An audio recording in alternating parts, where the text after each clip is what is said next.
não parece só pro quem sabe o ano que vem. Eles querem uma campanha insana. Hello. You want fan bases? 100 Thieves Well, never really left. I'm here after a really long time. Today we're gonna watch the VCT. It's gonna start today. I'm really excited about that. So let's see what happens. So the first match is actually pretty good. Envy versus EG. Nice. Waiting for that. Alright, let's go. Al igual que Leviatán, ahora todo está en juego. As bandeiras já não têm tanto peso.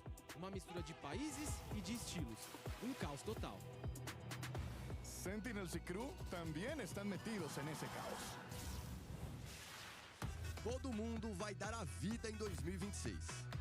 12 equipos, 12 historias que estaremos explorando todo el año. Whatever that journey is, it goes through Santiago and starts right now at the VCT Americas Kickoff 2026. You miss the first steps, miss the whole story. Riot Games Arena, welcome to Kickoff. Make some noise for the first team to take the stage, making their VCT Americas debut. It's Envy! Alright. Good hype. And here come the upstarts from the Ascension tournament, having an absolute run and a half during that entire competition. My prediction is EG is going to win 2-1. That they belong here, and now that they have these new additions, and Rossi and Kesnet having to sub in for players that had gotten them to this point, there's so much for this team to prove. For sure. Not only do they have so much to prove, they actually have so much more to show in terms of their skill ceiling as well, because this is a team where their skill ceiling is so high. Let's not forget, they haven't reached their potential yet. What are you giggling about? You can already see the veteran Kesnet, who's been here and done that before. Yeah. He goes to the front, he does the pictures, he's like, all right, time to move. The rest of the team is I'm still excited to standing see here. Kesnet in Hey, Envy, you'll though. get it in due time, kids. Yo, You'll get it in due why time. are you He used to play so good in crew as well. And now it's time to bring out their opponents. Make some noise for Evil Geniuses! And now it's Evil Geniuses time to take to the stage, and of course being led by a former world champion for EG, it's Calm. And Emily, this is going to be an exciting start for Evil Geniuses, we hope, because so much intent was put into the development of this roster coming into 26. Yeah, I'm just very excited to see Potter and Calm back on like this coach IGL kind of relationship run again, perhaps? Yes. Perhaps. I'm very, coming into this, I had no idea what to expect from them, and still I kind of don't, but I'm excited to see how they take into this first map and this server. Yeah, you could see, by the way, Okeanos really excited to jump back into this one, Athena. The whole team getting ready. I'm pumped to see these squads take the server. Yeah, Calm even mentioned in the middle of that interview with Elizabeth, he was talking about how these are a bunch of people that feel like they were the underdogs, and so they're so hungry for it. So it's definitely going to be super interesting. But these maps, I mean, personally, I'm super excited to see Abyss. It makes sense that Envy picks that map. It's such a fast-paced map. You're kind of in and out of the site within that 5-10 second mark if you really wanted to. A lot of those fast-paced plays can happen and being caught off guard, especially with that Yoru. Yeah, it really fits their playstyle. Every time I've watched them play Abyss, it's almost like watching a really high intense ranking. Like they're always moving. They're not super in depth, but they're able to just kind of overpower any site that they want. I've also seen them pull some insane fakes on the map, which is crazy. And also for the side of EG, I still have hope, even though they play really zoomy. What does that mean? I'm confident in EG. You think this is going to Envy right away? What's going on? No. I'm very confident that DJZin is going to whip out an op here. And even though they play fast, I think he'll find a way to kind of pick them apart. And I think that's what I'm worried about for Envy the most. Yeah, I'm very interested in that Corrode, though. We're going to see new Corrode in action here for the first time at VCT Americas, Athena. So it's going to be a different approach, I think, for a lot of these players. Or are they going to try and do the same thing and see what works? I feel like we're going to see a lot of the new kind of fresh things from EG, actually. I know Envy is a newly ascended team. We're supposed to see a lot of those fresh minds. But when you think about it, you know, they just ascended recently. They're there. They still have that same foundation, and they have those two new players to pick up on. But then you have Potter and Calm who can sit in a server and really talk about their strategy and their foundation. But Kesnet on the ISO. ISO, really? I'm very excited. Like I said, I think he could be the star player, and of course, Exer select the Yoru. Well, I think they're going to be a power right in the duo. world. That was surprise! Yoru. Holy. Yeah, that ISO is going to be fun to see play through, you know. Yeah, Yeah, the I agree, double controller agreed. makes sense for sure. I'm kind of expecting to see a lot of lurks coming in as well, especially a lot of like ping pong plays where that Yoru is kind of taking all the attention, the ISO and the Yoru taking all the attention on one side and going back to the other. But Vito and Breach on EG. I have my doubts on Vito. I don't know. This is like a they really cooked here, comp. Yeah, I'm really excited to see what kind of plans and plays and even traps that they'll have with this comp. And I'm also just excited to see Digizen pick up the Yoru, and it's going to be a Yoru battle between Digizen and Oh yeah, no, it's going to be a Yoru battle without a doubt with Exter and Digizen. It's going to be amazing. Let's go ahead and get this started. Send it over to your casters for the first pistol round of the year. It's Mimi and Ender. And you know what, GB? It's not just the first pistol, it's the first map, it's the first series, and it's the first time Envy are going to be playing up here on the stage. They're the newest squad to promote into VCT Americas. Mimi, walk me through. Why should we be excited for this team? Yeah, this team went from kind of a meme as rankers. The team that pugged it through Tier 2 was playing a very different style than anyone else. But they brought that all the way to a win with Envy in Challengers, to a win in Ascension, playing some of those aggressive Valorant you could think, double duelist, Clove, stuff that you normally consider as ranked, but put together in such a way that no one could shut that down. And now they get to try and show it in Tier 1. Bit towards The Envy twist of at this having to bring map. in 2 substitutes and But make you know what? changes to their roster. Maybe- on top maybe of they can big prove me changes wrong. to the game as a whole. Yeah, so a lot of things they're going to have to work through on the other side of things. Evil Geniuses completely revamped themselves, overhauling, coming into this map. We're kicking things off here on Abyss between Evil Geniuses and Envy. And already Envy have ideas towards that A side. Yeah, but pretty quick down mid from EG. We'll get the Vito embedded, have a teleport to get him out. Interestingly for Envy, this is a very shallow wall over towards A. Doesn't give them a lot of space to work with, but they can call out behind that wall. First shots don't determine much of anything, although Evil Geniuses have already brought 3 players to the party. It's a really good undercut, meant no utility to stall out, so it'll be a full retake for EG, but they still hold on to Heaven That was control. too fast. How do Evil Geniuses and Envy navigate around this wall? Right now, Envy have 4 players into backside as this flank starts to activate from EG. But once they see that flank, Envy will want to fight into CT. Opening shots go EG's way, quickly traded on back, and now that flank of 2 players coming in quickly. Evil Geniuses stuck behind this wall for now. Now it's really paying off. Only way through is with a flash and a nice shot. Still some time to Oh work my with. god, nice Evil one. Geniuses clean things up Nice here on the one. retake to take the first round. Good start for Bao, gets 3 on that one. And the timing works out quite well for EG. Envy fight first, making the decision to go towards CT, and that was very successful. But Envy was fully committed to that CT fight, and with 1 smoke up mid-sight, EG had an incredibly powerful position for Bao to watch both these angles as his teammates put so much pressure with that defuse coming in. Yeah, a lot of the time, Bao was just holding lines for his teammates, and the second someone comes into his crosshair, it's an instant kill. But that fast rotate was possible because both of these get-out-of-jail-free card characters with the Vito and the Yoru had walked early into mid. That double TP will be something to watch of what aggressive positions they can get into and then escape from. We're going to be watching Bao in particular on the Vito. Came in late last Vito's year, so haven't had a watching chance to see it on the America stage so far. This side alone. Interesting Wow. fight. Kesnet full armor stinger. Okay, lucky No enough one is else here. investing. Shield already Nice one. primed, and now with Exter, Oh the rest my of the team god, following. man. Kesnet could only get 1 kill with that force buy. Oh. Evil Geniuses cruise on through the second. Easy hold on. Too fast for them. Nice. And I think the big thing to watch for Envy is how does Kesnet fit into this roster? Obviously, he's one of the most experienced players in VCT Americas, in Valorant as a whole. They had every champs up until last year, but he was always wearing a crew jersey. Yeah. This is the first time in so long that we'll ever see him playing for another team. And that's a whole obstacle in itself because he's always been such a unique player in the duelist role. Like, oh, he's had experience calling on teams before. He's also the lurking duelist that you know and love in the past. He's tried to reinvent himself in recent memory, but now in a new system, it's a very different deal. To me, Envy was defined by the synergy between Egster and Kainzera and how they entered and played that aggressive double duelist together. Nice. Now they're going to have to rework that synergy with a brand new player. See what they can do now with a buy. taking things a little bit slower, but continuing to throw this Viper wall towards A.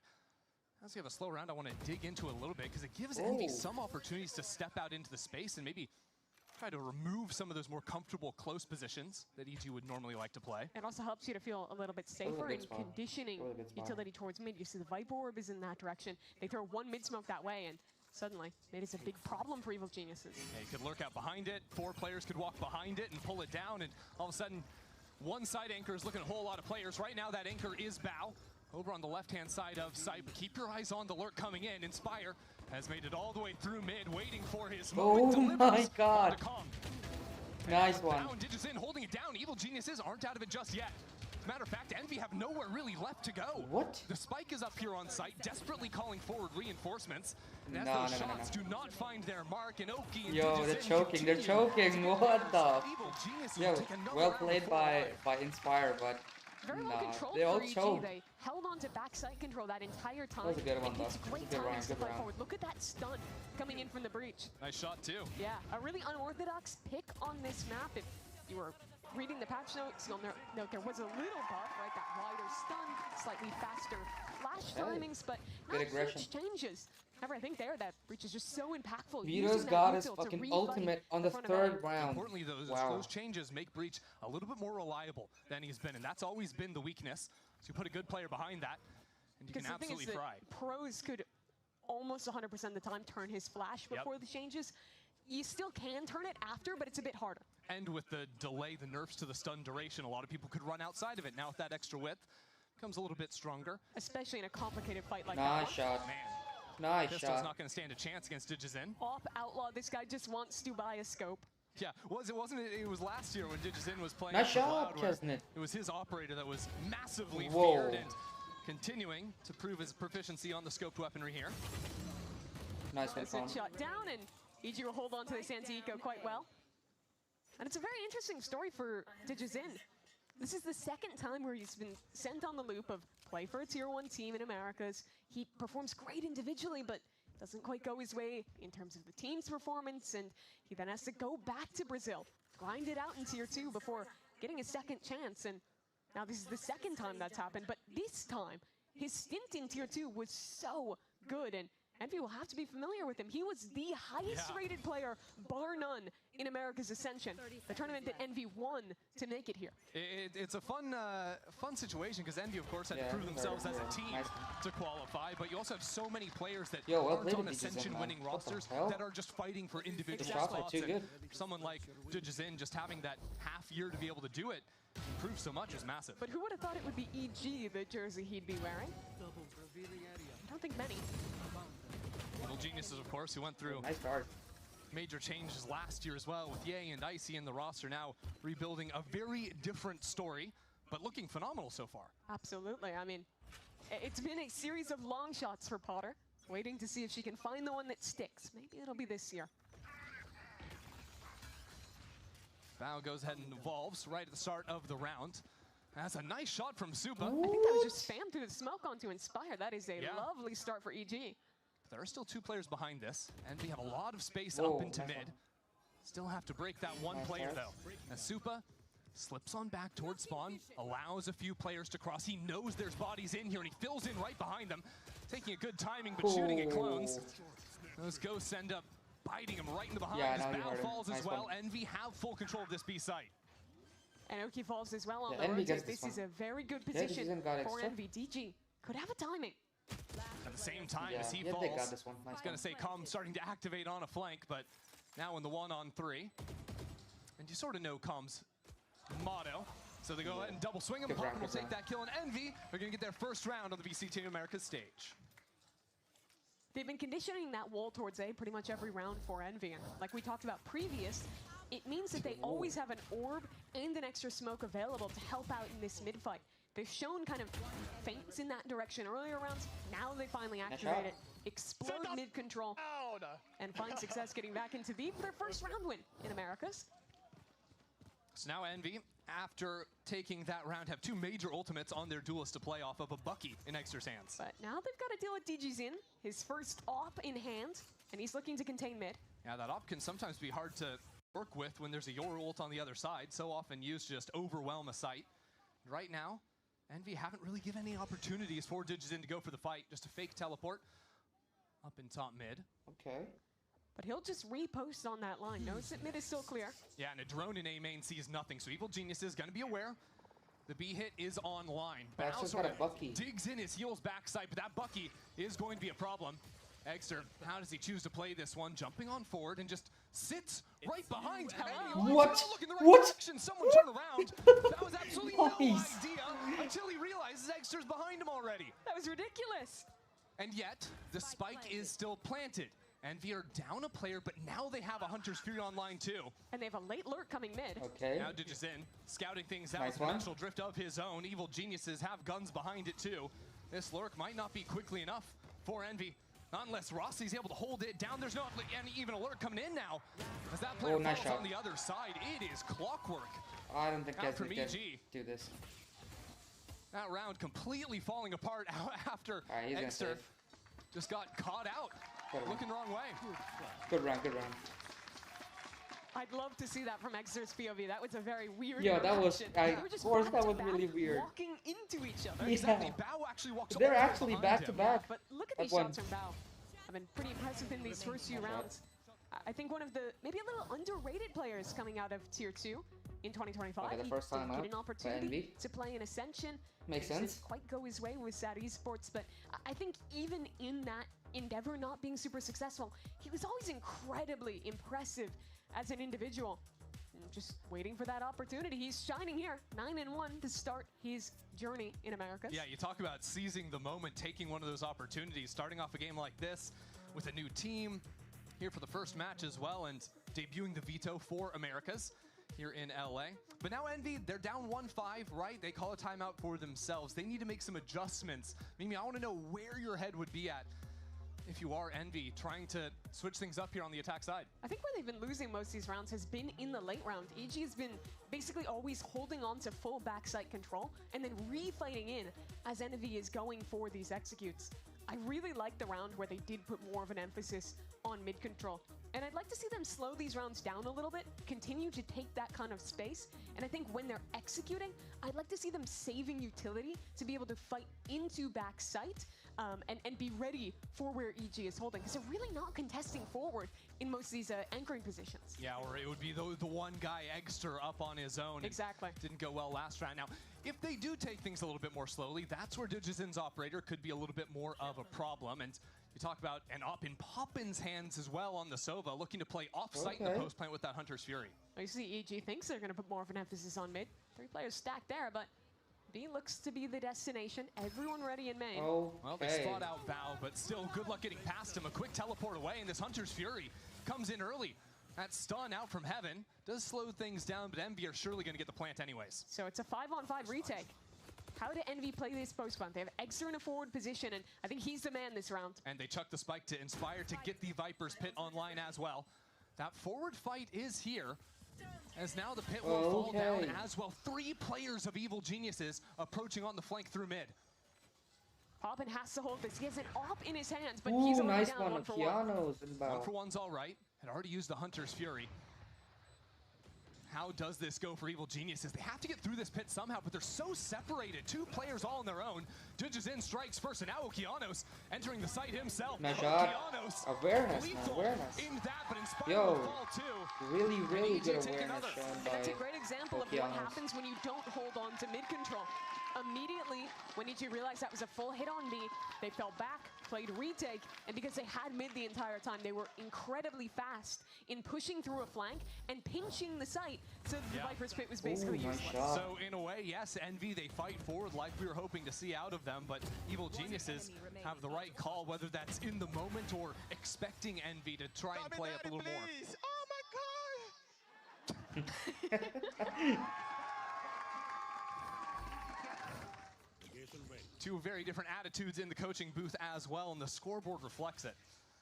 We're talking about this comp Okay, bringing the so breach in Omen's for got EG. one- One of the big strengths is your power ult. Rolling Thunder, Hunter's Fury, those are the So tools Omen's that got one they'll have for a ultimate, retake and there if are they 2 need it. ultimates on Now they'll see if they can EG. get out of this round without using too much. Envy are forced onto a bit of a Okay, half nice one. buy. Hero Rifle in Kesnet's hands, and Bao continues to be an issue. Teleport up into heaven. Okay, good teleport. And for Evil Geniuses, it has just been a lot of these full B retake setups. Ooh, this nice time shot. without Bao. Yeah, that makes it a bit more difficult. Eggster as well, forward again. This time they do have a mid lurk, so flank won't be a factor. It's a share of 4 Inspire. Ooh, nice That's shot. all he needs. Nice kill and instantly Nice dips shot. away. So a 3-on-5 now. 2 ultimates for Evil Geniuses. How much do they want this round? Oki wants it. That's for sure. 1 kill for him, and now the Rolling Thunder was Probably primed he's but gonna not use the committed Rolling to. Thunder here. So it becomes a 3-on-3. Repositions to send it into main, but keep your eyes on Rossi. On site, ratting it out inside of the smoke. Oh He my goes god, down, so Digis does in, Poppin. come on. Well, Envy had the numbers, they did not have the guns and did not have the Oh fights on EG. Look at Oki That standing was really, really good. giving it to him. And that reminds you Beautiful, of exactly beautiful. what he looked like on that stage when he debuted last year. Okeanos, one of the loudest players you're going to see up there. Yeah, EG is a new roster, but in a lot of ways, it's kind of a Leviathan Yo, 2025 but really, really nice V2. try by Inspire, They've though. taken Comp, who was on that team. Yep. They've taken Oki, who was on that team, and they've also yoinked the assistant coach of Lev and brought him over. So a lot of those pieces sticking around on this 2026 EG. Trying to build on some pre-existing synergies in a year where there are so many changes being made is important. Yeah. Envy's starting to run out of chances now. The issue has continued to be these retakes for EG. This time it's A. They've been so And successful. there's only one person Well, in Envy A. gets the Oh my right side god. this round. Okay, so Digis in came Evil here. Geniuses were feigning some teleporting. kind of B-main Okay, aggression. Inspire It's allowed is Envy to sneak again up into lurking heaven. Evil from the Geniuses same will side. have to solve the heaven problem first because they don't have a Okay. flank. Nice Because there awareness. is this very forward spot from Envy. And that lurk through mid too. Okay, It's going to be nice. challenging for EG. Digis in, leading the fray, trying to set up a little bit for this Hunter's Fury. Let's see if those connect. Bow certainly well. And now popping out now with the shorty. Extra just wheels around on him. Gets 3 Okay, kills Extra's into the popping round, up. Stepping up when his Okay. team needs him. Died. But it may not be enough just yet. As Bao drops into heaven, Calm now stuck in an he's unenviable gonna save, he's gonna 1v3. save. He's on out of there. Who's gonna save? So impressive from Eggster. If you watched America's Ascension or Challengers, those are the rounds you were seeing so many times. This guy literally only played Yoru. All time in his career, every game in any team he has ever played, he has a 96% pick rate on Yoru. It's Unbelievable. ridiculous. And, Unbelievable. I mean, he's a master at it. You saw there, he was completely ready for it. DG Zin getting quirky with the shotgun out of the ultimate. I sure hope they don't nerf Yoru. Yeah. Bad news for Envy stocks if they do. And yet they did just get their second round of the game. Now, see if they can build off of that at all. That last round didn't run into really any resistance over towards the A side. But it was that forward play from Eggster that paid off massively for the team. It did, it did. Digis in, waiting on the other side of this with an operator, but just a flash on through to secure the dimensional drift on Eggster. And as it comes in, nobody's home. TG stays posted forward on A. But Envy this time after working the map, getting that ult, they'll leave him mid in bed and look to go back towards B. Yeah, the dimensional drift is just way too solved. I think Envy can just get that up, go on for the hit. Bao looks for a shot and will secure it. Hold on. Has some support too, and with a quick teleport away. Whoa, nice one. It's 4-on-4 for this post plant. Your Bao did a really, really good job. What They the get fuck? back in though. Envy again No, fighting I- forward. These I would players like- deep I would need to come find actually success. It put comes the- down to Poppin and Eggster. Bao already primed the Nice evolution. one. That's a nice shot. Nice one! Yo, 3 on really, the really round well now. played. Extra's New really kid well on the played. block. Held up in heaven as the rest of his teammates start to move on forward. Eggster Very is nice going by down. play by Wow, man. Gets another Very for nice EG. play by He's just Wow. been unbeatable on this site. Wow, Stuck wow. around as he was getting droned out by the Yoru ult. Gets a He kill should name looking himself forward. Wow Bao. Chains his TPs together to get out and then just keeps it going. Here's that first kill. Yeah, I love that he's stepping in there with the fault Okay. line. Even being under that pressure of the dimensional drift, still wants the fight before he teleports away. Bao, you are him, bro. He's not wrong though. Right coming out of Oki for his new teammate. And I think that the way that EG is playing these retakes shows that they were very well prepared for how Envy likes to play. This is a team that always fights up, always goes aggressive in their post plants. And so their approach is keep the Yoru or the Vito in the site, get a kill, get out, and then you play full retake using your utility for deep positions to flush out the Envy players. Seems like a winning formula so far. Bao once again boosted on this box. Waiting, and this sun goes nice down, one, so Kesnet. a little bit more simple for Envy to play in this post plant. Kesnet tries to kidnap someone. Who's it going to be? Didges in on the other side, and that's, oh no, it's a clone! Okay!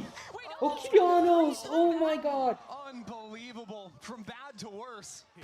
Envy didn't Nice shot! spike, and that's the Yo, real that one. was That's really who you were good. hoping to grab. That's just heartbreaking. Inspire's only got a classic. And he's dead too. Oh my god. He got the clone in. Ridiculous. Anything that could go right for EG is going right. Can do no wrong so far in this game, sitting 9-2. And here are those Okeanos kills, just charging through the smoke. Sure, it's an anti-ego, but the shots are still nice. It is done. Come on! And what's tough is that after that opener from Kesnet, they felt like it was doable. Invest ultimates into that round. Only for it to slip away yet again. So Kesnet, who's been going for those hero buys even on the ecos, down to a stinger. For the last round of the half, Calm playing here just for some spam lineup. Trying to dominate that box, but quickly. Oh my god, no way. Envy trying to No capitalize way. on the back of that one. Hunter's Fury. Okay, he still got Kesnet. As Super will fall to the Hunter's Fury. Envy again with numbers. But where do they go from here? Oki has a powerful position in heaven. Could spam on through, but the plant, it will get down safely. So another set. Wow, what a miss. And that's the What a Rolling miss. Thunder needed Okay, that kill to very, unlock it. very nice. Okeanos Nice trying one, to dive Didges in. on in here, capitalize. Yo. For EG 10-2 goes this first half. Very Absolute dominance. nice. Very How nice. does Envy lose a player in their post plant? Yo, Try and Calm fight did forward really, really and nice with swing that one as well. directly into Didgesin's op. Ever since he got that weapon online, he was dominating. 15-2 for the Brazilian duelist in his America's re-debut. Just stellar Whoa, stuff. nice Even shot. the last kill before the flash comes online. Didgesin and Bao currently sitting at 30 kills to 7 deaths combined. It's disgusting. And there's a little bit more after the break.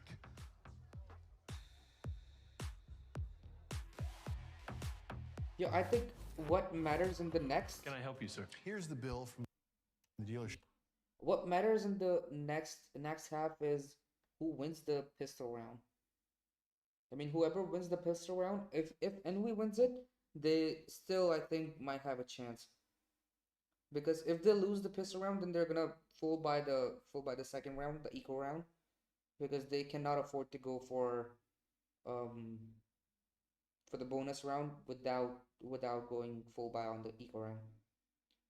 So I think it actually heavily matters on who wins the pistol round here. And I'm pretty sure if Envy wins it, it's still not going to be easy for them to actually win this. But there's a chance. There's a chance. So let's go.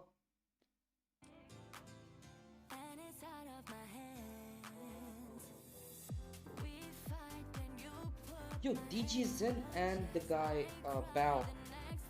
Holy crap, man. They're dominating in this one.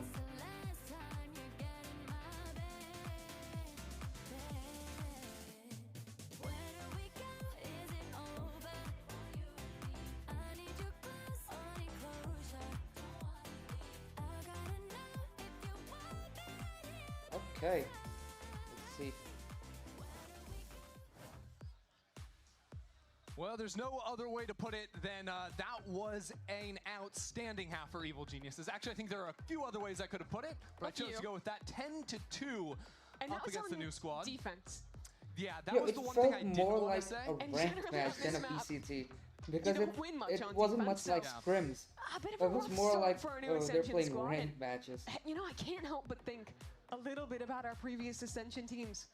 2G, same thing, comes in with a lot of hype, had such a great run in Ascension. he's under pressure, and though. then it's sub players to start the season as it doesn't quite go their way. Bit of a different circumstance for Envy, of course, with it being that 2 of their players too young to play instead of just that 1.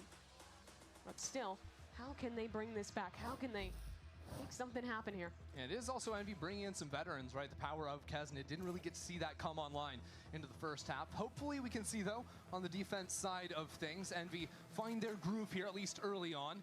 But that's going to come with some ask, and the ask is, how do we stop Digizin and Bao from doing what they did in the first half? It's going to start with a little bit of aggression into A main, which is instantly canceled out by a well-placed fault line. Yeah, the breach is so good for countering that kind of aggression. The line control into mains is powerful no matter what map. Check this out. Quick teleport into mid. 3 players from Evil Geniuses just swarming, and a double teleport from Bao to get up there right behind his teammate. Same time, Rossi is just carving up the signed his pistol round. Nice while it was all the bells and whistles. Oh, it was so exciting from Evil Geniuses. Okay, really nice. Envy just beat them with guns. They wanted the NVA, flawless as well. which is exactly what they needed. Nice Build one. the confidence back up. You see a smile slipping across Exeter's face as he gets 3 defending towards CT.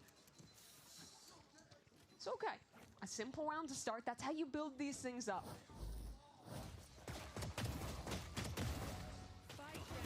Just running straight through the one-way and even a long range. Rossi lining up those classic hits.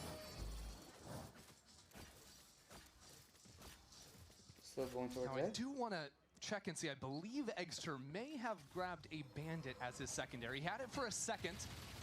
Might be our first look at it here in Americas, and it doesn't really matter what he has as a secondary if he's just getting kills with the primary. That'll be the first one for him as Rossi and the rest of the crew just nice keep one, on Rossi. flying through. It's that 5 kills already for Rossi in the second half, already off to a much better start. Yeah, very aggressive for Envy. Okay. Oh, bye-bye. Okay. Bye-bye. That's Don't tough. give him an alt orb. Good one. And lock up. A 4th round for Envy. It's going to be interesting to see how this plays out. Of course, playing a no Senti comp. I think EG showing us that pistol with the double TP into mid might become a bit of a theme, especially when they themselves are playing some single smokes. Suddenly went from 2 to 7 kills. True. Okay. But how did that happen? Yeah, you get 5. Turns out that's how math works. But when you're playing solo smokes, you kind of need a teleport agent to help you take mid control. Because you can't just double smoke at the start of every round. Maybe so savage. So if EG wants to put an emphasis on that a bit later. As this round, let's start with a bit of an A default. Actually take control of that space. At least for now. Envy might consider a refight with 3 here. Yeah, I'm going to say You'll see. Envy not having any flashes to really work with over here, apart from a paranoia, makes it a little bit less encouraging to go for that fight. So instead, using the drone, keeping things a little quieter over here. Just 3 players behind it. They do see Digizin was starting to fall away, so that's going to signal some rotations already from Kesnet back in spawn. But no one directly holding on to mid control. Yeah, no one's fighting mid. Instead, just playing deeper, kind of containing on timings as you see the Omni rotating I think back towards Kesnet is going spawn. to push towards mid. EG just gearing up for an A-pop, and Envy have exactly the right read on this situation. Hard execs are very potent with this composition. The breach certainly helps with that. Can suffer these crossfires just a bit more. I believe there's a Viper's Orb on site as well as a wall for Envy to try and play around. A lot of confusion they can try to create, especially as now Rossi enters the picture. Exeter down, but still 3 players waiting to receive his Inspire. Sneaks up and uses the orb to boost up top side, seeing right over his wall. That's some nice movement out of him. Oh my god, what? Straight to his death. And the rest of his team was just not ready for the fight. Oh, that was not a good shot. Whipped so hard. It's just a little bit disjointed on the return. Wow, man. And EG will take the round. Yo, props to Digizin, man. That one what an entry. Pivotal. When your first anchor falls so early there is Exeter went down here. Nasty shot out of Digizin. Suddenly that flood is so much harder to make work. EG had already scaled quite close to that wall before that pop fully came in. And they were able to cut down those flooding players before they even got a chance to group up whatsoever. It's unfortunate too, because I liked the tech Inspire was using. The wall through half sight, knowing his angles to play up and around it. Yeah, last year in Americas, most teams were playing the Astra Omen if they double smoked on this map. Viper a bit less common, even though it does get some play. Digizin moves away from the view, and Evil Geniuses get ready to walk back up into A main. But again, it's fairly passive on A main from Envy. Again, starting to shift back towards B. Wonder what the idea is going to be for them to play with on this A retake, if it ends up going that way. They just want a bit of a re-clear in mid, make sure no one lurked up that way. Now fast rotates into A. They do hear more. Okay. Calm even thought about challenging the angle. Ends up stepping on back. Down under a minute on this clock as some footsteps are heard from the clone. That sends Poppin sailing on backwards, who does have a dart to play with. If he wants to fire out that recon as the hit comes in. Some opportunities to spam out from Heaven. But Envy has gambled the wrong side. They'll only have 2 players here. Support is far. That's the thing, though, is they brought those 2 players back. Earlier, they were not playing this site. Now they have some opportunities.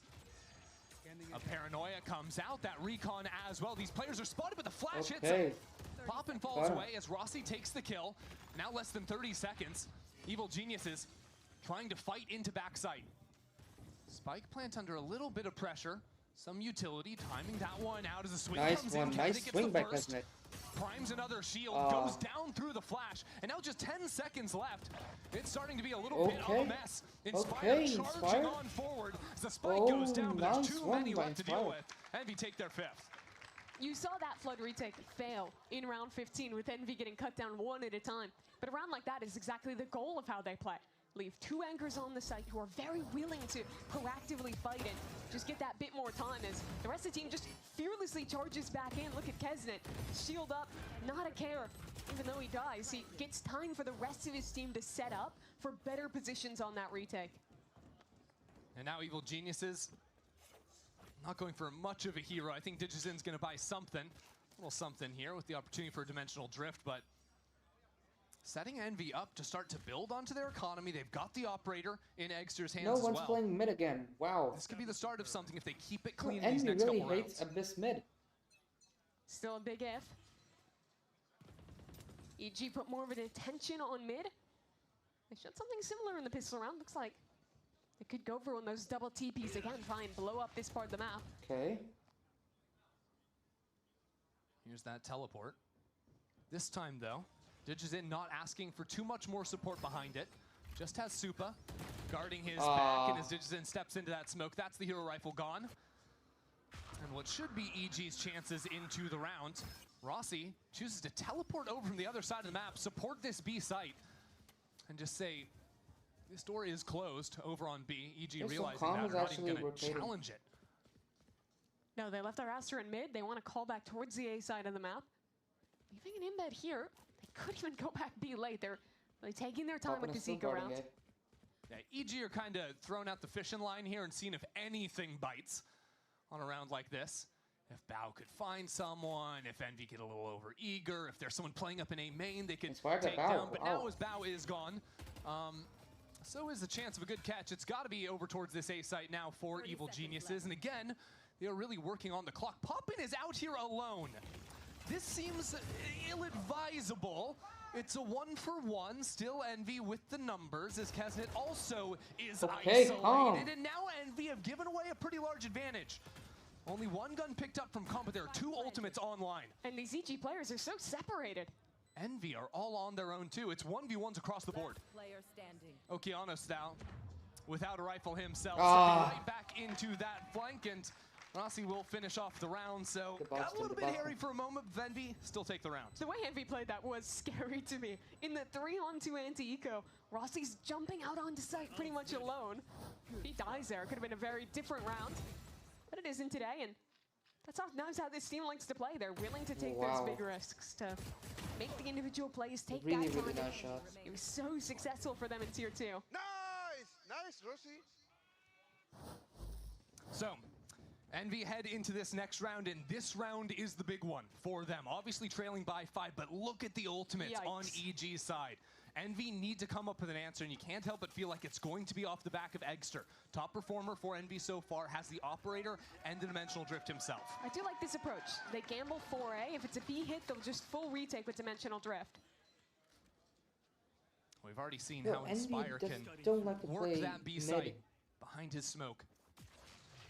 If he can just get 1-2 kills, set his team up, that would be everything. Now a teleport up into mid. Digizen. I don't think Digizen She's absolutely nothing so far. It will be Inspire, whose feet might have just been seen there. I think Digizen sees that.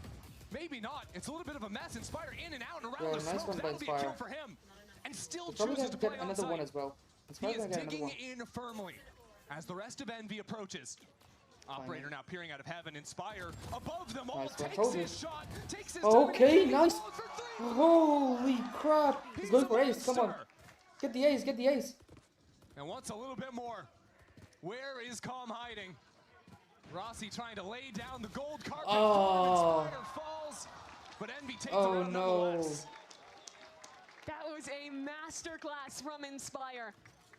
Anchoring on the B site. It's not common you see Viper get a lot of play on this map, but you can see just how many angles this setup gives you. He can jump up top, dive down on either side. Oh, window. And that's all he's got to get a little bit of Yo. action. A really nice 4K by him though. Oh man, window. Okay, the first time out by EG. That's awesome. What an evolution throughout 10 seconds.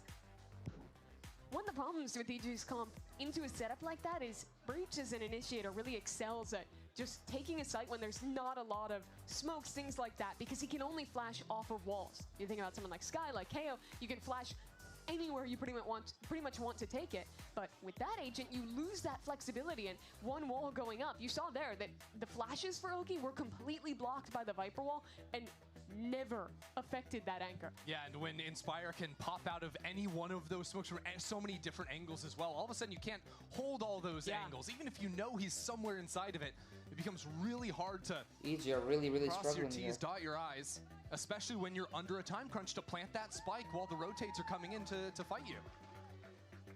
And I don't think it's necessarily time yet to bring up that it was 10-2 and that it's 11-7 now. And yet you did. Explain yourself. I'm just thinking Explain yourself. I'm just thinking about some EG games in the past. That's all. I won't say anything more yet. I don't like where your head's at. planting a seed. Mimi, I don't like where your head's at. I also don't like where EG's economy is at right now.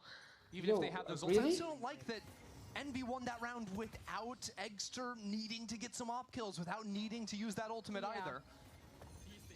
EG didn't use 2 of their ults, so that's good for them. Sets up for another critical swing round. After this, if Envy can hold down the fort. EG trying to do battle with numbers here and succeed in forcing one duelist off the line. Kesnet doesn't really care though, he's still taking shots. Calm is down to 20 HP as a matter of fact. That was a really good. Envy not being too welcoming in the doorway of A. They shooed them away for the first 40 seconds, but EG, steadfast. Giannis is low as well. They will make this A exec happen, for better or for worse. That's what options they have. A couple of stars from Supa. Would they ever put down the divide? I'm not so sure. Here on the Eco, they only need 2 more round wins, so really unless things are starting to look very good for Evil Geniuses, might need a more conservative approach as that stun comes down a little bit too late. Good nice shot by and now Hunter's Fury, sent from Calm back in main, popping, shooting out some of his own utility from heaven. Now the drop comes in. And Kesnet wipes the floor with them, so that ultimate pays off in absolutely no manner whatsoever, and Envy are within 3. I really don't like EG using an ult there. I think when you're up this big, you only need 1-2 rounds, something like that. The goal should always be to build 3-4 of your power ults into 1 round, then you can basically guarantee you're winning. They took a risk, it didn't pay off, and now their tools are just a bit weaker going into this next round. Yeah, some small timing things as well there. I think the one-way disappeared with 1 second between the fault line coming down too, so that allows the shot to come in from Eggster. Need to tighten things up a little bit for Evil Geniuses, who have really struggled here on the attack side. So what do EG do? Eggster will post the op in mid. EG want this mid fight, have 5 players ready for it. That same TP primed, but a player watching it. Oh, hold on. Ditches in, teleports forward. Kesnet what? Down. What on earth just happened? This round started and ended in the blink of an eye. Somehow, it did. DG gets that kill on the teleport. That turns everyone's head to look at him. And in that exact timing, Bao swings out and just feasts. Yeah, Bao had taken advantage of that quicker walk up, using the new halls up into mid, just playing on the other side of Bookcase. Absolutely carves Envy there. Is he gonna go save or just? And suddenly it goes from it feeling so good from the momentum building to a nightmare scenario for Envy where they're losing round 20, staring down the face of 12. And EG didn't have to use any of those key ults that we keep talking about. That sets them up beautifully. You talk about saving a few ultimates to just confirm a series or a map win, rather. Once you reach up onto 12, Evil Genius is going to be in that exact position following this one. No, he's actually pushing. Yet that mid fight, maybe not so easy just to replicate, so Evil Geniuses aren't out of the woodworks just yet. Okay. Calm goes jumping around there. Secure that round and put Evil Geniuses on map So they've point. got 3 ultimates. They can actually guarantee the win here. They've got 3 ultimates. There's always very obvious ways where the game changes Yo, with patches wow, and things come like that. on. But in the last couple of years, I think one of the subtle things is how much pro players abuse jumping around corners. Bro! If I'm gonna play for stats, but my next team can pick me up, I'm gonna do the same shit. That's crazy. That was good. I think we should just leave Oki's mic open the Just whole let game. let it be a hotline. Yeah, just man, let 'em come do it. on. Unbelievable. Yo, come on. Like, Well, for stats, really? Envy feeling the sting just a little bit. Need 4 rounds here. Tie things up. And it's going to be Poppin tasked with the operator duty. Back in mid right now. Of all things. Extra wanted to handle the rifle work in this round.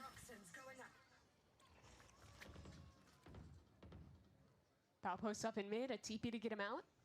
And that interceptor as well will completely hold off any re-clear attempts with a drone or a dart. This A side is really light from Envy.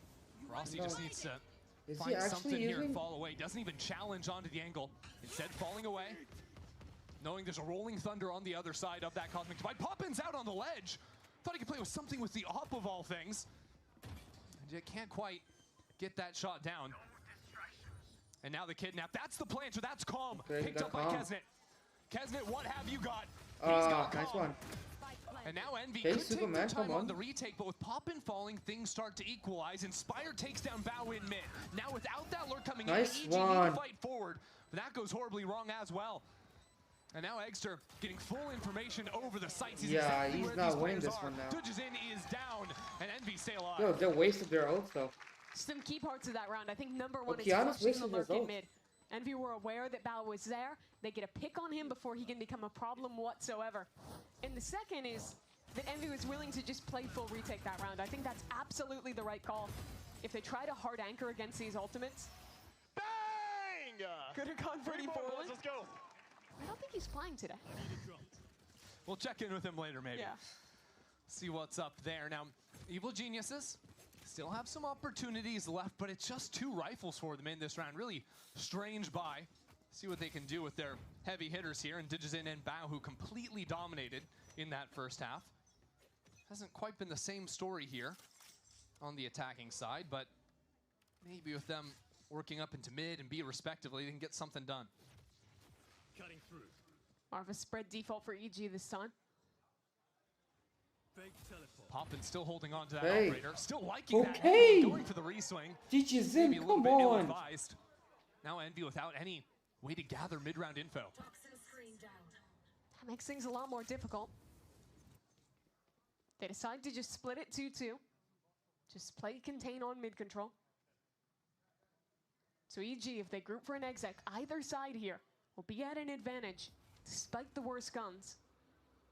Drone onto A, pulls out 1 smoke from Rossi. Evil Genius is just waiting to get back over towards B. Eggster has some smokes to play around. Let's see if he can channel some of the magic we got out of Inspire. He Oh, can't do nice one, anything. Bao. And Come Inspire on. might just be a little bit too late. Now into the site, really trying to hold things down. A pit out from him, and he jumps up as well. Not again, not from this position. Inspire sees that player. But I think he was Digizin seen saw on the him. other side. Yeah, Digizin nice takes him one. down. And this game might just be over. Unless Rossi Calm can do is in a something really, here. really bad position. Pulls away from the shorty now in a 1-on-4. Make it 1-on-3. Rossi 1-on-2. still getting it done. Okay. Gets the ace. Nice. He goes Well down for played. 50. EG take the first map of 2026. Whoa. There's a dominant start to this map. 10-2 in the first half. Started to slip. Envy got their legs under them. But they can't quite close out the comeback. Big takeaways from that first map are really just Bao and Dujazin. Those Monsters. 2 were insane on this map. DG with the op. Bao is an anchor. They are what led to that 10-2 half. Digizin ending that Yo, map. really? The way that Bao played, the veto, oh my god, that was really, really good. That was really good. I was not expecting that kind of play. And yeah, really well played. Really, really well played. I mean, I was actually a bit hesitant because he picked the veto. But man, that guy just destroyed them. And DJ Zen, man, come on. This guy's a monster. You know, I think Inspire would have gotten at least 2 in the last round if he had not just pushed a little bit. Because he pushed a little bit, and I guess DigiZen saw his gun, and he quickly shifted his aim towards Inspire and actually pushed Inspire as well. Yeah, here, this one. But really, really well played by them, man. Really, really well played by EG. Okay, so we're going to the next round. Next map. Holy smokes! You don't look so good, boss. Tell me about it. It's a real inferno down here, and I'm burnt out. Here, try a Red Bull. It's devilishly good. Red Bull? Oh, that tastes heavenly. Wait a minute. What's this? Oh, yeah. I forgot about that. Wings? Wings? I can't have wings. Not in my position. Red Bull gives you wings. We fight, fight, fight, never broken. You know together we're chosen. Gonna be fearless. Oh, fight, fight, fight with the voices. 영원히 막을 수 없는. Gonna be fearless. Fight, fight, fight, never broken. You know together we're chosen. Gonna be fearless. Oh, fight, fight, fight with the voices. 영원히 막을 수 없는. Gonna be fearless.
Main left.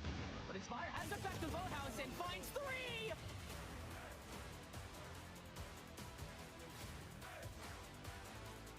Here stalling out here. And now the Nightfall. Soup on the swing. Super gets 2.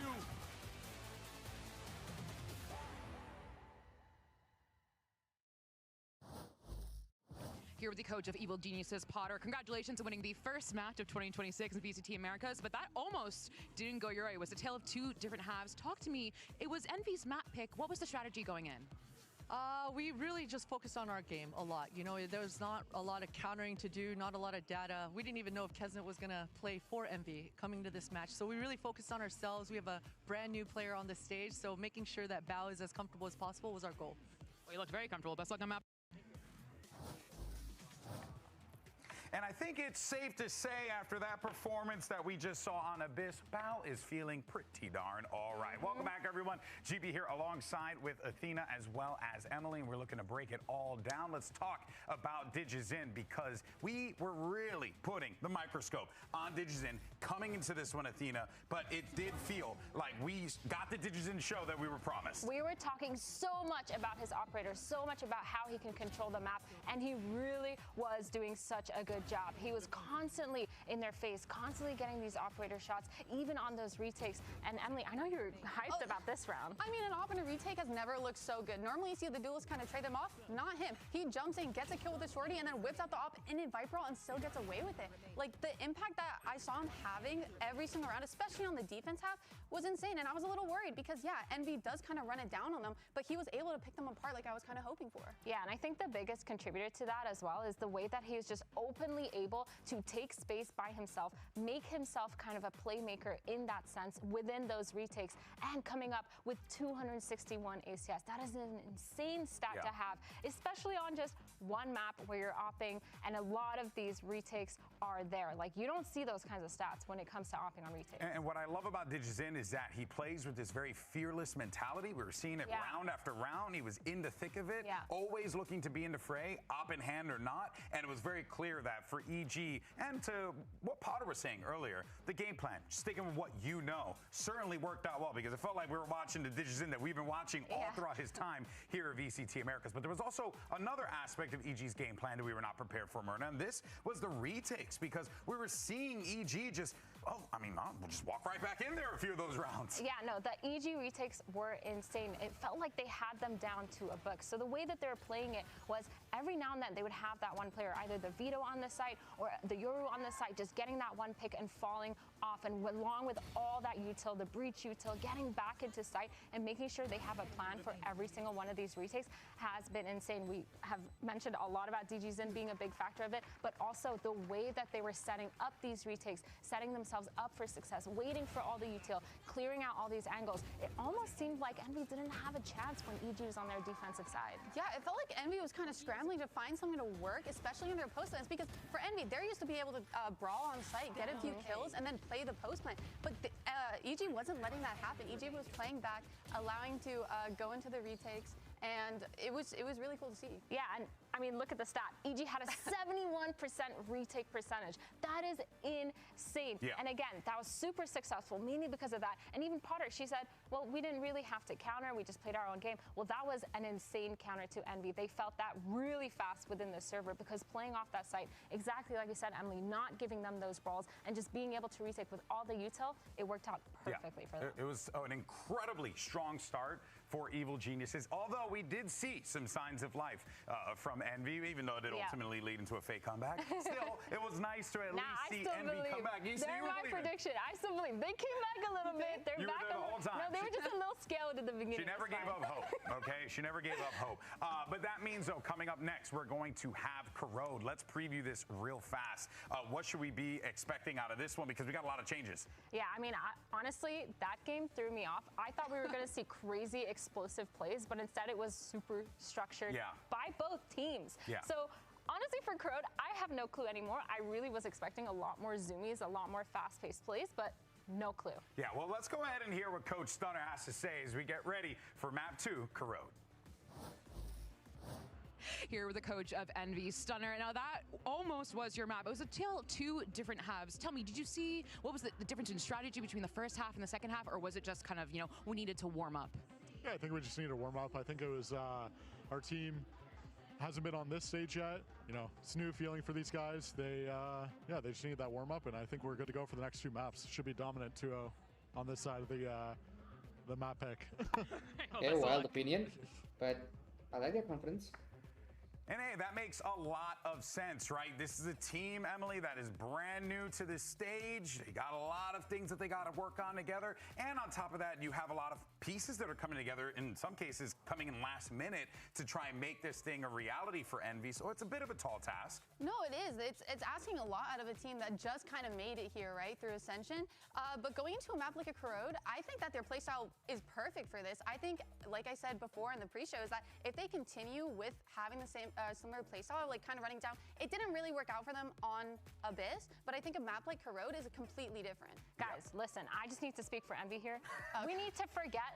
We don't need to forget, sorry, is that these players literally just flew in. Kesnet just got into LAX and went straight here to the studio from LAX, and it was kind of insane seeing him just taking his pictures up front right away and getting ready to go into the game. So again, we need to cut these players a little bit of slack. Yeah, and we were talking about this before, right? It's kind of how I felt about it. Envy certainly going to need to figure things out. They don't have a lot of time to do so, but the good news for this Envy squad, they have the talent. But can Evil Geniuses close it out in two? Let's send it to a quick break, and when we come back, Mimi and Ender will see you on the other side for Corrode.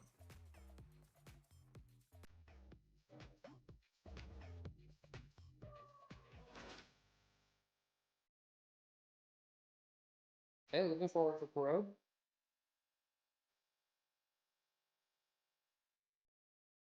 I'm pretty sure they're gonna pick Neon. But knowing Extra, he's just gonna go Yoru. Doesn't matter what, he's gonna go Yoru. But maybe Kesnet is gonna pick Neon. Or Wele. Wele is actually really good at this map as well.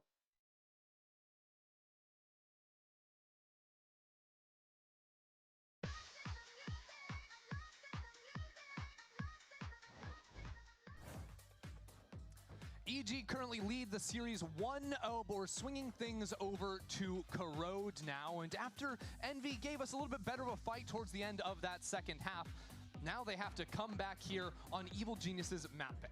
That they do. Okay, so I this guess is a it's map Fade. that both teams should be Wele, of familiar course. with for Envy as well. And it's a map I told that you, is Kesnet is gonna pick figured Wele. out at the end of And last next year one's gonna with go this Yoru. exact comp. The Okeanos is gonna go Yoru as between well. that Nice. Yoru and the Wele was so popular here. Okay, both so teams Calm go is for it. on And solo I think instead that of makes a Fade. lot of sense, especially for I really want Envy. to see that, Their but style I think throughout Fade is challengers, throughout Fade their is better on ascension this map run now. was really defined by these double duelist comps with the Yoru plus X on Kane and now on Kesnet instead. Yeah, I think Kesnet might just have the most fun job in VCT Americas, which is, oh, the other duelist is playing Yoru every map. You get to play a different agent on every map, whether it's Kinda the sick. ISO or the Wele. We'll probably see him on Jet at some Maybe point. some Clove if he sticks Why to not? Kane's roles. Yeah, we'll just give him absolutely everything.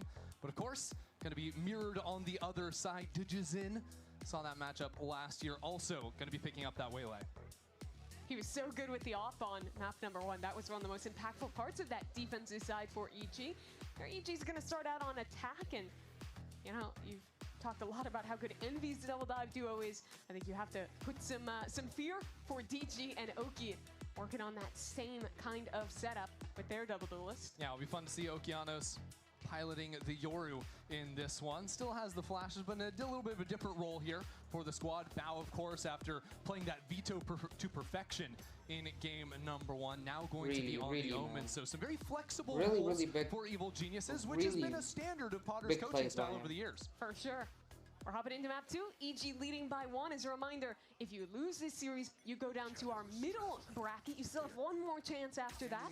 You definitely want to stay in the upper. Keep your 3 chances alive. Yeah, according to Sideshow, if you saw the pre-show, 3 strikes and you're out. So just don't lose 3 games and you're going to Santiago. Okay, Poppin got Okeanos. It's just that simple. And that's a bandit kill from Poppin. And that's a bit more normal from That's Kesnet. a ghost kill from Kesnet. I just got excited. New gun, it's fun.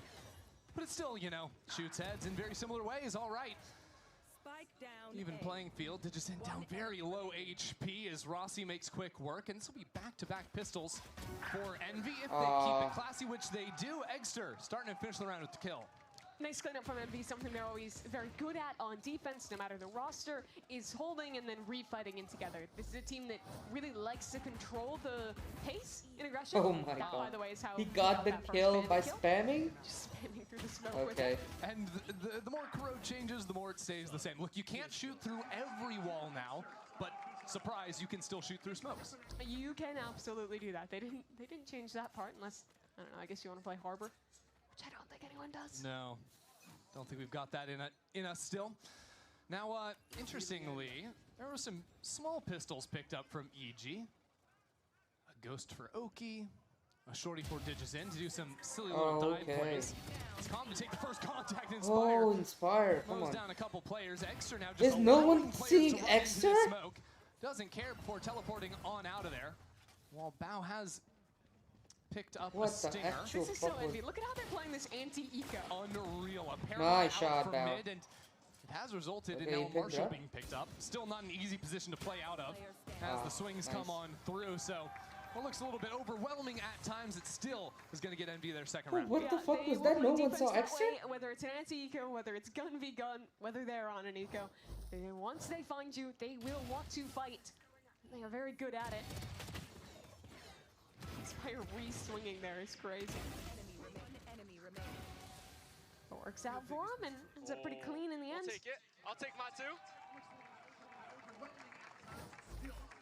So obviously a much better start already for Envy.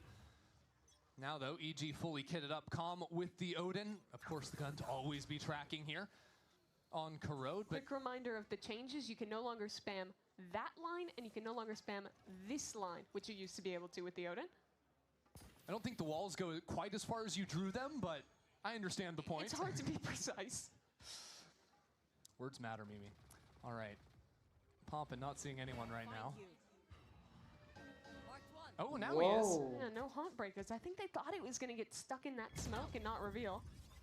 And that pull back out from A main. Oh, instant demise. Finds Kesnet.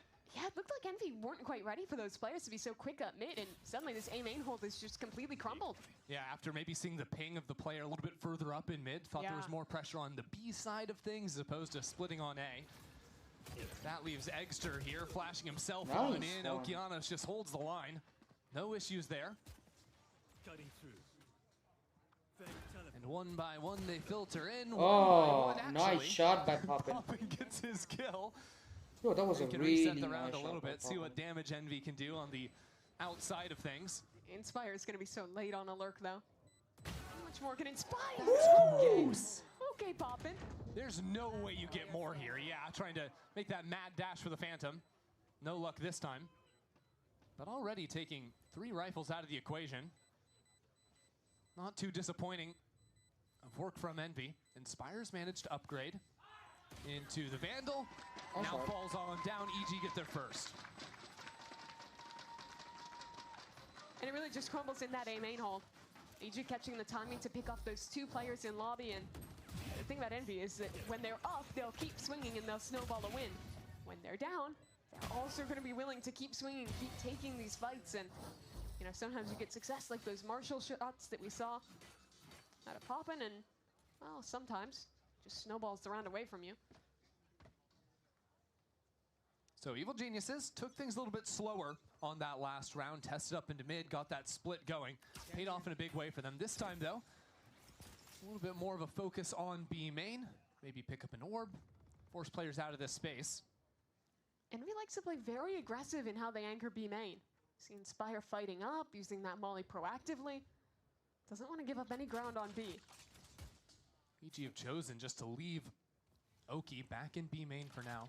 Waiting to see if there's going to be a refight, and he could take that kill before slipping away as now the drone comes in on a slight delay. Evil Geniuses haven't really moved in behind it just yet. Poppin will be here if they continue forward.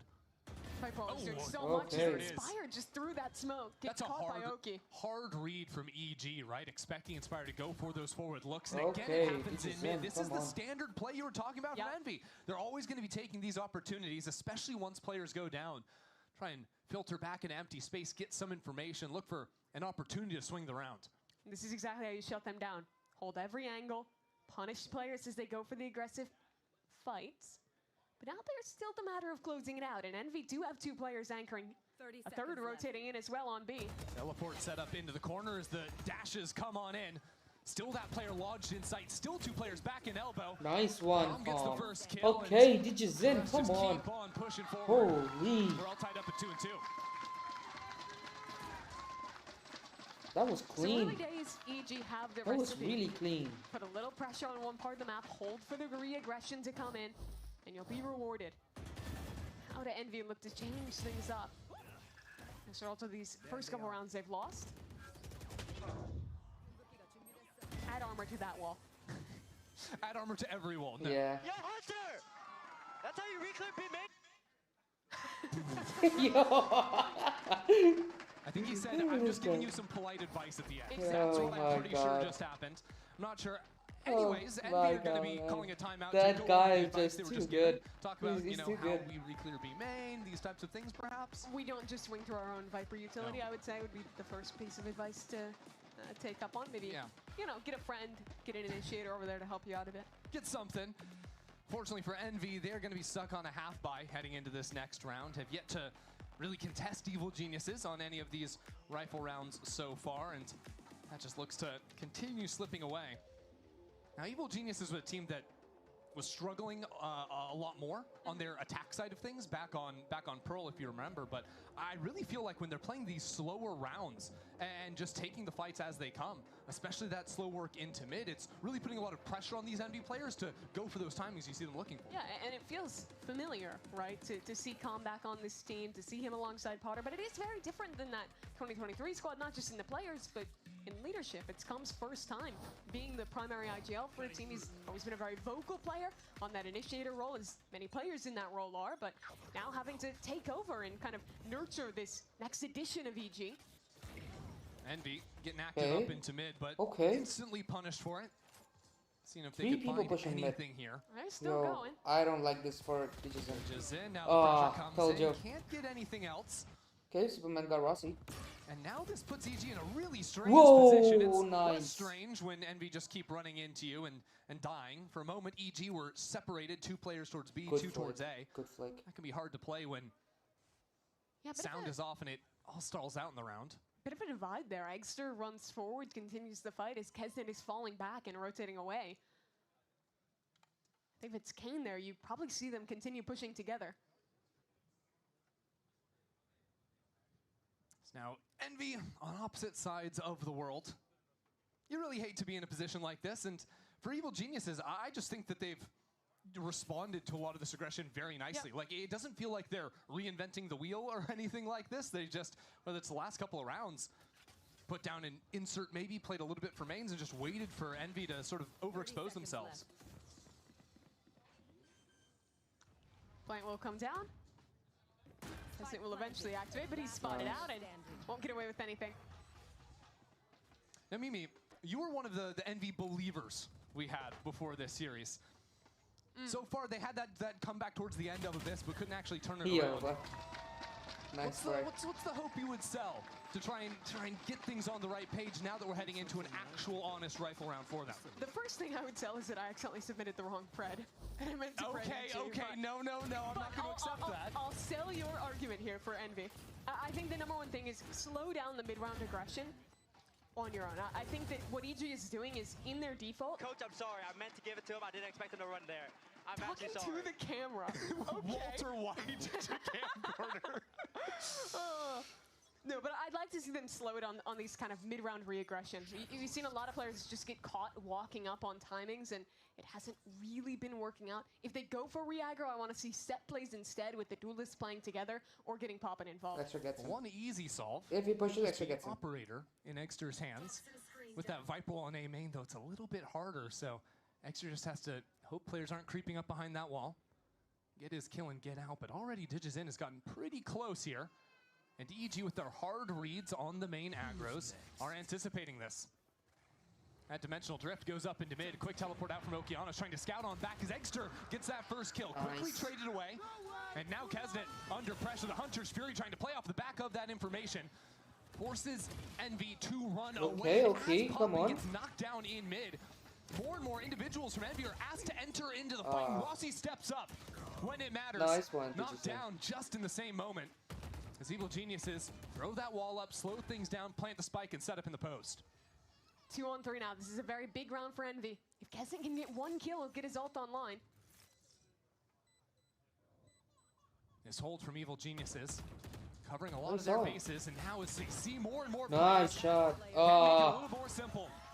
That dart reveals absolutely everything, and Evil Geniuses shut Envy down. A couple moments this game where I'm noticing a slight disconnect in Envy playing their aggressive floods that you wouldn't have seen when they had their full roster and challengers. This round, when they go for that fight back site, watch here how you see Rossi swinging all the way out far on that angle, while Kesnet is still stuck behind that Viper wall. Envy's a team who makes a lot of decisions very quickly. They choose when to fight. They're very kind of just mind-linked when you looked at the old team of how they fought forward. And with introducing new players, it's hard to get used to that new style of integrating someone into that system. Yeah, because so much of timing, spacing, and swings comes down to communication, but even more at times is coming down just that raw synergy A lot and of it is very innate. expectations. Exactly. When you've played together for so long, and they no longer have that advantage. Have to work on building that back, and again now onto a bad buy from Envy, so maybe not to be asked of them in this round, especially. As EG continue to take things slow, it's interesting. You've got DJs playing slow over towards A, waiting for that re-aggro to come in. Evil Geniuses very clearly have done their homework and have a set idea of how to play. Okay, this map. Oki, come on. So Okeanos just goes for the swing into B main, gets the kill, gets the orb. He's looking for Is another Inspire gonna dimensional push? drift in a couple rounds. I think Inspire's gonna And he push. knows Yeah, exactly he's pushing. what's coming next. Yeah. Sometimes it doesn't matter Nice if you know what's shot. coming, you still get sat down. How you do? Inspire getting his revenge in B main this time. Envy do have a stack towards this A side. EG don't have infinite time to play with if they wanted to get this information and pivot away. And Envy, with an ultimate ready in Kesnit's hands, have a chance here on the light buy to do some damage. Down to 25 seconds now. EG really forced forward into this A site.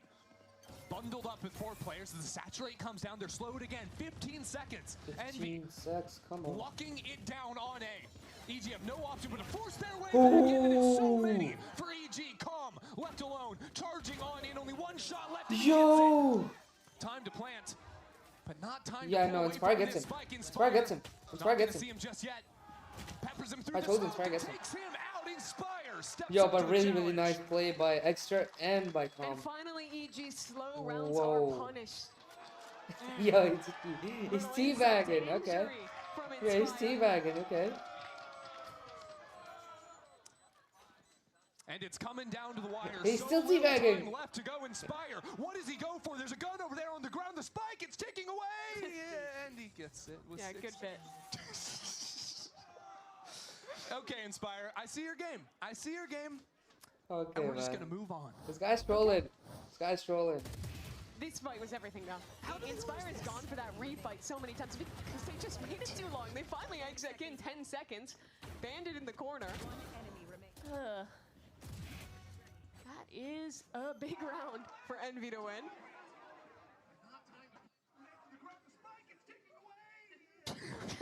Why can't I see it myself? It was a one-time You've bit. heard It was a yourself. What did you one-time think bit. about the bit? Oh, man. Yeah, me too. Well, Evil Geniuses also had plenty of time to think about how they lost that round with the time delayed by Inspire. Okay, Eggster, tucked in the corner here, might have Extra a fight gets him. against DG. Wall down. Oh. Comes across. There's so much utility. He's just got to run away. The rest of Envy. 2 players in Yeah, top okay. mid. Nightfall comes Nah. on. Down is another Okay, reposition. Digizin, come Leads to on. Kesnit dropping, and Digizin once more. Oh. Trying to get on out of there. Spam. As Poppin swings back in for another kill. Eggster behind enemy lines. At the same time, Baugub zipped in heaven. This map is insanity right now. Evil Geniuses want to come back into their omen, but there is still Inspire on this site. And a nice Inspire shot from got him him. locks down B. Inspire's good. Back Inspire's on good in this map. Abyss. Him holding down B site Here comes this fight again. was massive. Now with a chance to do it again. But pressure in from mid as well. The step on forward as he falls. Again out of it. And Mimi, there's another flank coming back through B main right now. Oh my god. As some stall goes up from heaven. Eggster trying to make plenty of noise. This flank is quick. Evil Geniuses are not looking the right direction yet. Rossi gets him, nice. Rossi, Okay, got a Oki. one-on-one. Okeanos on the other side, paranoid as he comes in behind him. It's ring around the Rosie. Somehow Okeanos has crept into the center of sight. Rossi is right on top of him. You have got to Oh be kidding me, no. Rossi gets it done. Yo, Tied again. nice one. Crazy 1v1 to end it. But it's Envy coming out on top again. And you're seeing how much this team thrives in the chaos. Last round, in the last second, winning out. This time, in one of the most chaotic mid-fights you'll ever see. Picking the right timings to reaggress that final flank that came back in through main. Getting that kill onto Calm and setting Rossi up for his clutch.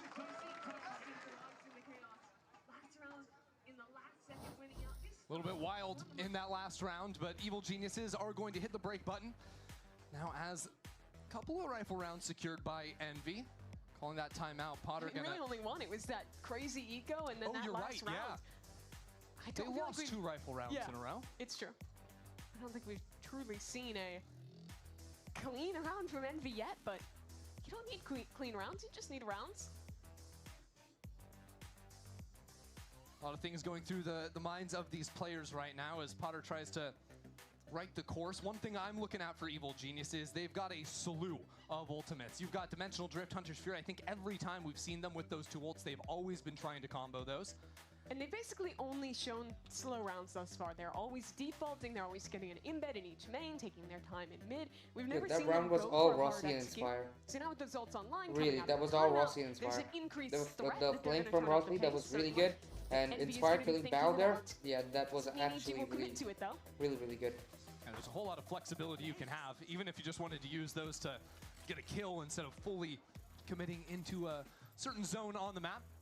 See what the call ends up being, because right now it's looking like some other EG rounds where they have loved to put their two duelist players on opposite ends of the map, play for the mains, try to shut down any over-adventurous Envy members. But Envy react to that this time by very early pushing both their duelists into mid-aggressive. EG almost always in this default starts, taking the two mains, and then goes back into a mid-reclear. Envy's ready for that this time with this crossfire. Especially because the mid-reclear might just be with one guy. Okeanos, though, has the ultimate, has the teleport. He didn't see them. He didn't see them. It'll matter.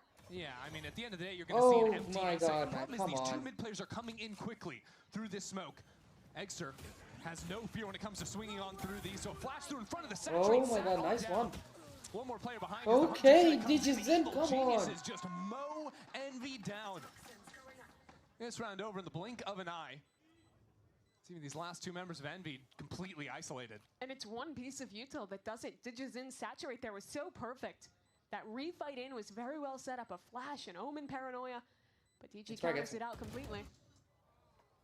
Inspire will get one over towards mid, but comes in a little bit too late to have Probably gonna any save. real go into this round. Should probably Yeah, save. with players Yeah, they're this saving. poor on the side of Envy, They're you want to saving. save these guns, get a buy over to them.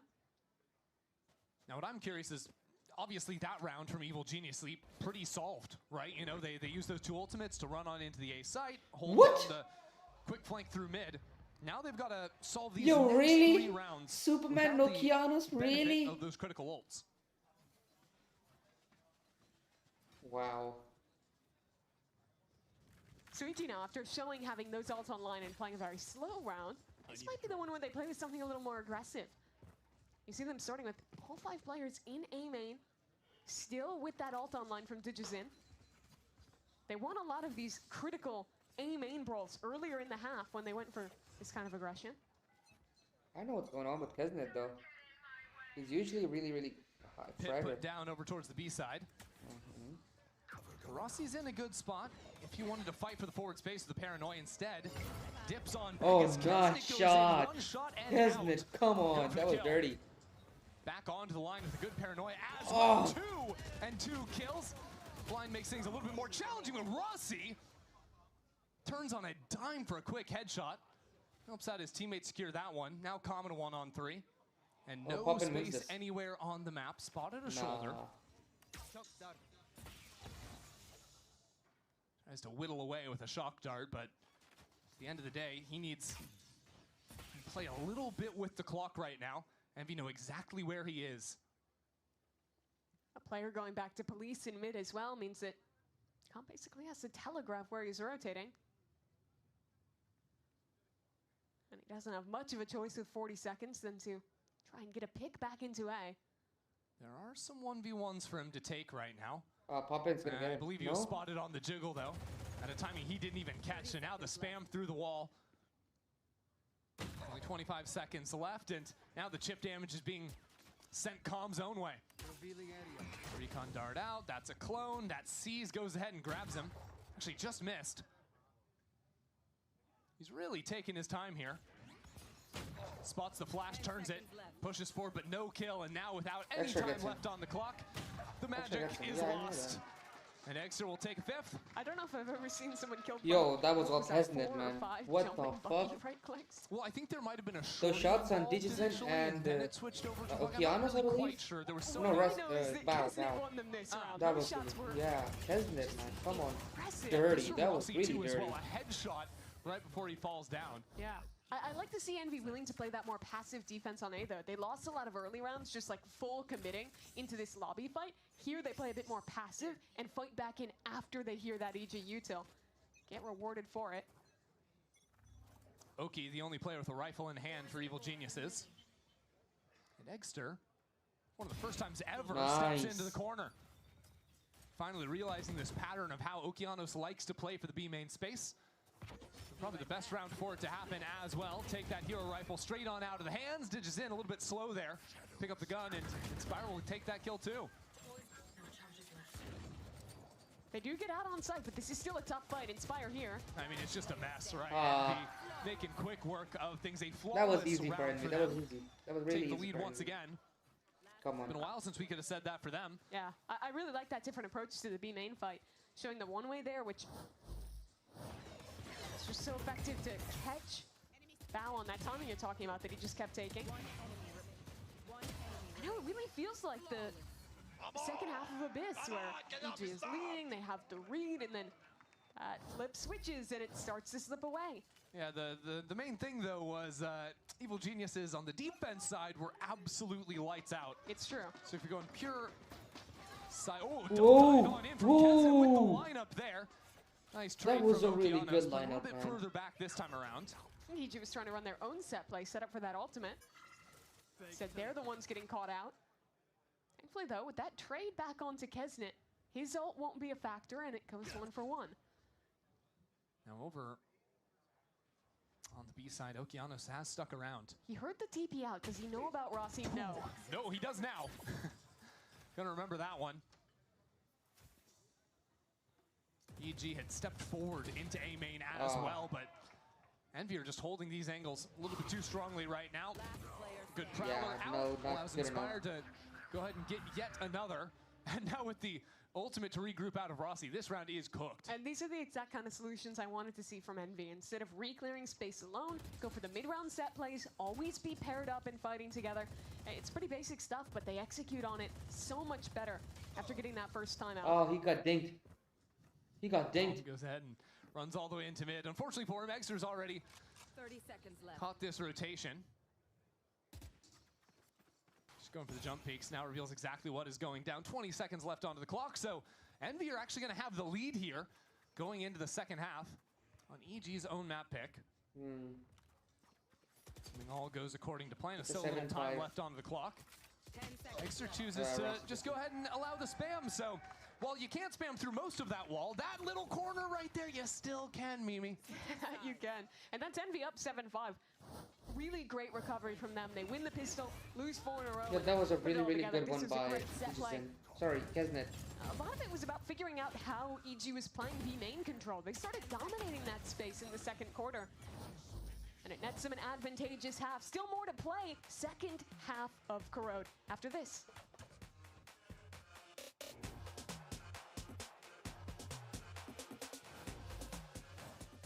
We've got two esports endemic brands coming together to create a series of products for esports for the biggest stages. 퍼포먼스랑 컴페티션이 주요 키워드다 보니까 레이싱이라는 테마를 잡고 거기서 이제 영감받은 그래픽 요소들이나 다이내믹하고 날렵한 그런 실루엣 같은 것들을 저희 FS1 마우스에 적용을 해봤고요.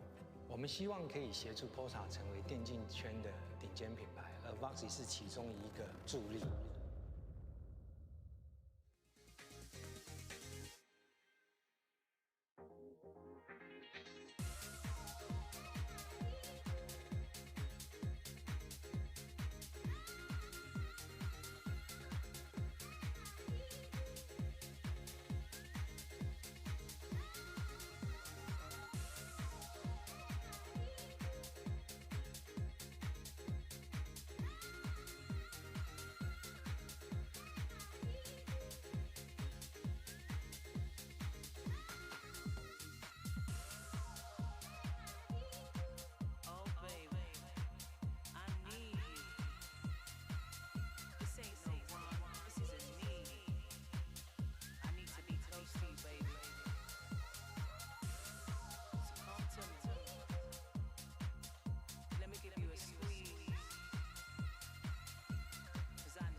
Well, Mimi, Envy certainly built off that success they started finding in the second half of Abyss and currently lead at 7-5 on the half. The big question for them is, will they be able to overcome Evil Genius's defense, which was so lights out on the previous showing? Yeah, it was outstanding, and I think the big people you're looking towards this half is Kesnet and Exter. I call out a couple moments where I felt like the synergy was a little off with Kesnet, the new addition to this team, but individually he has still been outstanding. And those two will certainly have to apply themselves on this attacking half for Envy that relies so much on these hyper-aggressive double dive plays. And one of the things we'll be watching is some of that aggression in the post plants, the forward fights from Envy. EG love to play heavy on the retake, and we're dominating Envy in those late round skirmishes. This time Envy not really doing any amount of misdirection. It's just a full-on exec over towards B, where the Bandit gets a couple of nice shots out of Soup, and he can fall on back and set his team up again for that post plant. This time, though, Envy just charging on forward. Two players now going for the swing, and it's not advisable. It is a disaster for Envy. It's reminiscent of the first map there with holding for that re-aggression. And even here, I like how patient Bao is being, waiting in the corner, anticipating again. Eventually, Envy's gonna try a little something. EG have plenty of time. They reacted very quickly on the map. They've got two players already in B main. So Bao's gonna be one of the last guys to activate. He's gotta know there's players around here. Now he's looking at him. Nice shot from Poppin on the return, but Dudges in and Supa filter on through to take this pistol nice and clean for EG. Yeah, you saw how willing EG were to give the space there to the double dive. They know how much Envy loves those hyper-aggressive site takes. So you give them their space, you wait for them to swing just that little bit too far, as you see here, and immediately punished. And only when that's complete do you activate this pinch. All of the keys that won EG Abyss got shown again here on the pistol round. Crispy work out from EG. Get to see a little preview of these next few rounds, because I think one of the things EG can do very easily is stall out on the Viper side of the map, especially, and just play for quicker rotates with the Yoru, with the team on through mid. So Envy were playing a lot on their defense with that solo Viper anchor on B. Yeah, this time EG may be trying to have some variance in how they hold the B space. Dijizin's got an Outlaw in hand. Give that man a scoped weapon any day of the week. This time he's posted up on a more passive line over on B. You're talking about win cons as well. Don't let Dijizin get an op. I'm not sure that Envy have the choice there. No, certainly they don't. But if you can shut them down once, keep their money in a bad spot, maybe. Yeah, but, that's the hope. Usually that comes after winning a pistol round. It does. Winning one of these swing rounds 2 and 3. Thankfully for them, though, the way he bought, he won't have it at least until like round 4. Round 4 is the one to look at. There could be some trouble, but again, this Bandit in a very good pair of hands. Supa for 3 here. Nice and easy. I think you might see some teams be willing to run that Bandit as like your light buy if you're FPX buying on an anti-eco, because its niche is really killing light armored players, right? That's where it fits into the middle, where even at a little bit longer ranges, you can one-shot headshot to 125. Yeah. Ranges where the Ghost couldn't do the same exactly. thing. And for only 100 extra credits, not so bad there. Yeah, will we see it on most eco rounds where you're playing full armor? I don't really think so. Just buy the Sheriff. It's going to be better still. But I think that is the exact niche where we might see the gun fit in a little bit. Oh, teleport up into A main. This is about to be mayhem. I tell a lie. Everyone teleports and dashes away except for Okeanos, who's left completely on his own. And now a little bit of that mayhem comes online as Kesnet pushes straight through that smoke. And it's Dijizin running for the hills. Yeah, nice hold for Envy. They wait for a moment, catch out that aggression, and then re-push in to eviscerate EG. Already down to only 2 players. And a B-side like that open for round business. from EG. Since I think we have a little bit of extra time to continue this Bandit discourse going, because it's our first time seeing it, I do think there is an element, because I don't think we saw it at all in the first pistol round of Abyss, but we've seen one in all the pistols since then.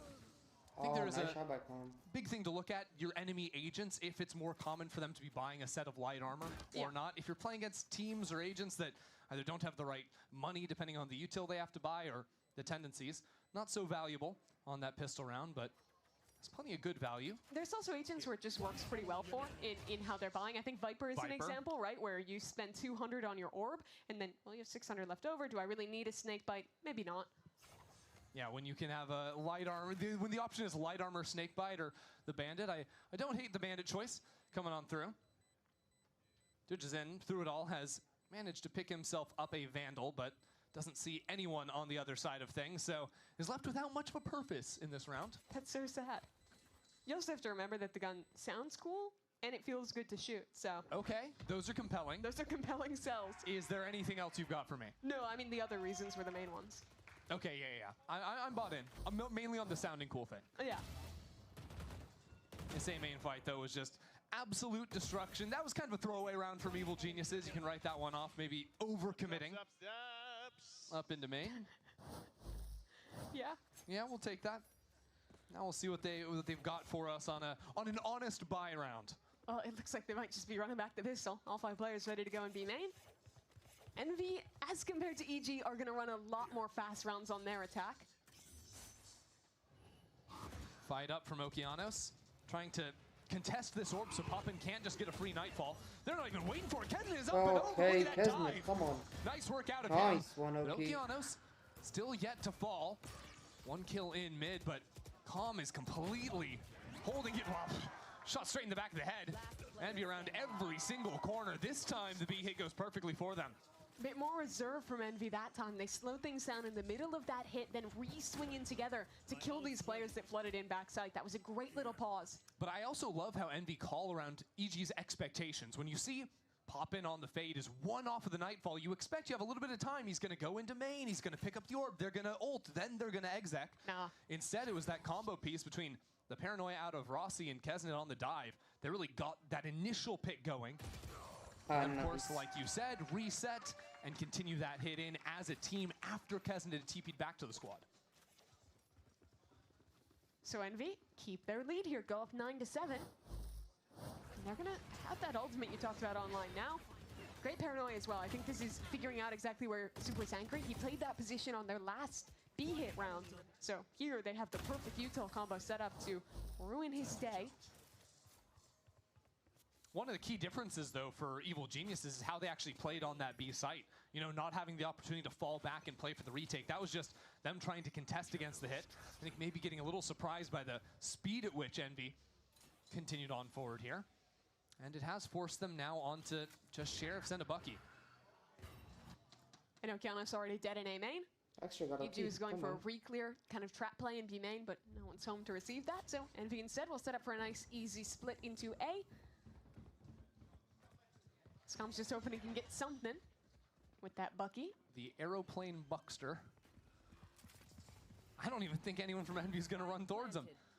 They know the gaps they went for in this setup. Really taking their sweet time. Eggsters getting itchy. Getting itchy for a fight. That's going to punish him. Still nowhere really for Calm to play from after that fact. Need a few more lucky breaks for EG to have a shot. I think he's just going to stay there till he dies. Inevitably to the spike. Those footsteps reveal everything Inspire needs to know. Get the kill, slip on away, turn back in for another, mow down some more on the eco. Not too bad there for Inspire and for Rossi to finish the job. It's too easy for him. So when we go up to 10 and we approach really the Too critical easy for round him. here for EG. They have rifles online. They had some early success with the pistol, but they've yet to win a rifle round here on their defense. Yeah, just watch that one more time. The only thing worth watching again, that Bucky kill coming online. But of course, we are going to be moving forward here. You put a big highlight on this round for EG, a must-win round for them. Good news is, I see Dujazin saved up enough money to go for the operator, and Evil Genius are going to call a timeout. Potter's going to craft up something to win this critical round. Yeah, Envy's been going for a couple of these faster B-pops, as we've seen. That's been kind of their early success on this map. You saw there as well that kind of look in towards mid. This is a team that very often will show you a double dive at the beginning of the round, be that just to take mid control or actually to commit off a site exec. So I think a lot of this round for Potter is figuring out where Dujazin should set up, where he's going to get that opportunity to catch someone before they can actually commit that exec. And Potter's going to know all that. And she's a very specific coach when it comes to instructions in timeouts. She's going to have an exact idea of how she wants her team to play out this round. She's going to give them options. If this team does A, B, or C, these are our then 3 responses. So you better believe EG are going to have big plans, especially in the early mid-round for this. And she likes planning rounds ahead. Give him the first round. What do you do after that? Building back into a tie game. That's her hope out of this timeout. But it all relies on winning this one, of making good on Dujazin's expensive investment in that operator. Seems like, just judging the minimap here, Evil Geniuses, the first plan is going to make things look a little bit more like the pistol round with a very light B side of the map. Play for retake. See what they can do from there. Inspired is all the way up in heaven, as a matter of fact. Maybe some opportunities to look for some spam if Calm's going to throw a dart into the mix. As Egster goes all the way up into heaven, sees that player. That could be a problem. Supa gets the kill on the other side. Now the Supa, come on. Really slowing things down for Egster. Finally, the second player approaches through elbow. So it'll be 4-on-4 in the post plant. Keep your eyes on Okeanos, though. There's a player coming in from his back. Inspire so quick to move up into mid, and he's not going to have a chance back into the round. Nightfall was stalling things back into spawn as well, so EG have nowhere to go. This retake is so hard. You're all pushing in from one angle. Really comes down to Bao's paranoia. Who's it going to hit? Absolutely no one. Envy in a great position, now committing to the pit, into the post. I think Evil Genius is just going to call this off. Yeah, maybe they should just run back, save it. You have no way back in. You've already used your only tool, and you want to save that operator. This round is done. But you already see the hunt is on. Envy want to get that gun out of their opponent's hands, and that will be a successful endeavor.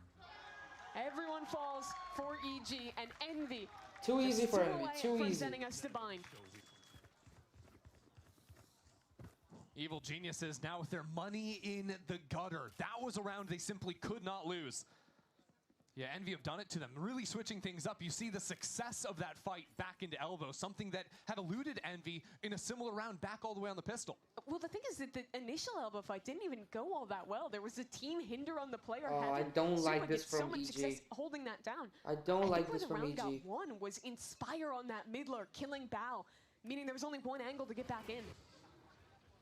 Really helped things out. Interesting paranoia and a Hunter's Fury from Calm, sending so much into a round with just the Sheriffs. And at the same time, there was an ultimate on the other side of the map. Rossi behind enemy lines while Inspire tries to creep up. Nice shot by down by Dujazin.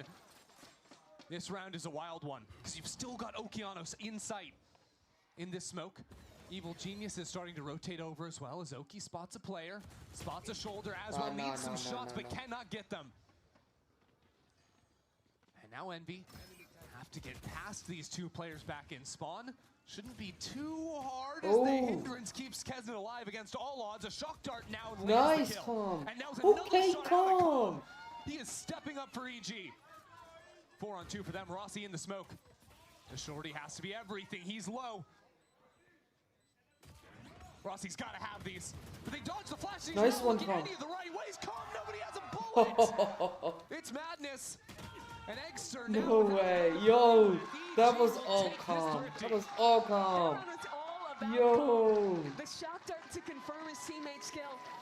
The sheriff shots after that, locking things down. And as soon as Envy loses numbers, it's the same script. They will get aggressive. They will fight into you. And you saw EG, even in a chaotic round, a round they had to win, they take the time to pause, wait for that aggression in CT. And even though it got a little silly, they're rewarded for it. They absolutely are. What the? So Evil Geniuses, who won Abyss on a Thrifty, have now kept themselves alive here on Corrode with a second. Have 4 ultimates heading into this next round. This would be a big one for them. Operator on the line from Oki. That's one of the tools out of the equation. But there's still more to come, and we are going to continue this push into the A site. Hard for Envy to fight No, that was a bad miss. The swing a little bit wider. So the plant goes it's a down. good swing by them. And now a Viper's Pit to try and flood back into the site. That's the idea out of Supa. Bao's getting spammed down. And a hindrance ready to go on the other side. So many ultimates about to be thrown into this retake.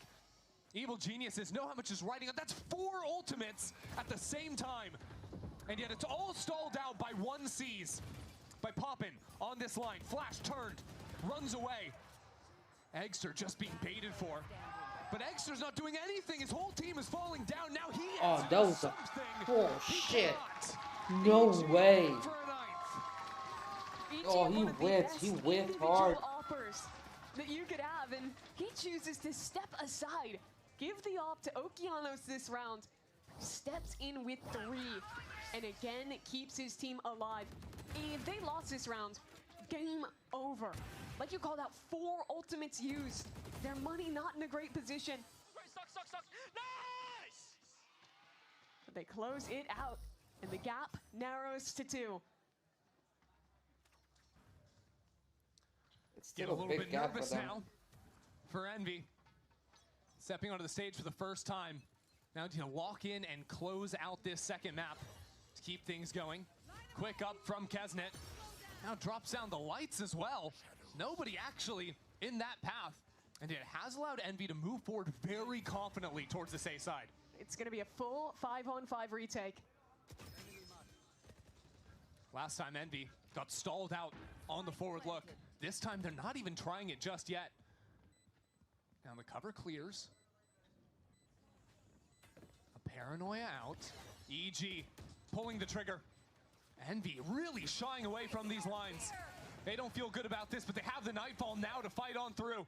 That'll be 1 out of Exeter. Nice one. But Judgeson doesn't even care. Okay, Bao. Can't Let's hear go. anything back to back with Bao. And these kills continue to falter on in. The lurk now. There's a shorty right in front of him. Superman gets the first knockdown. He cannot take it. Envy on the No map way. A No chaotic end to way. the round. Kesnet bypassing his opponent in the smoke, but gets the rifle up in time. Chuckling about the outcome.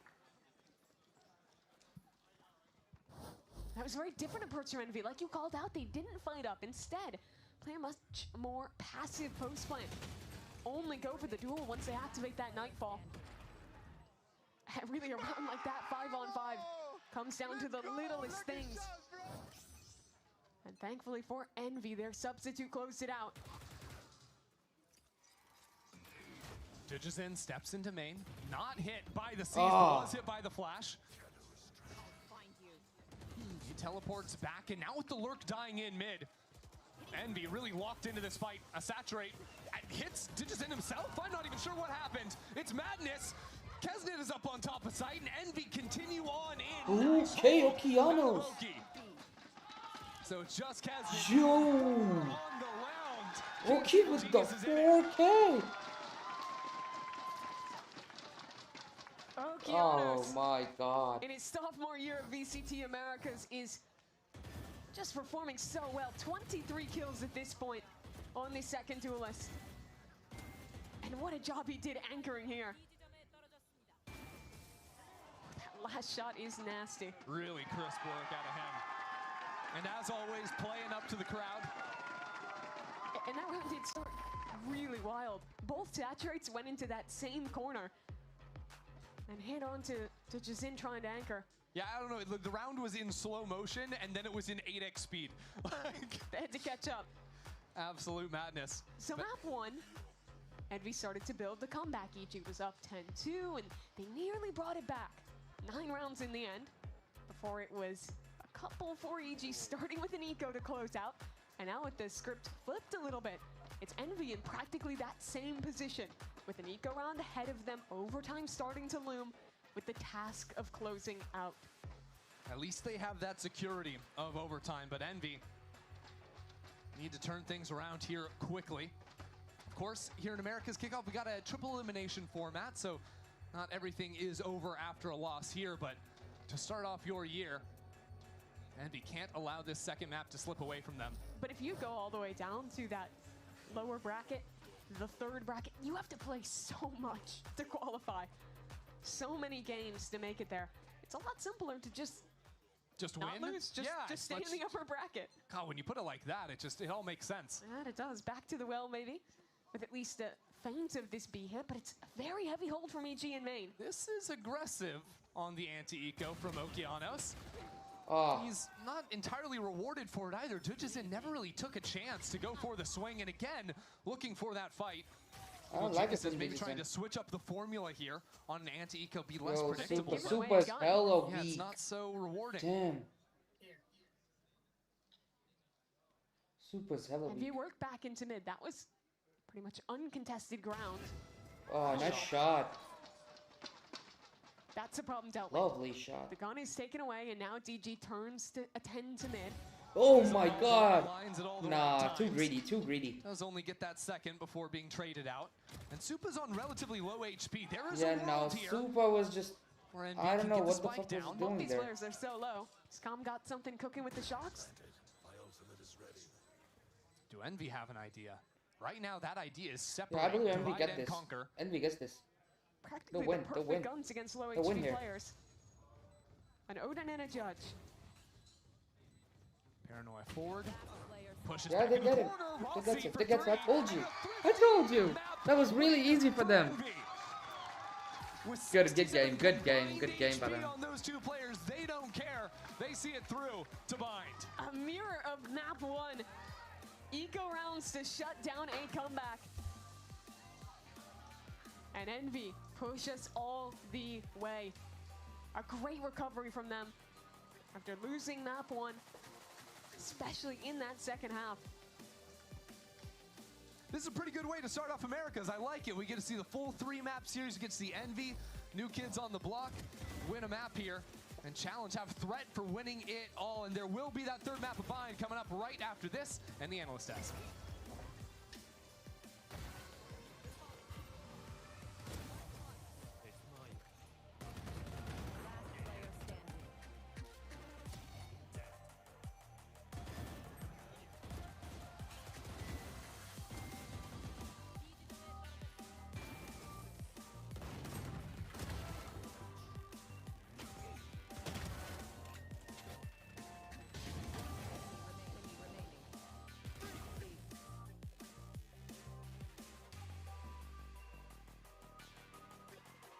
Yo, I'm excited about the Loud versus Cloud9 as well.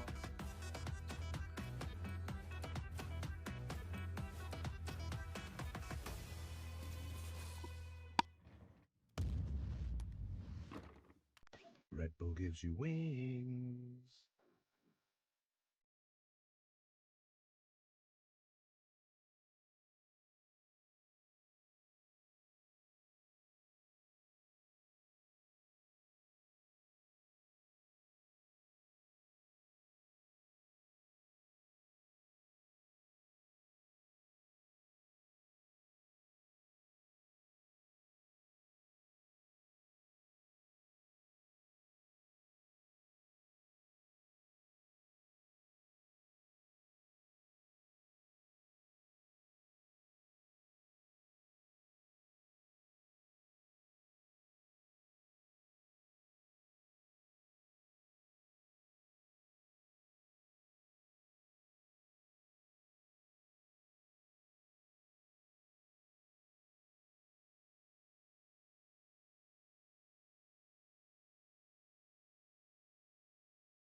But Inspire has the back of the boathouse and finds 3!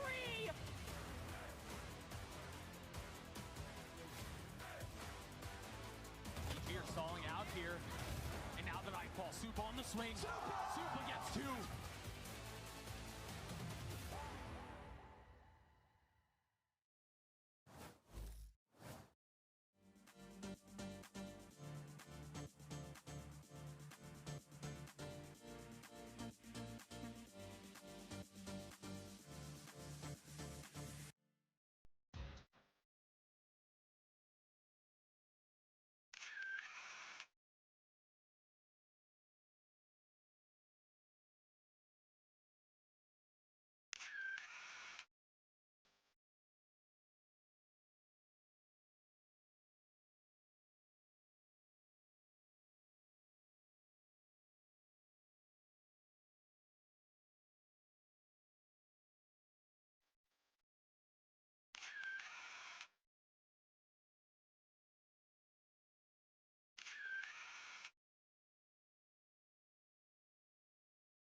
was good stuff. Okay, welcome back, everyone.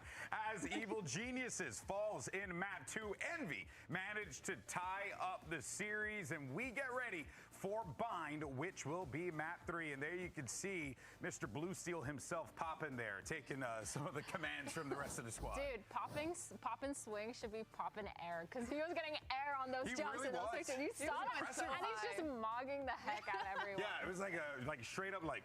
It's really good, really good. You got a career, kid. If this whole esports thing don't work out, you know what I'm saying? Now, in any case, though, let's go ahead and talk about what we saw in that game, because Myrna feels like everyone on Envy was outputting, and that is exactly what you want to see from a squad down 1-0. Yeah, I feel like towards that defense side and at the beginning, like, it was a lot of proactivity. They were really taking the reins on what they wanted to do, and just as a team, they were reacting. It was super close between Envy and EG, but it doesn't matter, because once they reached that attack site, it felt like everyone knew their role. They were so good on the executes. They were so good when they were going towards that mid, reading kind of how much control they had and splitting into these sites and kind of finding their form and just started steamrolling into those execs. Yeah, especially on the B side. Like B side, they were just absolutely dominating. You have Kesnet with the openers every single time. And this is what I was talking about, is the Kesnet and Exer duo, because Exer was there following up. So was the rest of the team, but Exer was definitely in there getting those trades. And meanwhile, while all that chaos is going on, you have Inspired getting so much impact with all these mid lurks, whether he gets a kill or just causing some chaos and kind of holding presence there. And then Rossi just coming in as like a cleanup crew, getting the trades that he needs. Like, I didn't see anything like super insane, but the things that he was able to do within the rounds, it really yeah, I agree. And honestly, Exter really was a huge standout player for me, because we kind of saw him having a little bit of these moments towards the end of that first map on Abyss, but now on Corrode, we saw him making those plays, getting those kind of splits that he wanted, making a lot of support plays. You know, even on their executes, he would have a timing where he would re-flash and re-swing to take even more space once all that util has been put down on the site. So again, really good stats from Exter. We talked a lot about his Yoru, and I think now he actually finally had the time to show us what he can really do and really push them to. Yeah, and that was the biggest thing, right? What can this team do, and how can they figure it out within the time frame that they had? Yeah. Because let's not forget, Kesnet kind of coming in a little last minute, needing to make this whole thing work out. Turns out, though, if you are Envy and you're a fan of Envy, you're pretty good about the squad right now. We're so back. We're yo, who picked Envy? You never stop believing, right, Athena? You never stop believing. Stopped. Oh, man. So stalwart in her predictions. Totally. All right, well, coming up next, though, we're going to have Bind. Now, this is going to be familiar playground for everyone. One of the most common maps in the game. One of the best maps in the game, in my opinion. Okay. Debatable. I'm fine. I understand. But this is a bread and butter map for a lot of people. So you're kind of coming into this one with a lot of questions for both squads. Yeah, I think this is going to be a really good showcase for both of these teams, because on one hand you have Envy, who's kind of just, like we said, steamrolling and zooming and taking a lot of that fast space, whereas on the other hand, based on that first map with the Breach and with the Vito, we've seen a lot of those really good setups from EG, playing off of the util, playing off of the Breach. And so when it comes into Bind, we kind of get the best of both worlds for this, where you have those really fast TP mid-round plays and you have a lot of those util plays. That's right. Well, folks, we are going to see how everything breaks down. And the question is, can Envy pick up the dub in their debut? We've only got one map left to prove. So let's see how this all plays out. Map 3 coming up next. Mimi and Ender will see you guys in just a little bit.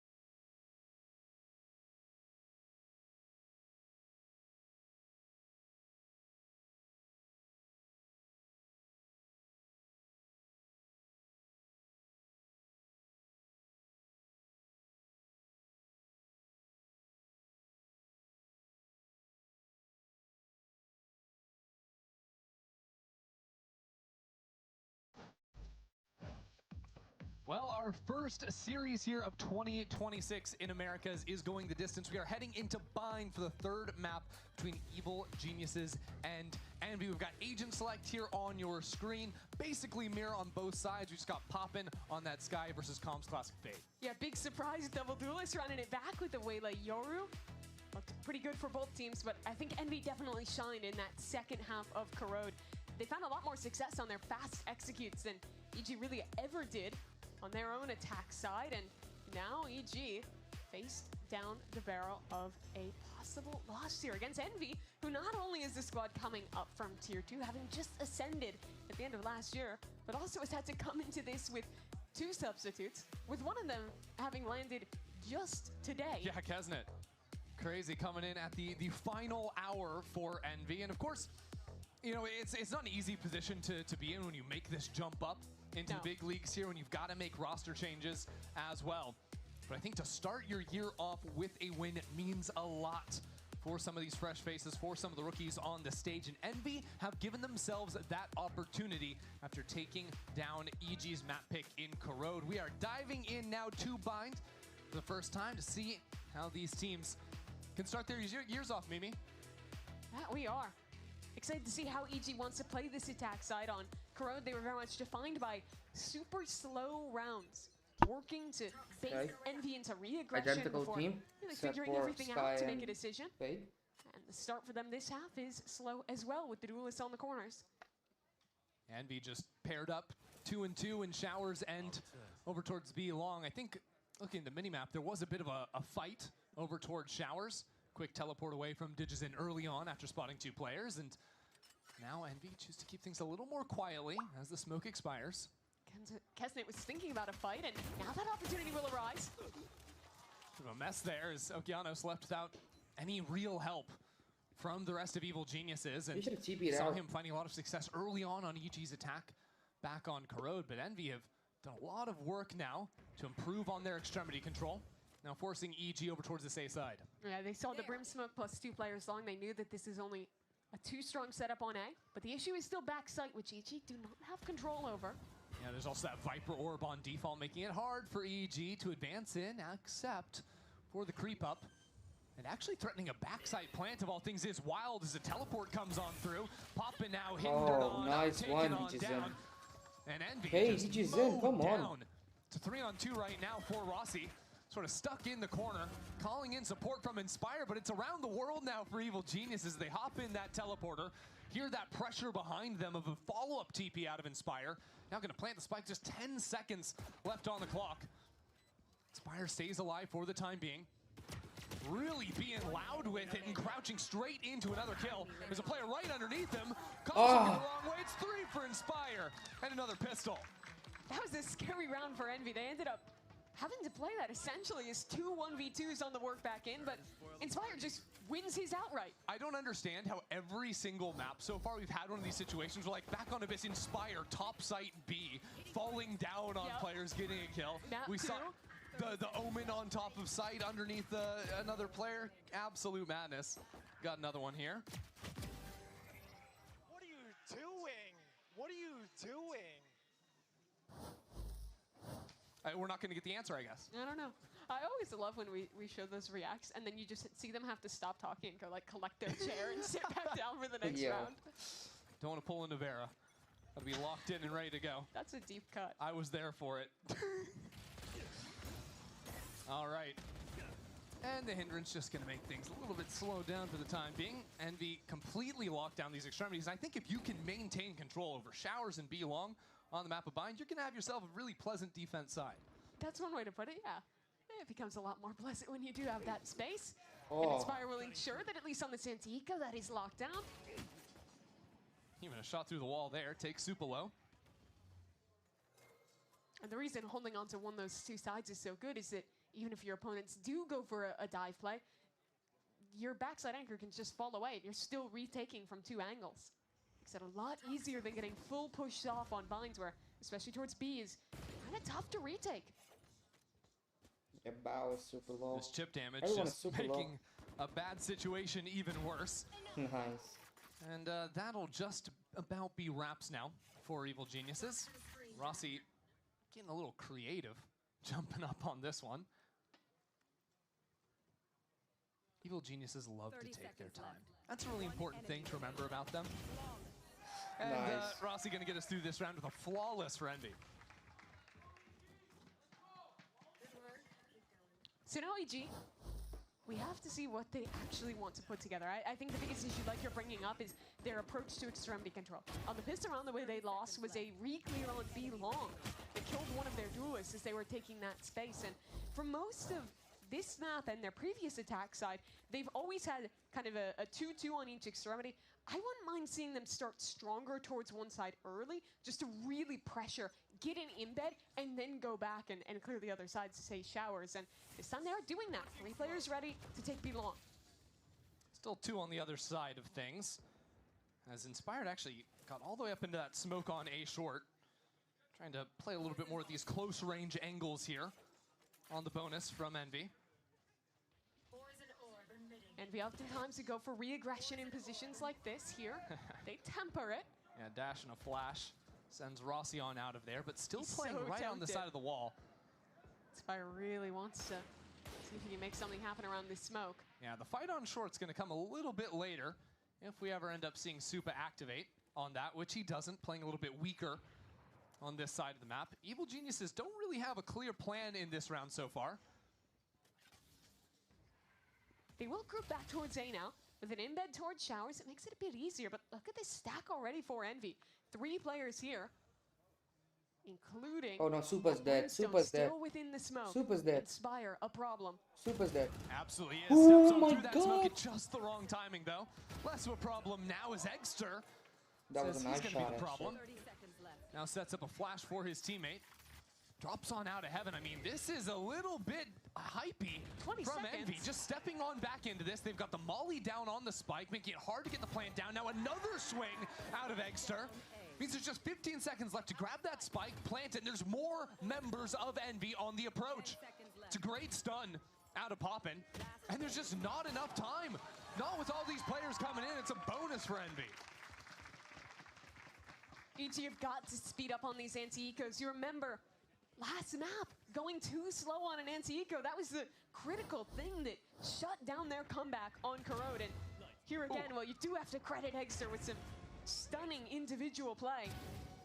They just didn't leave themselves options. The Viper Molly stalls out, and because they never took Yeah. showers control, that extra extremity, there was too many angles for EG to deal with. Just a quarter of a second difference on that smoke, blocking off Eggster there. And he seizes that to punish EG, now onto a bad buy. Again, just getting bullied away from B long. This has been consistent from Envy. They have done very well to make it impossible for EG to ever get into a comfortable position on these slow rounds, and it continues here 30. with an even further step up that they hadn't showed before. And with that extremity player dead for EG, they basically have no map control already. Having used the Prowlers for calm. And sure, it is just an anti-eco, but I think the way that their map control has been completely taken away here is a bigger issue continuing to show through.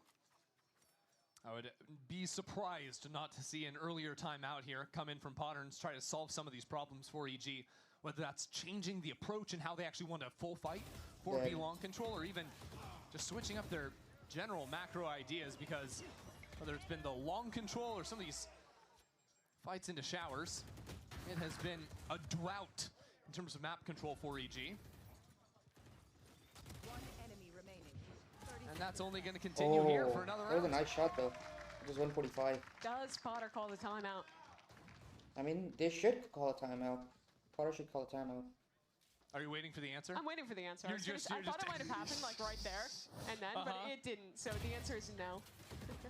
At least for the moment. But I think if we're talking about solutions for EG, I think first of all, obviously, you need to have better extremity control if you're playing this kind of slow style. They have been slowing down. They've been wanting to take this space, but generally they've only ever found one part of the map, and when they're eventually hitting, they're still dealing with that extremity. Option B, just simplify. It's bind. Go for a hard exec. You have double duelist.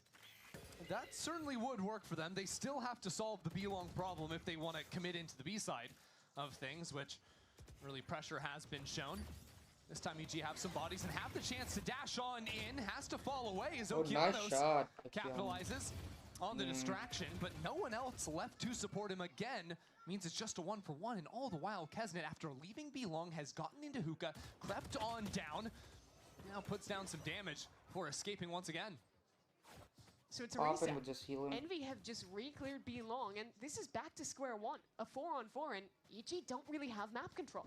But if things get a little bit lower on the clock, I mean, even without, Envy have some options. Inspire has the orbital strike. EG. He has a molly too. This is a lot of stall on A. The stall on the planter was the big problem in the previous round, and he's primed it. Here it comes. Thought those players a little further up into lamps, but it gives Envy so much more space. They can go right back into that. Despite into showers goes Eggster's way. Nice. And now how do you plant the spike? There's a smoke on default. Kesnet is out of lamps. Kesnet taken down. It's not Oh, Inspire lined up. Nice one. sends him home. 5-0 for Envy.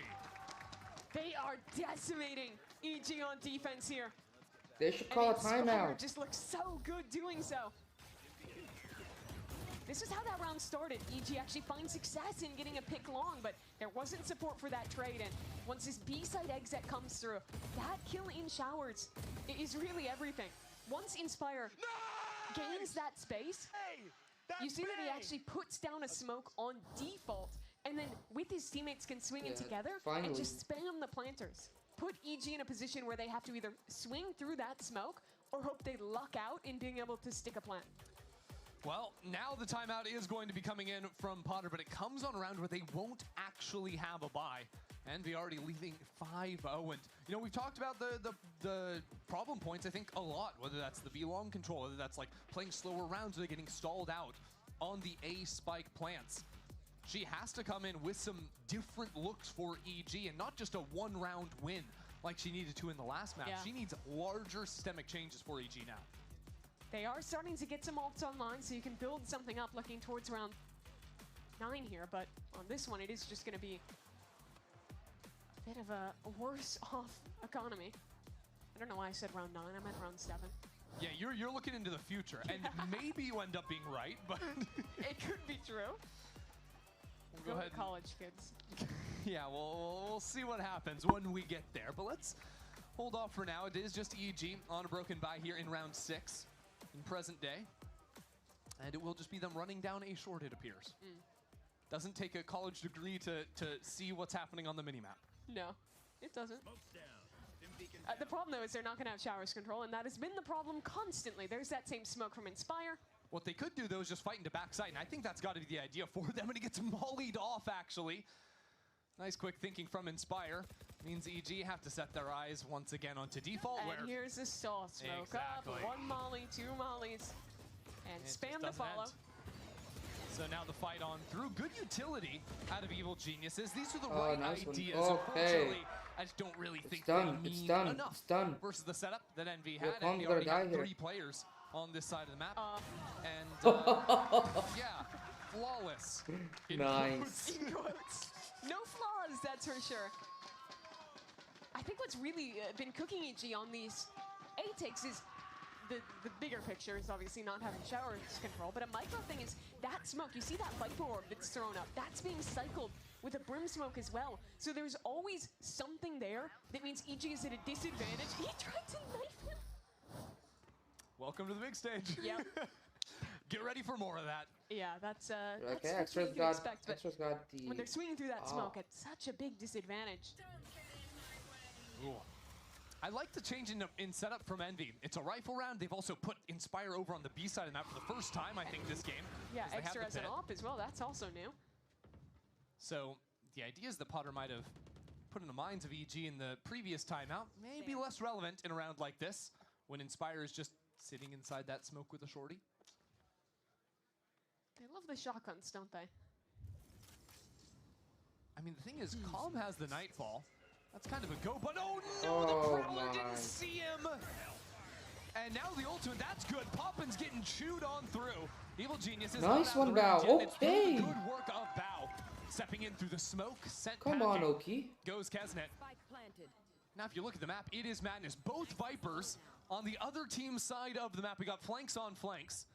The only known quantity really right now is that Kesnet was back in spawn. So Rossi has a chance to step on through. Nice He one, needed that Decent. kill to keep this game Nice, perfect for OP. Envy. And it won't be. Evil Geniuses take their first unbind.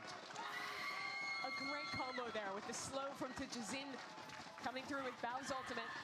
And this time the scaling just a Yo, little the bit crowd better. went Both mad for duelists get into EG. the Let's site. go. No one gets stalled off by a Nah, man, that was not a good nearly one a by EG though. They just got really, really lucky, and that was a really good Tells them ultimate. exactly where you are, and then you just put all your utility on that player to get the kill. It could Helps have them get gone into the site. so bad. It would have been so bad. Now they need to show they can do that in other ways. Okay, Dijin got the up. Fight on down B long. That's flashes on flash. So Nice can't see bow. anything, but his teammate had his back. And that is pivotal to start off this round. Finally, EG have a pick off the beginning of the rounds. I don't think we've seen any rounds really where they've had that advantage. And now it's the classic Envy. They love re-aggressing, pushing up, challenging when they're down a man. But EG's ready for it. They're just waiting. Yeah, Inspire only has the one more smoke remaining, so doesn't want to hang out for too long up there on A short. Doesn't want to force himself to use that so early into the round, but he might have to anyways. DG with that attack sided off. Oh, this is a good line for the convergence. Spire has a molly to use with that as well. But EG have called around it for the time being, gearing up over onto B. Still, read by Rossi is Kesnet. here, and help starting to filter over. Kesnet arriving with that ult. That's thanks to a Trailblazer that just re-cleared up through A. 30 seconds left. EG ready to fire away. Kesnet lights up down long, really segmenting off this hit with 20 seconds on the clock. Rossi and Kesnet, how long can they hold? They can't escape the side. They've Nice got to buckle super. in. And now Oh, it's just Rossi. super. Left on his Inspire's own. gonna get him. He's Inspire's. knocked Oh down. no no no no no no no no no no no no no no no no. EG that time punished the aggression on B long. Wait a moment, but they don't let time become the enemy. Pick the right timing to re-exec into B. And now finally have chained 2 rounds together and are building something here on Vine. We'll see it again. This Nightfall just sends Kesnet and Rossi scattering, and the mollies just continually being sent back there on spawn not only locks those players onto site, so they can't leave, but the support also is just getting chewed through. And Envy is always a team that loves to flood retake. That's their big thing on defense, and those mollies completely hamper that effort. Well, Mimi, Kesnet's got an operator down belong And a this little time. fake gap in the smoke. Hello. Oh. That's a big missed opportunity. Needed that one. So now B long, which Envy have controlled so consistently during the first quarter of this half, has now been taken away from them in back-to-back rounds. Warning shots. But EG holding for now. Just 4-1, leaving a lurk over towards A short. And Envy this time without any really aggressive positions bar. Oh, nice one, Rossi. Challenges. Yeah. And there's no one in a position to turn around, cover him, look for a trade, nothing. Just gets away with murder there. And a mid-round Seekers is great information as well. Only sees the one still on the B side. Sees 2 going in, so Poppin is running behind that outside of Hookah right now. While EG are forced into the A side. He's got a quick flank. Inspire. Come on, Inspire. Ready to stall out this plant too.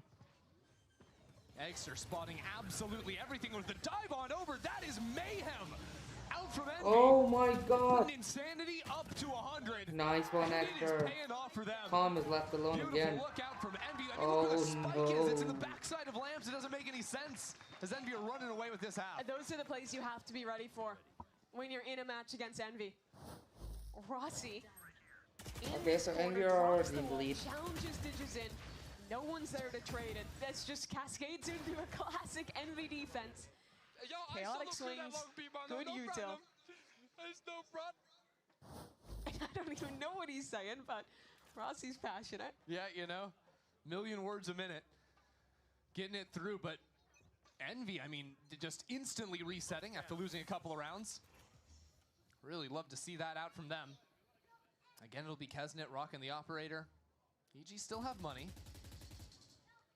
but are way more timid to actually contest early space nowadays.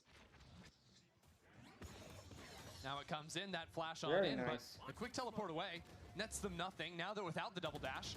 And Inspire has slipped up all the same. They're Oh spamming my forward, god, looking 2 for HP! 2 HP. He can Oh, still deliver. shit. But into the site is EG. They have a post plan established. Envy, the player's already in heaven. They want to Exter flood. coming into it now as Kesnet distracts on the other Nice side. shot. Exter finds his mark on the other. One shot, two. Very nice. Now knocked down. But his evil geniuses back away into the corner of this pit. Envy are on the approach. Calm disappears back towards short. Oh, it's calm around the world. All the way back through showers. Oh. Classic looks for him, knowing that Envy Yo, Calm is doing it again. into the Calm is pit. doing it again. Calm is gonna do it Has again. This opportunity. That is vintage Calm. Going for it. Decent Calm plan did it for before him. as well. And Supa still delaying on the outside of this Oh. smoke. Now it comes down to Calm as the pit falls. That'll be a kill for him. And Kesnet is low. Not a lot of time to play with either. Calm is just playing with his boot. He is toying with him. He will fall, but there's not enough time left. He wins it for EG. It's just classic, isn't it? All the way around the world with the Red Bull clutch for Calm. Oh Just feels my right God, seeing that man. back in an EG God, jersey. I missed watching that. I'm not gonna lie. When will teams expect it? That's the real question. Never. Yo. Seemingly never. That was hard good. hard to know exactly what to do in a situation like that. Calm could be in so many different places. And ultimately, it's just that time game that ends up paying off for EG. I really thought Exter had the round-winning play there, jumping through heaven, getting 2 kills, but in shutting down that double swing, he doesn't kill the Viper, so Supa's pit stays up, that sets up the flank and wins around for EG. Now Evil Geniuses throw a fake Prowler on the A side of the map, while the rest of the team challenges into Hookah. A different idea from them. Haven't seen much of this and have not seen the judge either. Whoa. Hoppin' Hoppin' waits a love moment the before judge, shying man. away, and Come that on. is now Love the EG shotgun. without one of their duelists. DG's having a lot rougher game here. Been getting shut down a lot in some of these early rounds. And that means the ultimate not available here. Ooh. That's Hey, another Kesnet got pick as well calm. out of Kesnet. That was a refight through showers.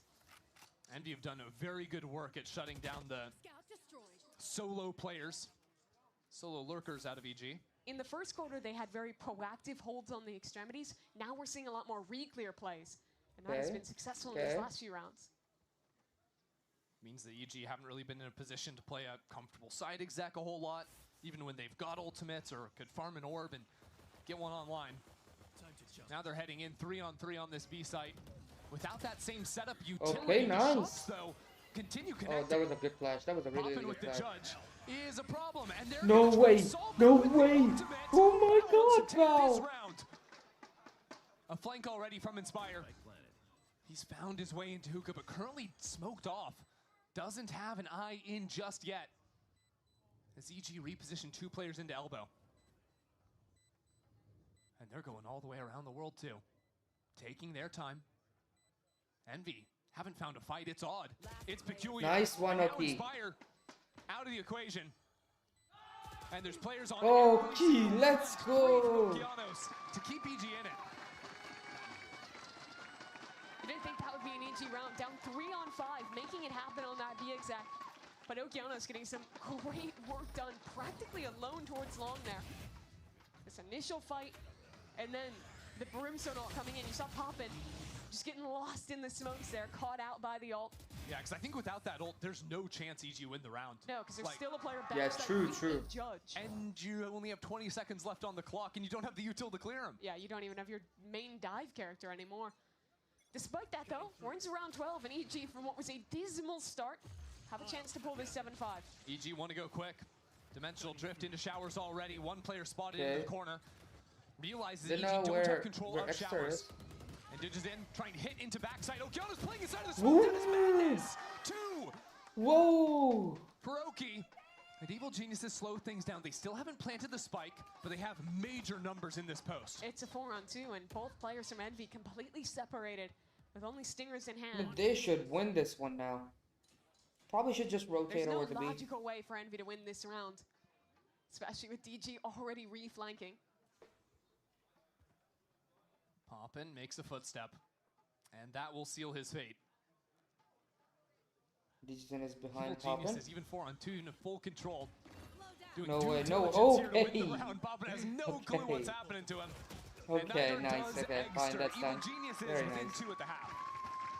A really great recovery from 6-0 to 7-5. It's not bad. 6-0 to 7-5. It's not bad. Pretty much every round.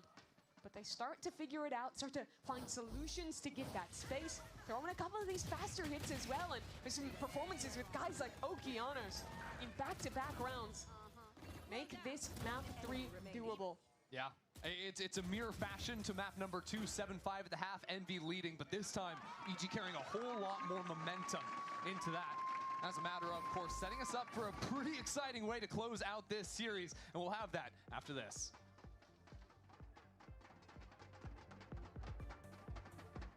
Pretty neat, pretty neat.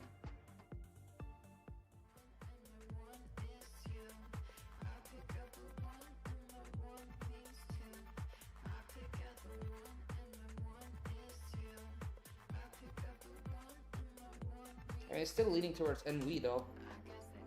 I think it's gonna be really, really hard for EG to actually cover this lead.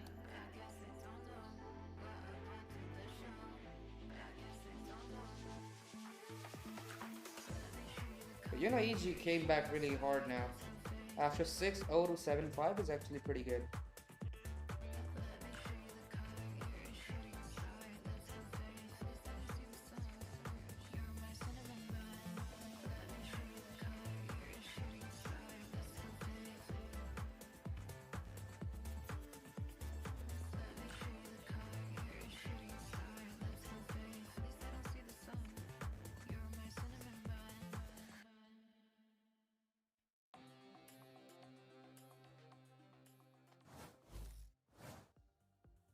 We've had some close maps here already to kick off the 2026 season. The first half of Bind was no exception. 7-5 is the score. Envy in the lead.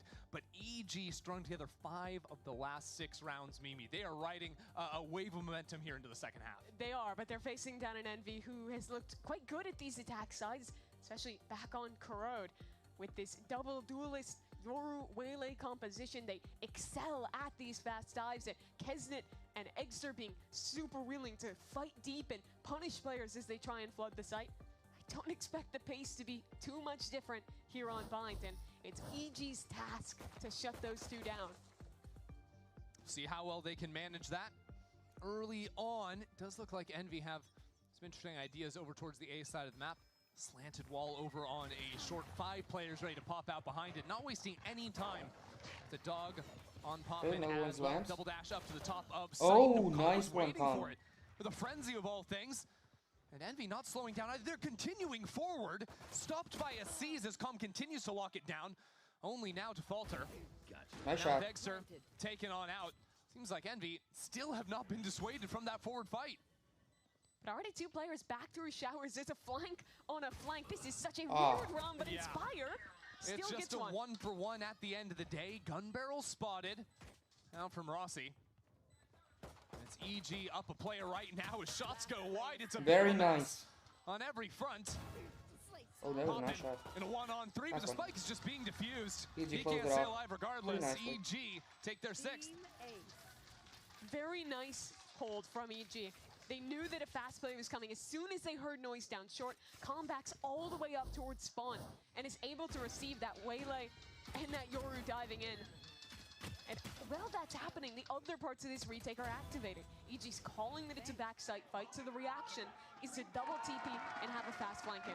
Those are all the right ideas to shut down these kind of hard executes for EG, and that's the momentum just continuing into the second half. All Keeping right. that ball rolling. So once again, we've got Digizin picking up the Outlaw. Actually, a bit of a investment out of Envy of all things. Couple of... I don't like it from Supa. The Bandits, 1 Sheriff. I don't like this from Supa's being Supa. challenged on the B Yeah, side. shit. Digizin goes down to a nice headshot. And that is Envy Yeah, with full that's control of the B side. B, yeah, B's No clear. matter your guns, B's retaking clear. B is tough. This is a scary round now for EG. Very forward hold from Envy too. already taking elbow control with Inspire. Oh, they're just swarming. 4 players now repositioned into elbow, and the fight's continue on Nice. through. A Extra, perfect snake come on. bite. Divided Supa from the rest of the team. Even a little extra scouting on Eggster. I mean, Envy did everything right in this round. Just one headshot out of Kesnet was what they needed to start it. Now in a beautiful position in the post plant. I'm curious where Kesnet is going right now because he's going around. Kesnet's on the A side. You He's come! killing them on B.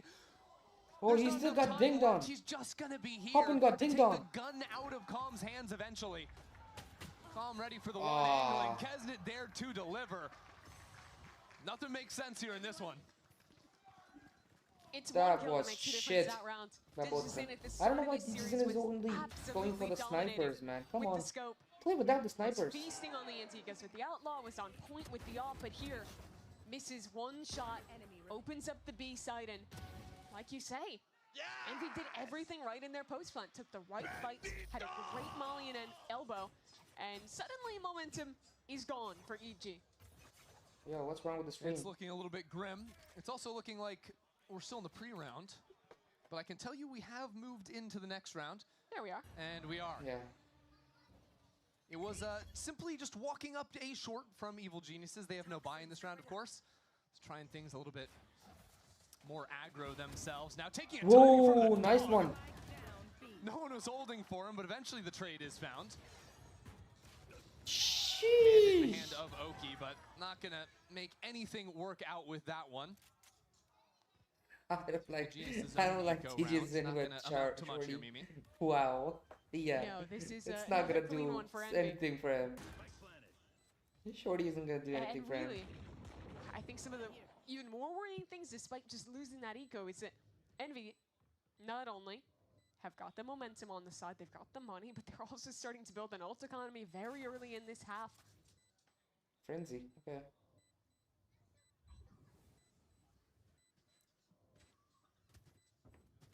Envy just doing some gun swapping to enable Whoa, nice to one extra. charge on in, get the dimensional drift online, setting themselves up beautifully, as you're saying. And Inspire continues to do good work here. A 9th round on the board for Envy. Pretty much a dream position for them. EG now. This is the round they absolutely have to win. Digizin has an operator online. They have guns. If they lose this round, this is starting to look like a full-on Envy snowball. But I think it's tough to get value with an AWP against a comp like this. Envy is so aggressive. They have so many tools to either blind or block off an AWP line. Despite all that, I still think that DG, he's got to be the man, and well, this round doesn't look like he's on the right side. I don't Envy like moving this play 5 from players Digizin, towards though. B. Well, let's see Got what happens. dimensional drift. It's just going to be an exec. You have to They're imagine. just gonna hard push So B. my eyes really head They're towards gonna hard Okeanos, push who B just gave up easily. his position in hookah, instead choosing to fall on out. EG want to play for the retake. Actually, Oki's getting right back into it.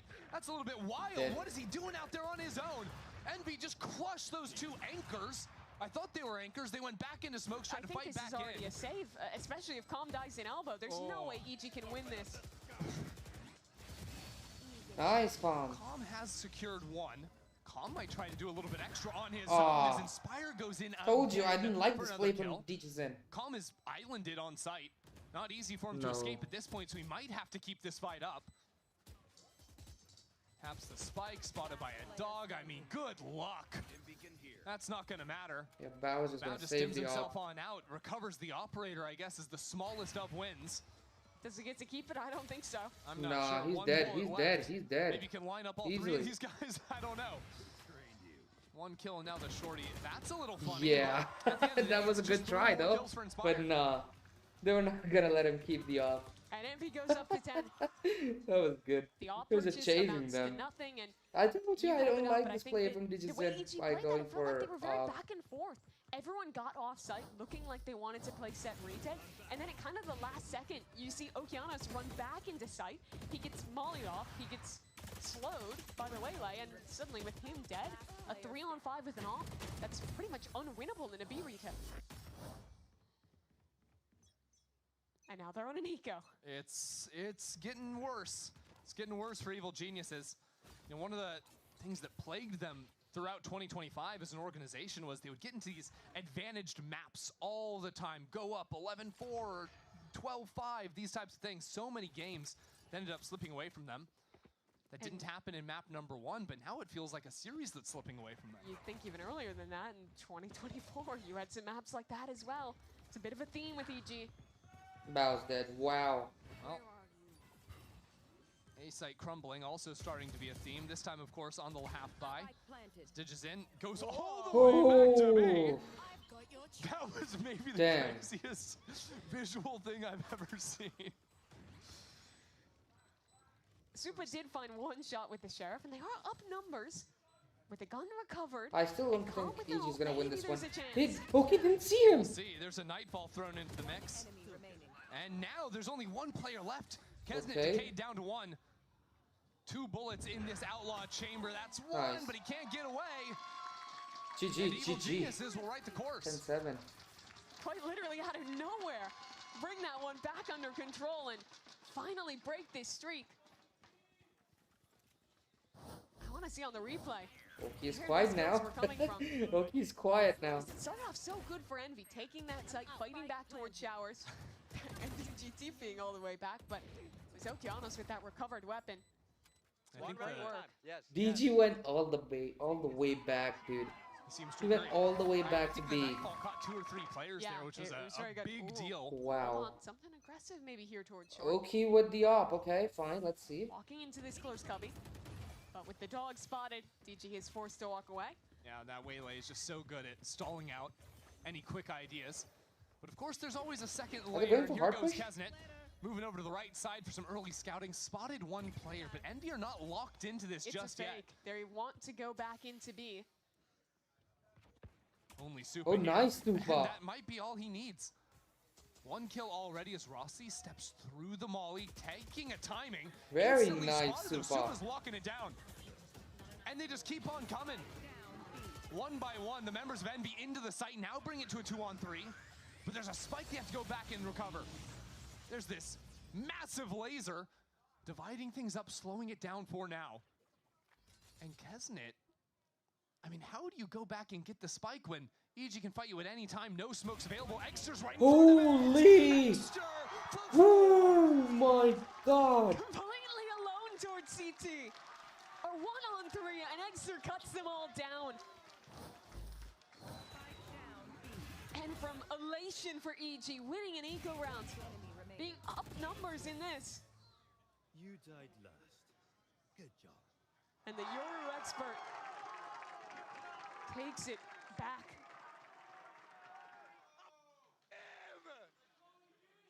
I mean, Extra's playing a phenomenal game. Even look back to the previous Agreed. match. Previous map as well. Bro. Extra currently Extra's having the best day. Kills to 11 best day. It's such a heartbreaker for EG. Supa did such good work anchoring there. 2 or 3 Yeah, kills, it's locking really, it down, man. Super did so well in this round, and they just fucked up. And now They fucked up. that we've seen these last 2 maps where Potter down rounds has to take a last-minute timeout and hope she can come up with a solution. Stunner was actually this next round is bang immensely on. scuffed from Evil Geniuses. They He said they were only gonna have go 2-0. 2 rifles It's they 2-0. can take into it. That's all they've got the money for. Now, they're a team that is not afraid to put ultimates into an eco round, even when they're not massively advantaged.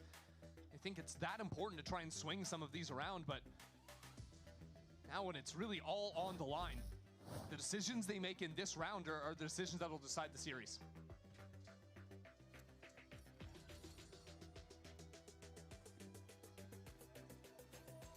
So they start off leaning heavier towards A. 3 players set up that side, but Envy, they've been nothing if not quick in this half, and looks like here again they want to just put a fixture on the B site. Dimensional drift, courtesy of Extra's 4K in round 18, and this time wasting not even a second. Already up, sees nothing, might have seen a shoulder. Yeah, player spotted there. And Okay, now Supa Supa. just still holding it down. Hold on a minute. Kesnet out of the picture. Ah, Poppin comes on through, so it's timing. not over just yet. And Evil Geniuses are trying to retake fast as well. Ditches in, sees that planter, tries to set it up on the other side. But Extra still Very inside the nice. smoke, and Envy with these forward fights continue to impress. Very nice by In the Extra. exact same position. He carved up EG in the previous round. Extra again sends him packing. These rounds are just classic Envy. The set strats are so well drawn up. The aggression in the post flank, completely disrupting any team. Completely done. We wanna EG's play gone. retake. Let's go. Yeah, 7 NB kills gone. in 2 rounds. 26 and Ridiculous. 11. That's his KD. And on that B side, I love that smoke Holy. that they throw down just to get Yoru out of his ultimate. Pick a side to fight from. And then, like you mentioned, that same position, just dominating CT control. 12-7. That was the round for EG. They used it all, they committed into it. And now if they want to bring this back, they need to win 5 in a row. No, EG Sideholds doesn't have it. EG Fairly doesn't have strong it from anymore. EG's anchors, but the retakes have not. They're switching things up. Okay, and Inspire got real bow. aggro outside of B. Doesn't matter though, because Inspire is having a Calm is monster holding it. game on the Brimstone. All it does is give a free A side on the other side. Okay, nice shot out from Supa Calm and and Calm. Supa to return over towards A. So it's EG with numbers in the retake. I don't like it. Still, it's a strong position for Envy. I don't like it from Crossfire EG towards still. this side, but EG, they have enough time to The wait flank for is their good flank to come by into play. DGZen, Two but important things is the Lamps fight, how long Poppin can stay alive. And also this flank Okay, coming online. Poppin's Poppin is dead. down. And now the flank Kesnet. into Kesnet. Okay, Rossi. And Rossi holding it down. okay, but the flank DGZen's got is the here. flank. Rossi can stall some time with this Molly. Pressure to try and come in, knowing the spam through the wall too. Pulls them away from the Nice, spike, but Supa. Supa continues to deliver. What half Supa's having? This has been rough for EG, but even in the rounds they're losing, he's getting 2-3 kills in so many of these positions. And they absolutely need him.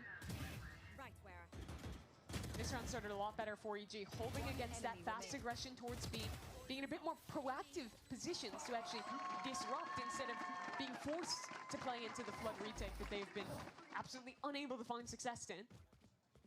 I think Well, I'm DGZen getting was word good that we on have Yoru, a but technical pause coming I haven't on seen a anything line, good trying to from figure him out some on in-air situations, I do believe, but it gives us a he's not chance having to the day on discuss Waylay. the state of the game right Tech now, pause. because Evil Geniuses are trailing by 4 rounds, and when I'm looking at this next round, the bye's a little bit all over the place. Neither team is going to have a full kit heading into the next one, and it is EG that have found a couple of round wins here and there, but by and large, they're still looking for a larger solution on this defensive side. And right now, a lot of what it is it feels like EG is being held together by Supa. He is getting a couple kills for this team, barely keeping them in control. I feel like you need to see DGZen come online and show why they made this investment for EG. It was a weird move, right? Picking up a Brazilian player who would, doesn't have maybe the greatest reputation in Tier 1 for that history. He's always been great individually, but his teams have never found success. And for an English-speaking roster to take that risk, pick him up, he's got a lot to prove in his 3rd season of VCT Americas. See what he can do here. The tail end of this series. Evil Geniuses, you can see with a judge in Bao's hand. Some light armor scattered here and there. But Envy, who looked to go down B long, initially see that pit and decide very clearly against it. This game has been defined by B hits, but now they'll be forced back towards a back into the judge of Bao. And Bao's got teammates to play for some assistance, some distraction. DGZen holding the wider line right now. The Prowler, the dog, needs to be shot. A good hinder too. As Bao slowed down on Dolphin, nice shot out of Bao. Not surprised. Nice one, Bao. And Bao charges Yo. forward for an extra shot on top. It's a Yo, great Bao start did plan for really, Evil really good. Geniuses, but Rossi has crept into the site. Nice one, Tom. Inspire falls. Okay, And now Rossi. Rossi, the last hope, still has to go back up into short and recover the spike. Catches Oki looking the wrong direction, but it doesn't even matter. Yo, really, really good one by Bao. Envy has been slamming B round after round. Amazing This job by time, EG DGZen have for the checkmate actually with the ultimate. baiting Show them a out. Really great bait setup there for Bao. They still knew Bao was in this corner, but despite that, he shows the trigger discipline to not shoot the clone. And get 2 from that tough spot. So now it turns around a bit. Envy, the ones to call a timeout, losing 2 rounds in a row. And I think they have good reason to. When you talk about shutting down comebacks, you're waiting for that big ult round. First We're time getting out for closer to NV it. at 12. Inspire popping both with those tools. If they get into post plant, Rossi has a pit as well. This is going to be the toughest round for EG's comeback to weather.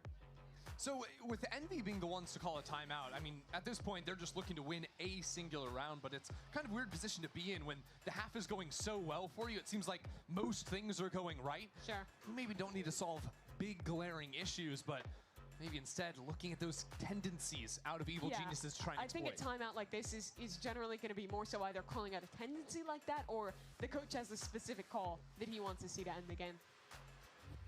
We'll see what they come up with out of it. Envy in a position to win their first series on the America stage after promoting through the Ascension tournament. Trying to capture some of the magic of former orgs that have gone through that pipeline. G2 instantly comes to mind, but it's been a while since we've had a team come up and stun on the tier 1 stage through that 2G pipeline. was the inverse of G2 in many ways last year. Not they were. Envy trying to write their own history for themselves. It will just again be a quicker look for them. Are they still going for hard push? Oh, they're going for hard push. Beyond belief. Does it matter is my question, because this Bucky in this position scares me. Now, you don't often see a Waylay dive very nice spam one. the smoke with a Judge, or with a Bucky, for that matter, but they do it anyways, and now they've got a Viper's Pit down. Envy not in a bad position at all in a B-side post plant.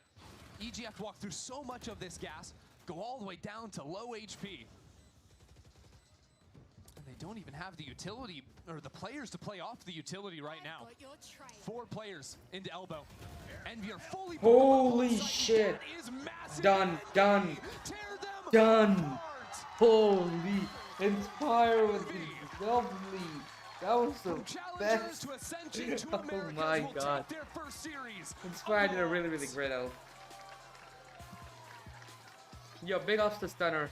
He actually called it. They're gonna go 2-0 on the last 2 maps. Had high hopes, Wow. high expectations. Amazing. But for 2 of their best players being too young to compete, there were questions of whether they could still bring success to Americas.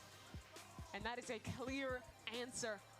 With Kesnet and Rossi added into the mix, they still are playing that style you know them for. Yeah, it's so fun to see the rankers bringing the heat up on the stage, fighting forward, wasting no time.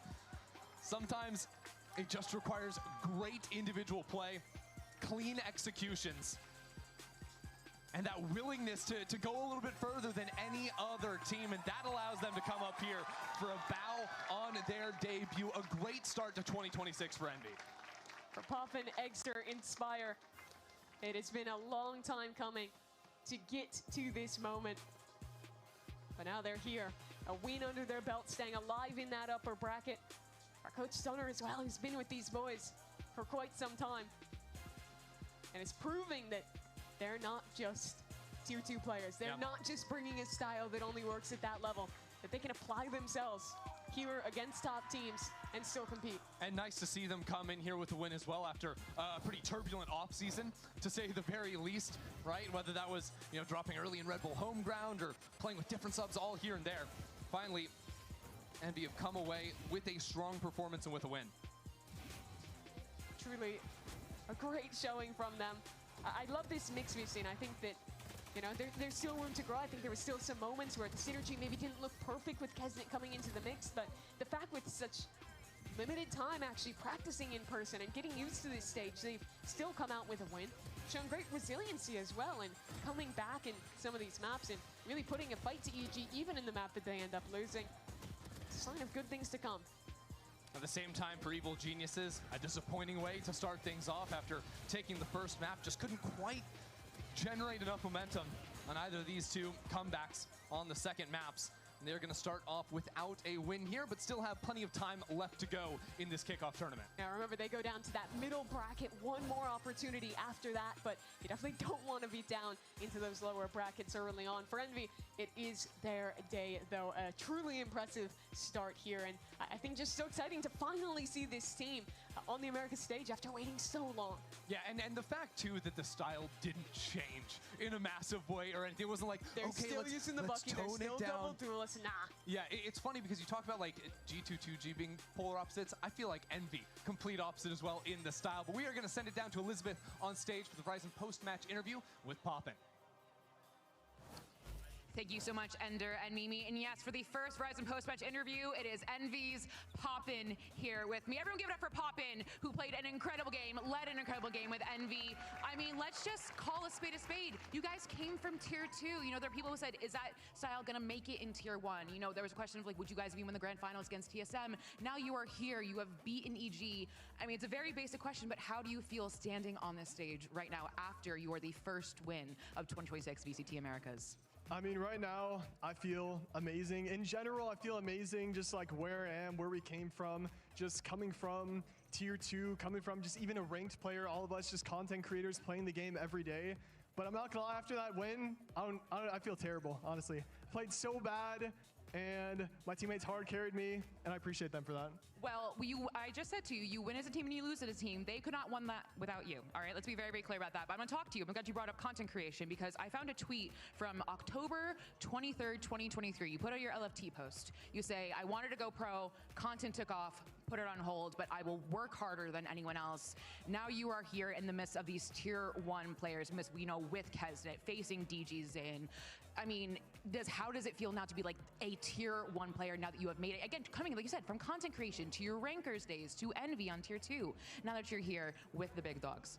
Yeah, I mean, it feels amazing. Back then, I was trying to get on a team, messaged a ton of people, no one replied, okay? And if no one's replying, you gotta make your own team. You gotta make your own team, you gotta just do everything yourself. Built my team from the ground up, invited all of my friends, the best players I knew, and to make it from there to here is, I mean, it's a dream come true. I mean, let's talk about Envy as a whole for my last question for you. I think, you know, Envy is about to be a problem in VCT Americas. You are a hard team to figure out. You are an even harder team to play against. Where do you see Envy kind of fitting into the greater VCT Americas? I mean, for me, there's no doubt in my mind we will be the best team if I show up. Like, we're in a 4v5 beating EG. I mean, hold up, wait a minute. We're playing quite well. I mean, all my teammates are the best in their role, just absolutely dominating. And if we can keep this version of Envy and maybe me a little bit more, we're gonna beat any team. All right, well, everyone give for Poppin one more time. We are going to head to a commercial break, but stay right there because it is Loud versus Cloud9 next.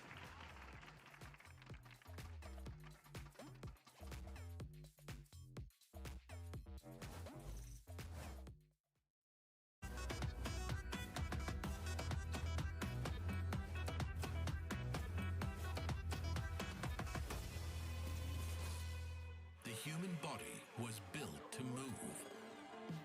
Not trapped at a desk in one singular posture for 12 hours a day. It's time your chair evolved. This is Secret Lab Titan Evo. Ergonomically engineered for you, gamers, hybrid workers, artists, backing your every move.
Welcome back, everyone, to VCT America's Kickoff, and we're looking at the second skirmish four-side select. This one is going to be between Zelsis and Luxo, which should be pretty fun to watch. And we'll see if whether or not Zelsis goes in there and really just tries to talk trash. Wait, never mind, he's already doing it. Okay. The little experience there, son. Dude, I love that. That's so funny. Yo, the off is out already. Bringing out the off in a skirmish is crazy. Right, yeah, he's like, seriously. I respect that. Here That's goes really the funny. third round here. Oh, no! The no-scope is crazy. What is that? Dude, I would have stood up right there. Dude, he's so nonchalant. That actually is super funny. I'm a fan of this, personally. I like it. This is crazy. Okay, but Hands off putting a the zoomer mouse. up against Zelsis, come on. It's great. Okay, look. Yeah. Whoa, what are you trying to say, huh? Nothing. What do you think about Zelsis? See, look. Okay, but... Look, you see what happened? Okay, fair. It almost feels like a cheat code. You have Luxo on your team and you're going to use them in every skirmish. Man. Honestly, low-key, Yeah. just put Luxo out the whole time. Zelsis kind of making a comeback, though. Trying, because it's going to be tough for sure. But it is 3-3, so... You know, they do manage to make it work. And I got to say, commend Zelsis on this, man, you know? You would think, never mind. As soon as you said something, he wasn't I know. There you have it, though. The results came in as the last kill comes through. It was a very clean op kill to close it out. Nice. 5-3. And Loud will pick up the skirmish dub, and they get to pick their side. It's pretty cool to watch that. GG's across the board, but welcome back, everyone, as we get ready to break down this matchup between Cloud9 and Loud. You got Golden Boy alongside Myrna and Emily as we break everything down, talk about what we're watching here, because last year, Loud was at the bottom of the standings. But here's the thing, though, right, which was crazy, because a couple of things kind of swing their way, right, and hey, the season could be very different for Loud. I mean, I feel like last year when we were watching them play, every match was close. Like, even if the score line didn't show it, they were so close to winning rounds. They were so close to winning these matches. And it just felt like they were right on the cusp. And the only thing to kind of push them over that, I don't know what it was. For me, it wasn't necessarily firepower. It was more about their foundation, more about their discipline. And so going into it, you know, they have these new players. They have a new coach coming into it. It might be just what they need. I mean, Darker, he's coming in. He's going to be the new IGL. And I think for someone like Pancada, who kind of doesn't really consistently perform as the IGL, when he is IGLing and calling and playing at the same time, it is something good for him. Some good, new, fresh mindset to come in for the IGL. Yeah, I completely agree. Like, on paper, when I look at all these players, they're all individually great, and they play really well together. They just couldn't find something super consistent to kind of get them the results that they wanted. But I think you're right. Like, bringing in a new IGL, bringing in a new brain behind the operation could be the thing that they need to kind of get them over the edge. Yeah, I mean, let's not forget last year, right? We were seeing a mixed roster Loud team that was a little all over the place. So, you know, it was a different setup, but it does go to show you, though, that even with all that commotion, the skill was still there. No, it was 100% still there. It felt like their foundations were solid, their plays were solid, their frags were solid. It was literally just the consistency at some point and being able to push past it. So Loud 100%. Darker, I mean, everyone has been talking about him in Latin America being that kind of player that a lot of these teams do need to push them over the edge. And so I think that's really the most promising part of Loud for me. Yeah, looking forward to seeing what this Loud team can bring to the table. And one player in particular who I'm always a fan of, it's Verdi. He had an opportunity to catch up with Elizabeth earlier on today. Verdi, welcome back to VCT Americas, making it back here with Loud, but with a different version of Loud. Tell us, what can we expect from this new Loud roster, and what can we look forward to with them? I mean, obviously, we got some familiar faces with Romani and Darker. Both are people that I worked with before in the past, so I'm definitely very comfortable and very excited to be able to share a team with them again, being that we had a lot of success in the past. And obviously, you know, being with Kawanzine, Luke and Makata again, you guys all know who they are. Very familiar faces, you know, proven players. So, I mean, I don't really understand why people are underrating us, but to each his own. I mean, hopefully we go out there and have a great game. Best of luck today. I will never undersell my Dominicano brethren. You know what I'm saying? I gotta look out for you, you know. But hey, look, you're right. There are a lot of weapons on that team. One in particular who we just saw in the skirmish luck show. And I mean, look, Emily, this kid is disgusting, right? We were seeing it in the skirmish, even though it was a skirmish. The stats don't lie. His performance doesn't lie. This guy, there's a reason why he's here. They need him, and he could very well be the X factor for this team. Yeah, I mean, especially in 2025, like, his rookie year, even the way that he was performing, the raw mechanical it was aim insanity. and skill. No, it was insanity. Like the clutches that he was able to pull off, insane. And it really felt like at times he was one of the reasons why Loud was kind of staying alive in these rounds and getting some of these close games, because he's one of those players that can take an unwinnable round and easily bring back, or make it look easy, to bring back the team into it. And one of the things that really stood out to me is when he's playing like a Viper or Cypher and he is anchoring sites, I would avoid him. He is so scary. He's so good at working around the site that he's on, around his util, and being able to get like multi-kills going into it. He's really good at his timings too, being aggressive when he needs to. Which is important in that role. Yeah, 100%. Like he's able to get a lot of that information too to play off of.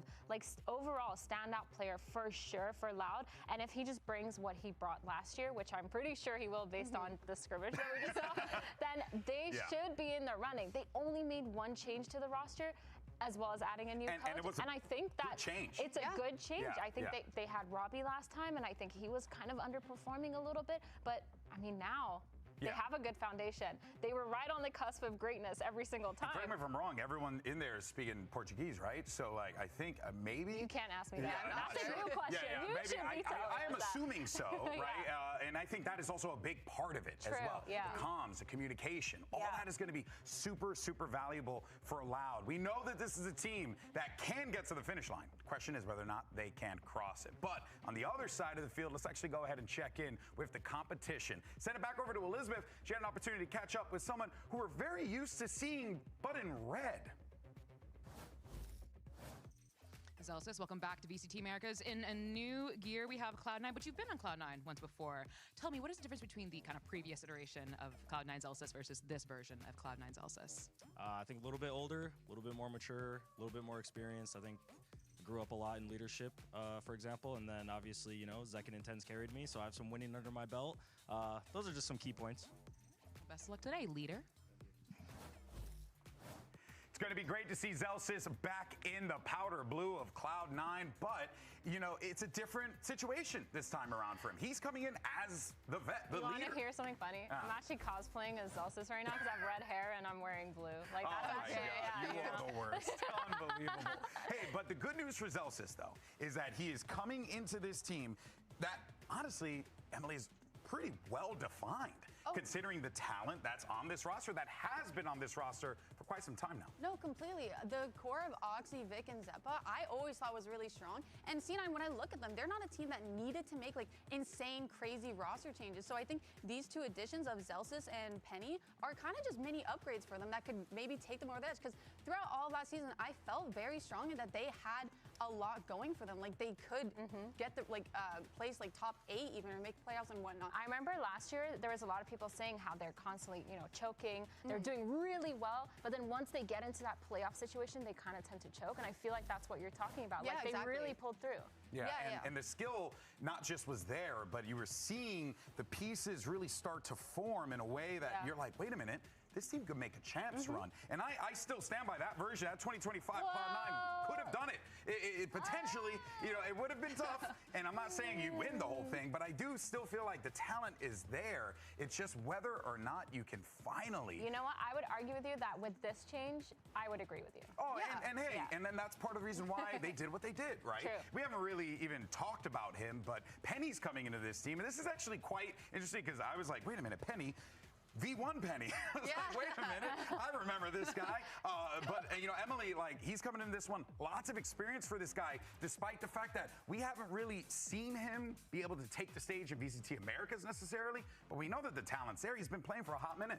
Yeah, and especially playing on all these different teams and being able to be consistent. Like, just being consistent as a player in general is already a really hard skill for a lot of these players. But being consistent while team hopping, adjusting to different game styles and game plans that these different teams have had, and still being able to perform is honestly super, super impressive. Because if you think about it, no two teams play Valorant the same way. They each have their own ideas, and to be able to slot into that and still keep up your performance like Penny has throughout all of last year is super impressive. I think it's really crazy too because he's also been playing the Raze, he's been playing the Chamber, he's been playing the Viper. He's just been super versatile, super flexible, and I feel like for a team like C9, that's exactly what they need because their playstyle kind of seems a little bit textbooky and a little bit kind of in the middle of the rounds a little chaotic. And so maybe this is something that could bring, along with Zelsis vibes, kind of being that vibe merchant that he is, kind of keeping the comps together, keeping them all cool, calm, collected. I think that's going to be really sick. Yeah, I think slotting in Zelsis as an IGL is almost natural because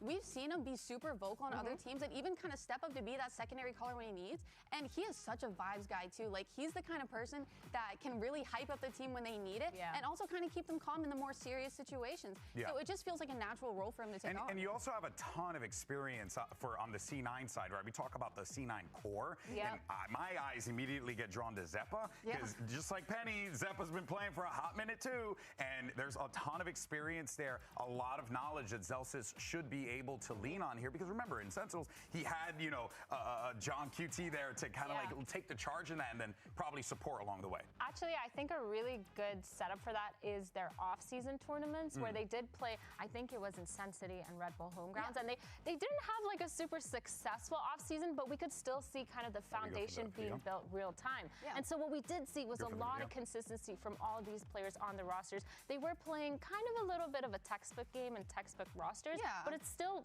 looked pretty good. I mean, they had a couple losses, but I completely agree. I think they're just kind of in the position during the offseason of just like kind of finding themselves as a five, because we have players that have played together before on previous teams and they were good, and now we're kind of bringing it all together on top of the already established core. So I think it's just about finding their footing, and they had time in the offseason to do that. So hopefully going into kickoff, they're a little bit more well polished. Dude, you know what's funny? I think this matchup is actually going to be like super exciting. Yeah, it's super exciting, but it's also like these are kind of the most two of the more stable teams that we have in VCT with not that many crazy roster changes. It's kind of crazy that people are still underselling Loud. I agree. Guys, come on, man. Like, are you kidding me right now? This is going to be an excellent matchup.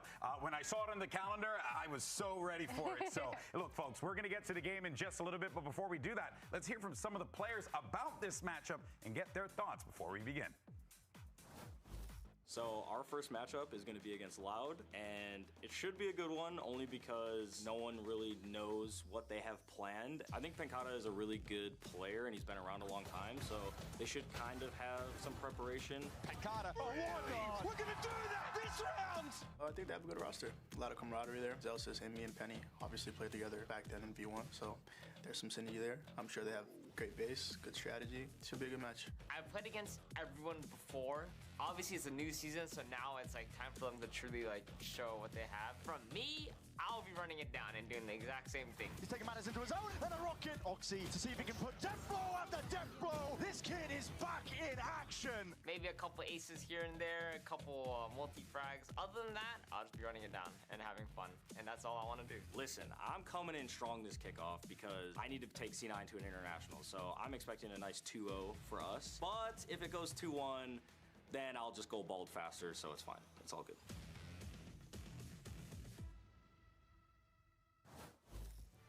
Oh, Zelsis, this is one of the follically challenge. I hear you, my friend. Well, let's go ahead and take a look at the predictions for this one. If you remember, a little bit of a mixed bag, if you will. We had, okay, so Emily, you went Cloud9. I went for Loud. And Athena, you went for C9 as well. I'm the odd man. How does it feel? I feel great. Feels like I'm on an island.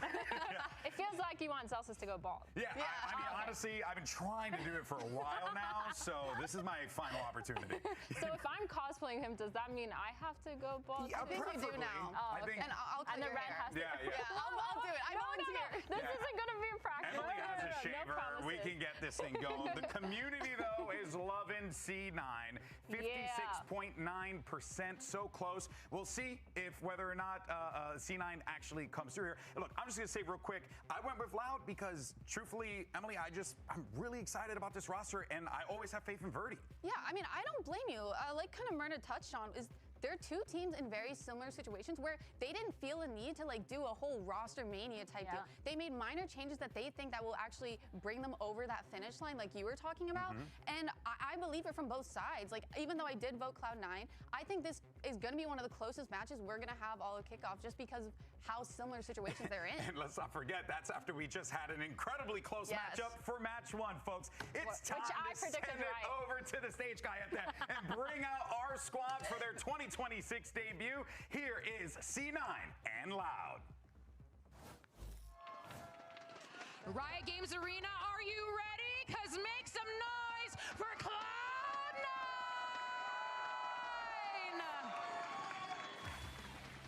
Speak fast there. All right, now it's time for Cloud9 with this new look being led by Zelsis. And you heard in that interview before, what's his job? What's his goal?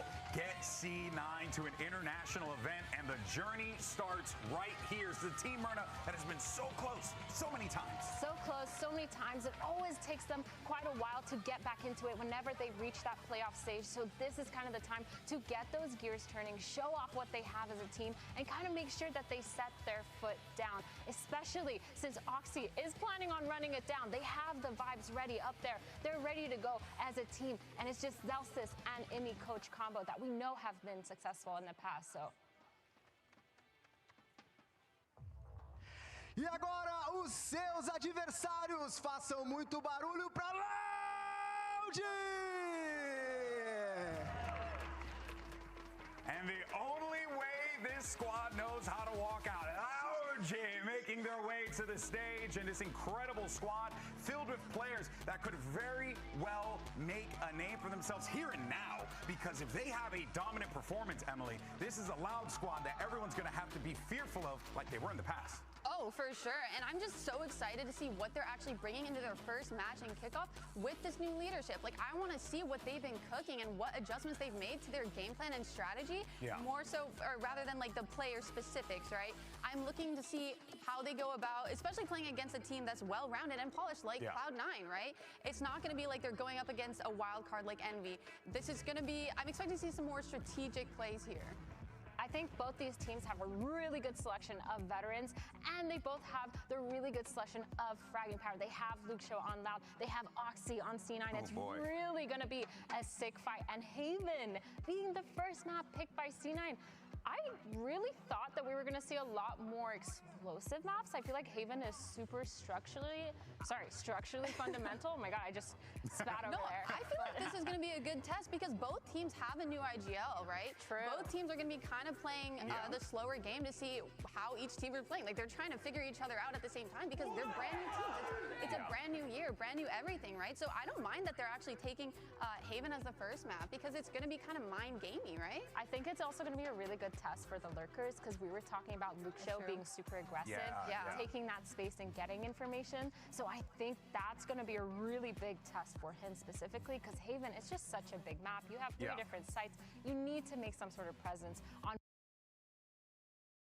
both sides of the map, two different sides, in order to get, you know, some sort of read on what the other team's doing. I do feel like the lurking playmaker is going to be the story of this matchup here, especially when you have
Okay.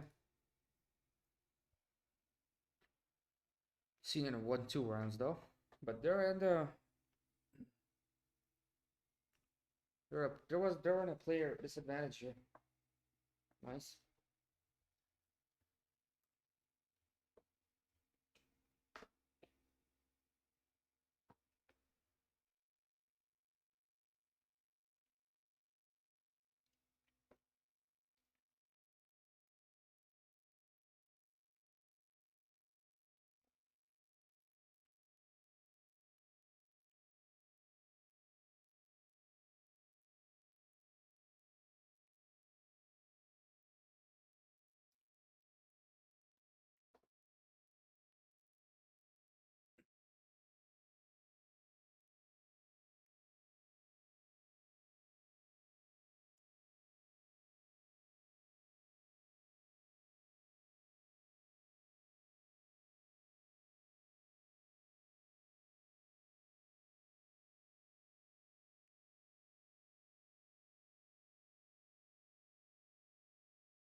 Nice. Nice one, Jordan.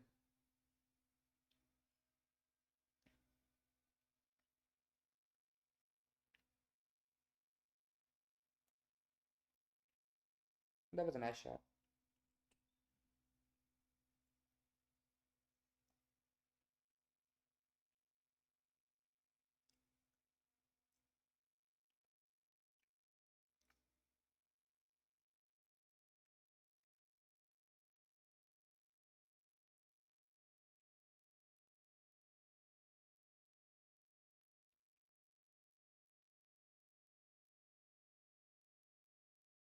Oh, nice shot by Luke Shaw.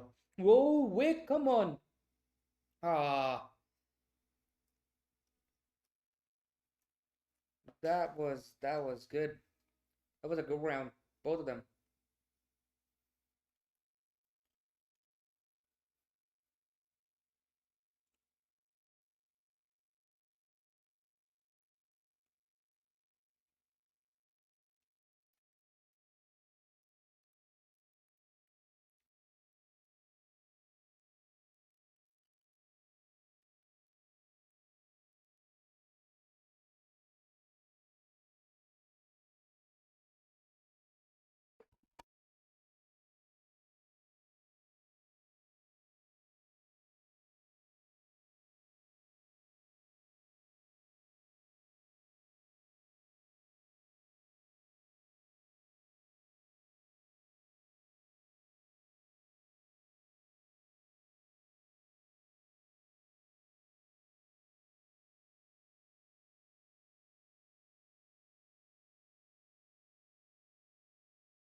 Yeah, I think they know where Omen was.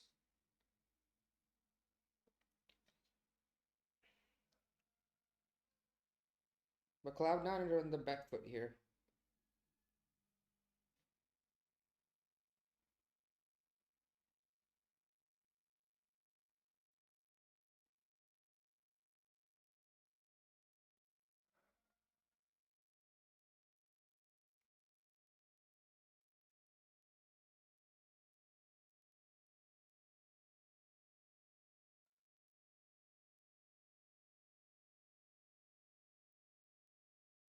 Oh my god, nice one.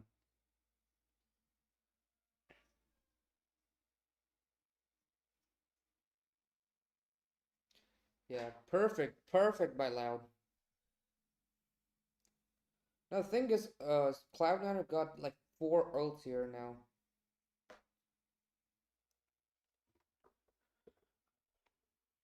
Cloud9 can make it so that they definitely get the next round. They could guarantee the next round. 3 ults, 3 ults.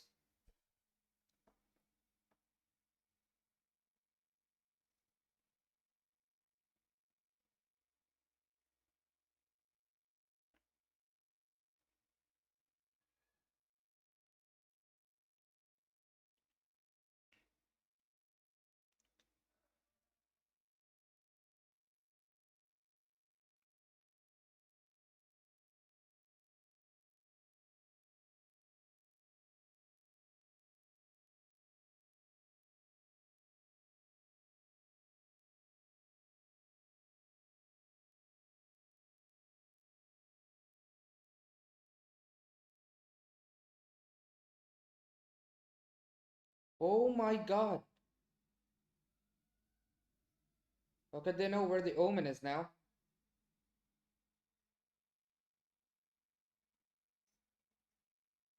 That spray was good, but the control was bad. Okay. Okay, he also has an ultimate now.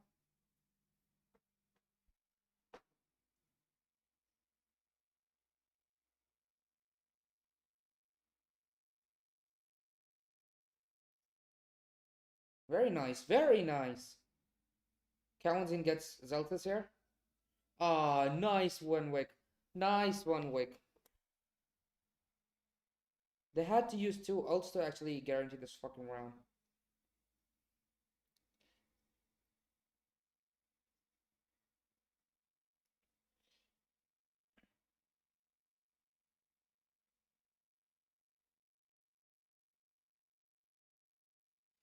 Very nice.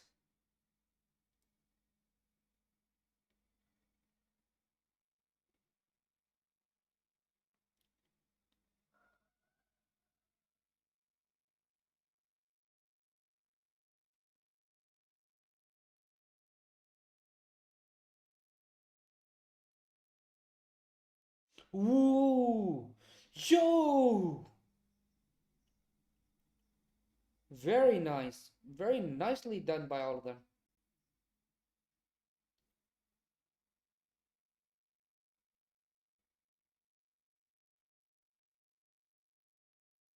Whoa! Yo! Oh my god.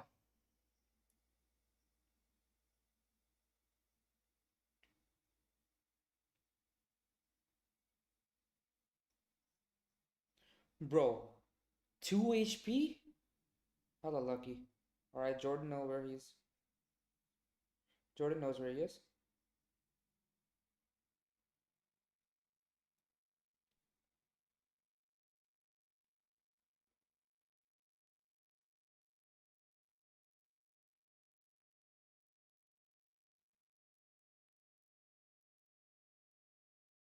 Okay. Now Jordan knows his position.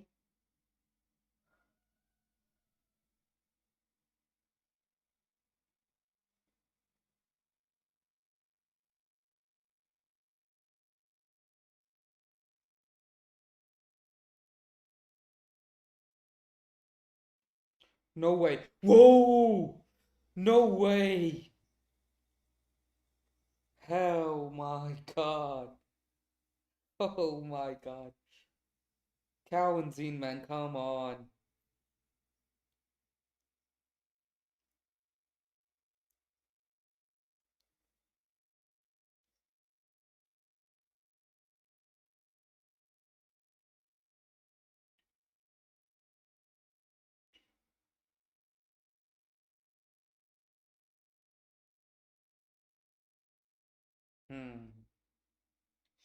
Classic Jordan.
Okay. They'll probably go for A. Yeah, going for sewers. Short. Okay, Vic knows. Bro, throw the smoke. Please throw the smoke. Nice one, Wick. Ah. Good trade. Good trade by Darker.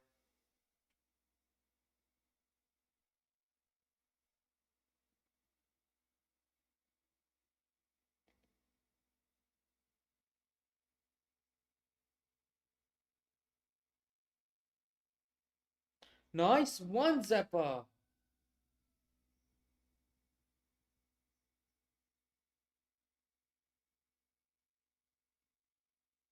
All right, Jordan.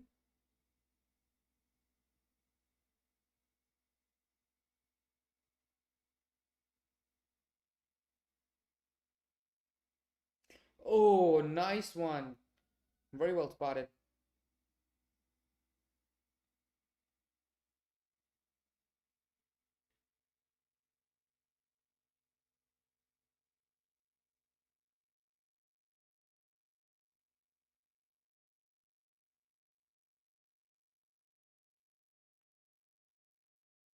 But what Zelta's doing?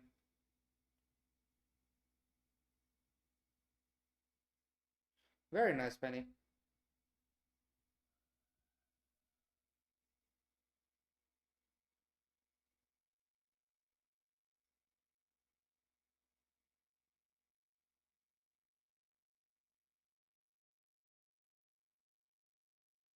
Oh, maybe I think yeah. Oh, no. That was my bad. Yeah, Zelta's was actually playing it intelligently. I just I forgot Pincata actually had his ult, so he could have just ulted out at C.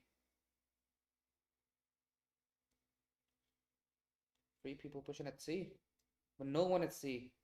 No one is at C. Okay, five people on A. One short, four to long.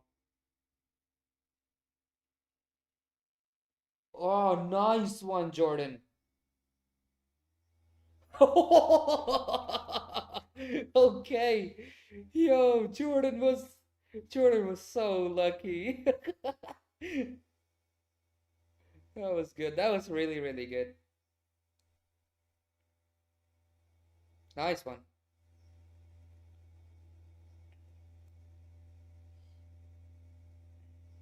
Very nice.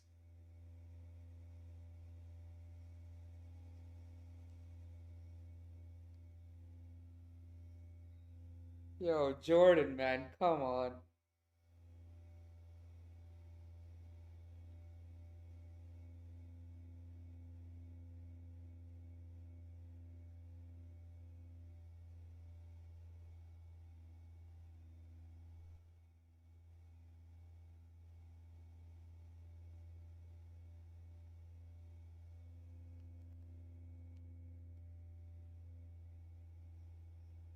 Still going A? Alright, so Lucio is at mid. Looking at garage.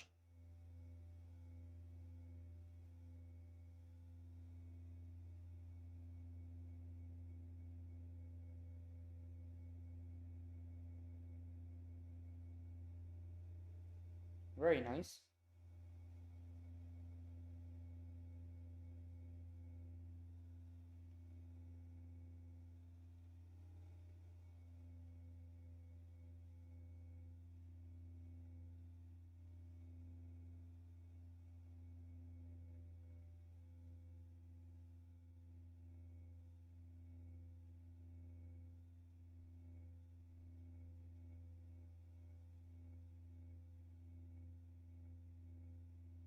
Oh my god.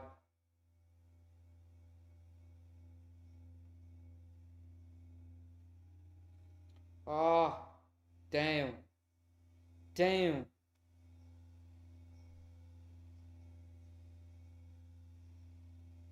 Very nice. Very nice.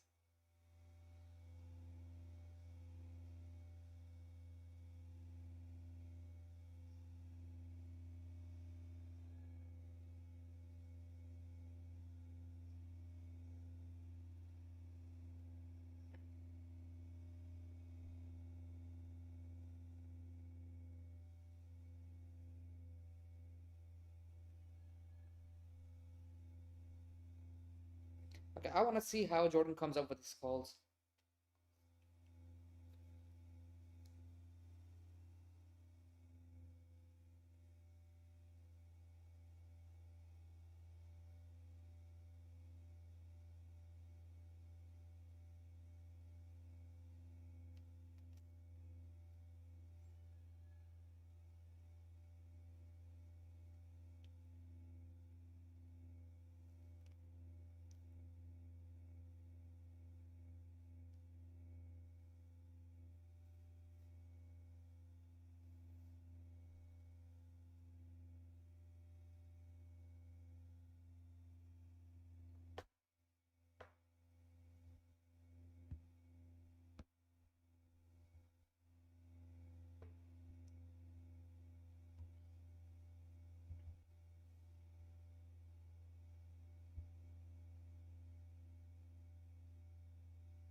Oh, now they know. Now they know. That was a good one. Okay, nice. That was a really nice. That was a really nice snake bite, dude. Good Molly.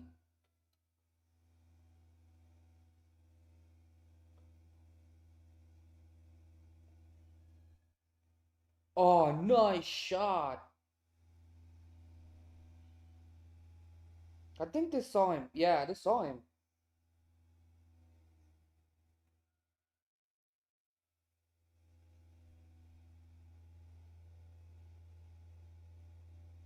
I think he knows where Zappa is.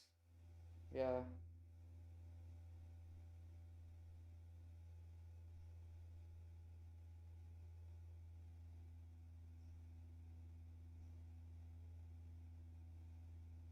Oh, nice shot, Vic.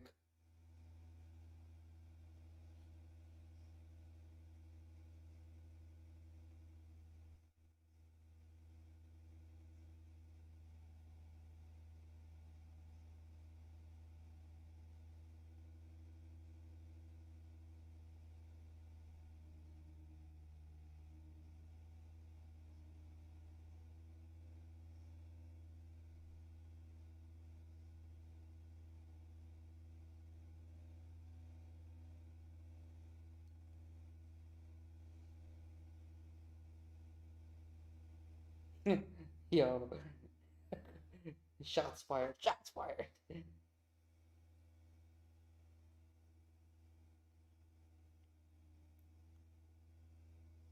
Yo, did Lucia pull off his fucking turret? Or did they break it? Oh, nice one, Oxy.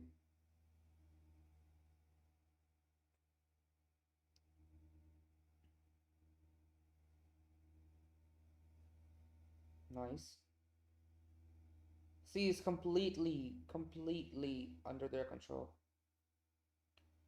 That's a 45 as well, man. What the fuck?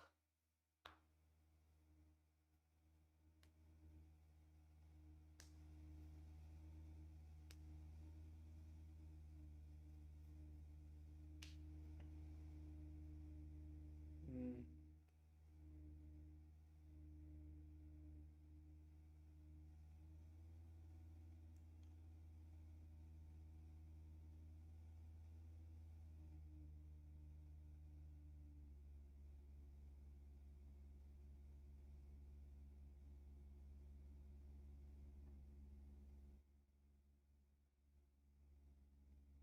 Nice shot. Ah, damn.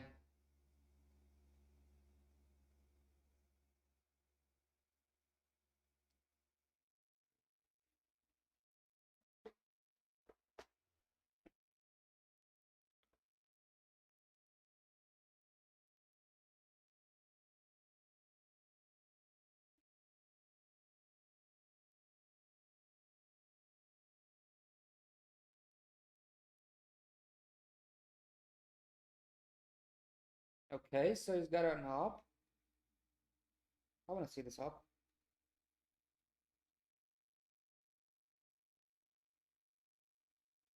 Nice shot. Nice shot.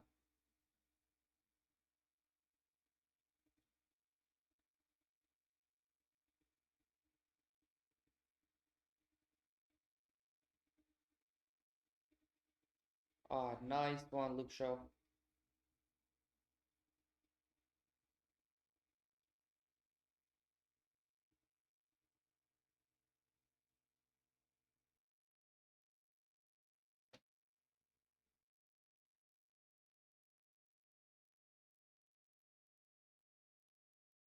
Oh my god, he missed.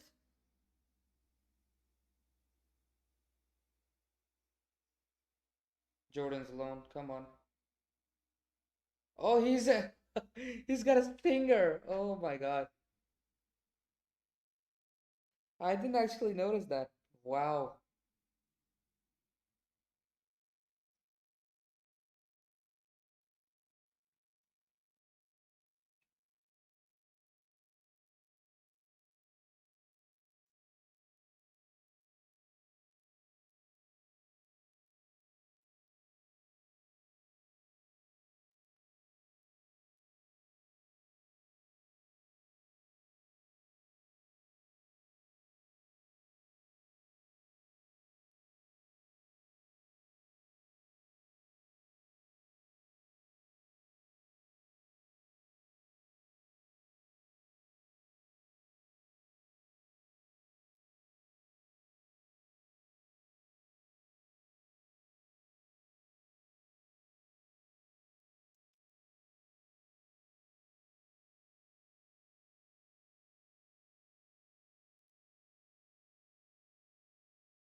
Alright, so one person's coming for from a flank.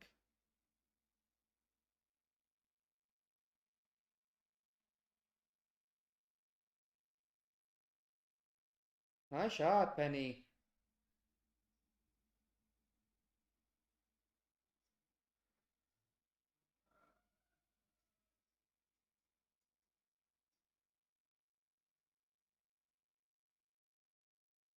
No. Oh, well played by Cloud9.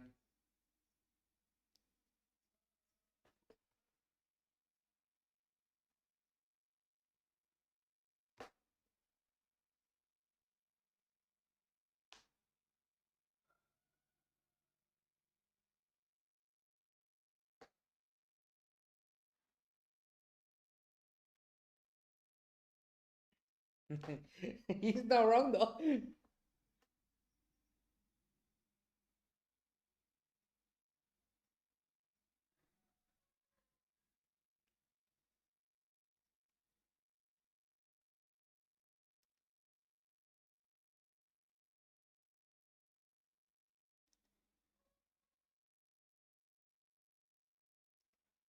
Oh no, no, no, no.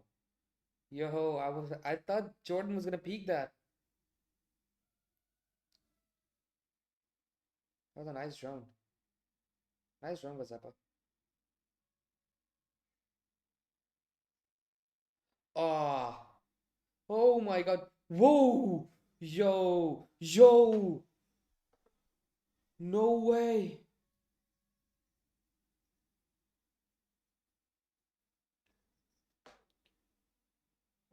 Oh, Wordy just missed a oh my god, that shot shouldn't have been missed.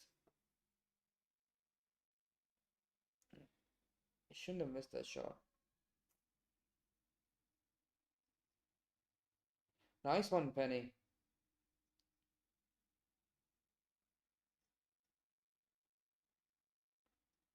I think Hansin is looking for Zelfis here.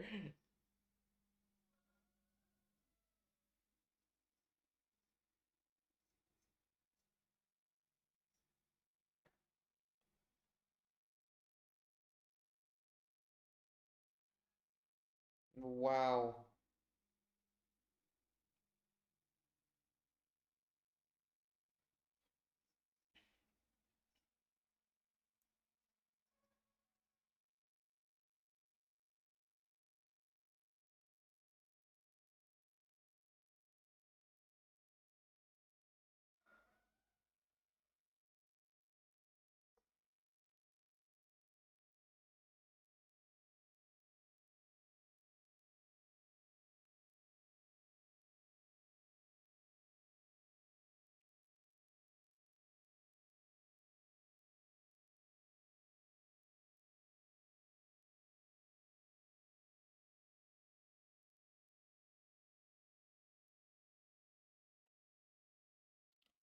Yeah, one shot on Penny.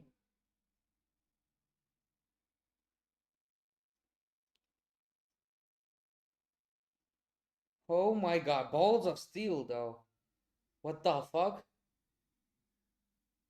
And he's dead. Oh my god. I think I was pushing his luck too much.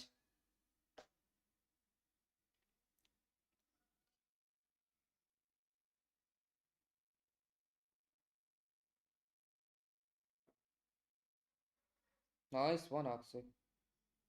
Whoa! Whoa, dude! I don't think he actually saw Pinkata.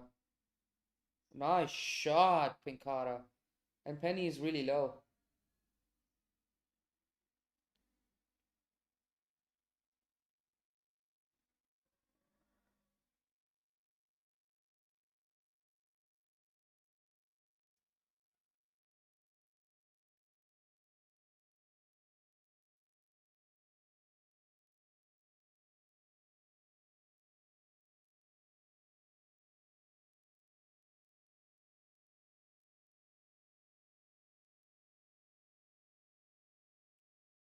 He dies here.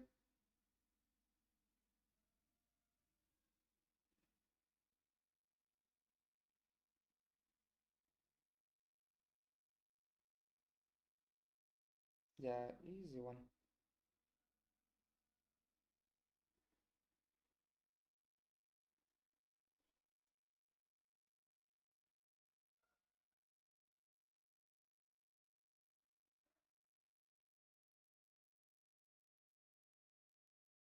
Yo, that was a nice shot.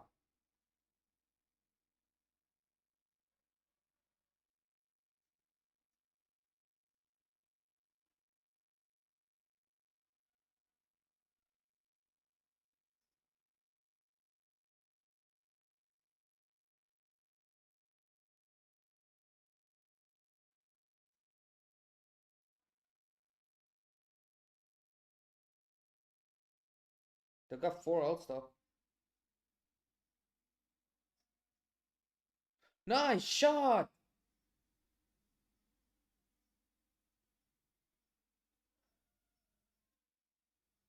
Yo, he saw him! Nice shot! Oh my god, Penkata did as much as he could, but wow. Alright, so 2 ults now. 2 ultimates have been invested here.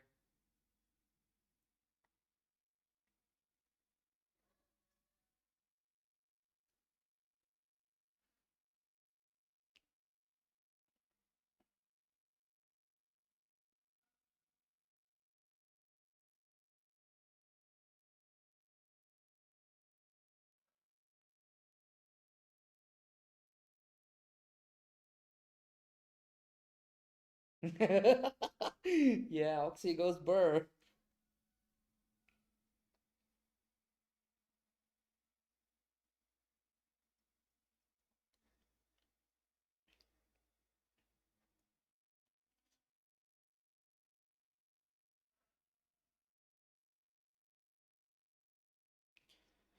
Alright, Cloud9 just needs one more round.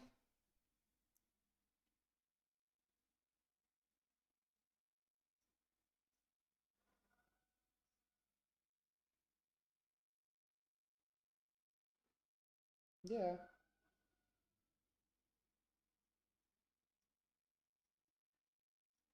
Yeah. They're scared.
The space taken, and I'm pretty sure he's gonna use the ult as well.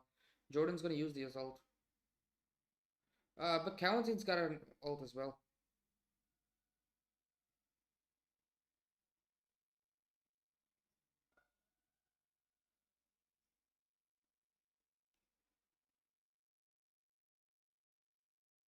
Ah, damn. Nice one.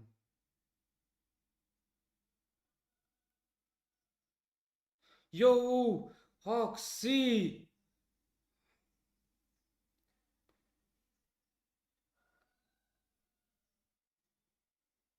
Oh, he got dinged.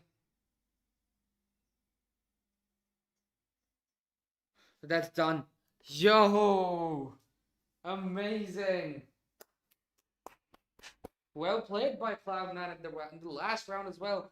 After the timeout. Wow. Nice.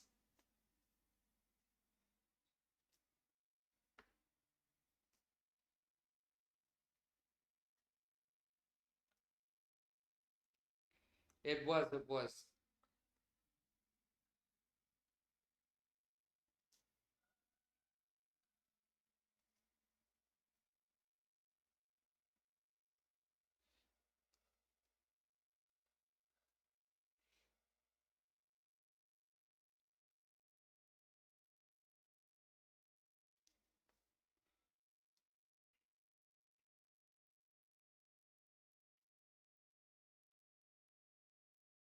Amazing.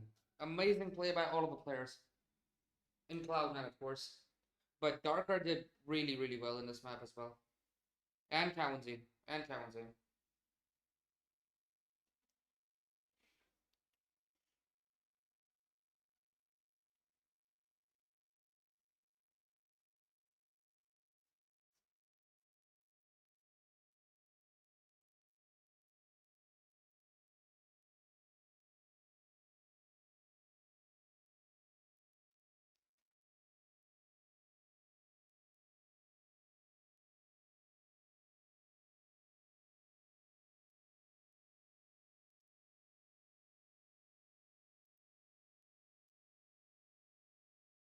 Alright. On to the next map. Let's go.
Come on, man. We're ready for round 2.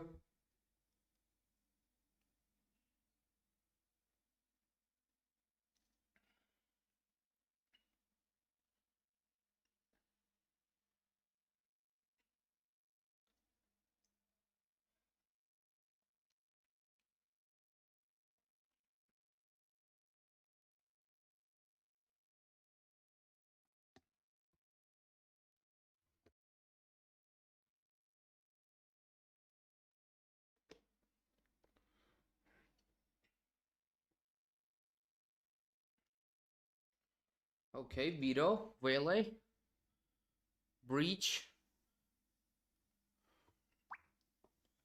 The picks look good. Or the Vito doubt is just gone now. After the first one. Okay. Harbor, let's go.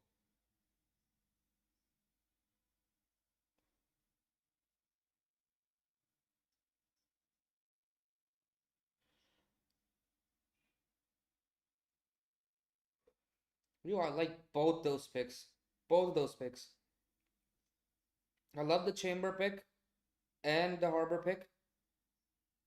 It depends on how he plays Vito.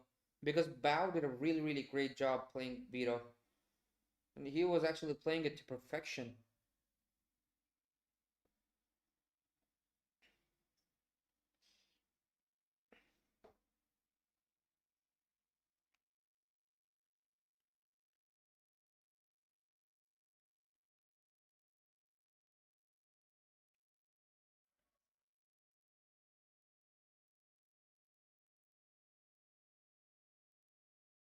Yeah, that's what I said.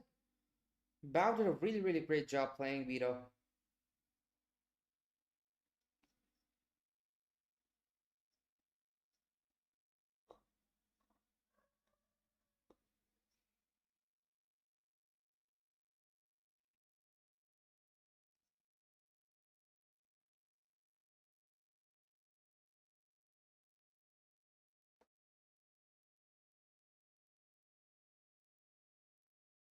I love the Chamber pick in this one. In fact, I love the Chamber pick more than the Vito pick.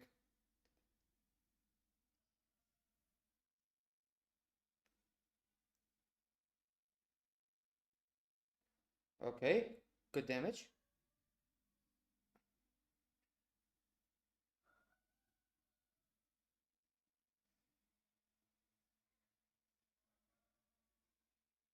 Nice.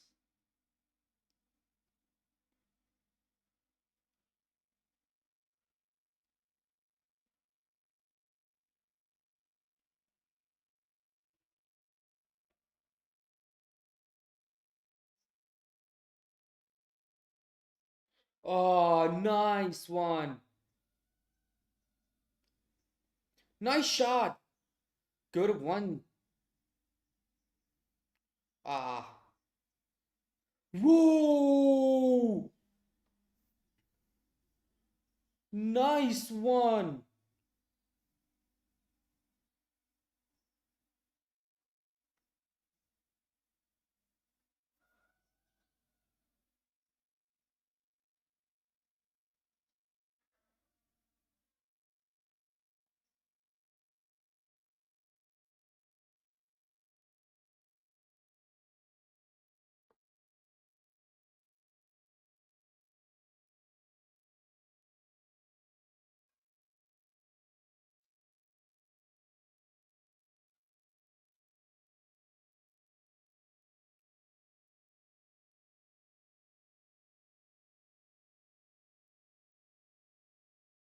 Nice one.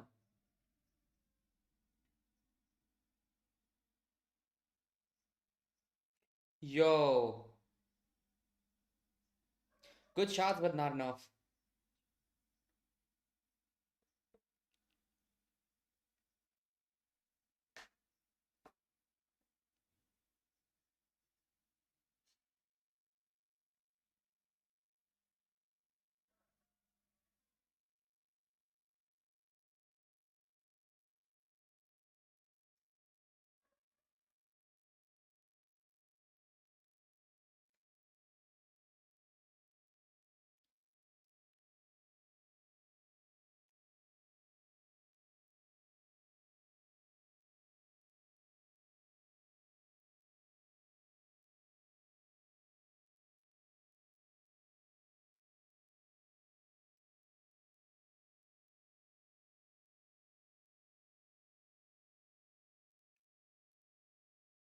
Oh, damn.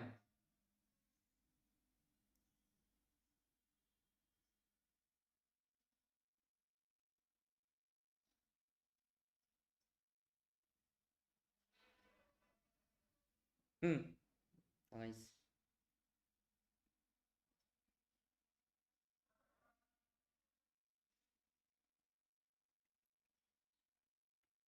All right. Lucia has taken up so much space here. All right. Ah.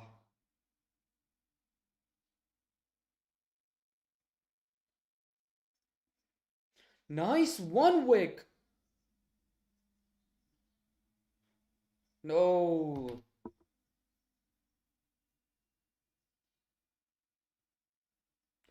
Ah.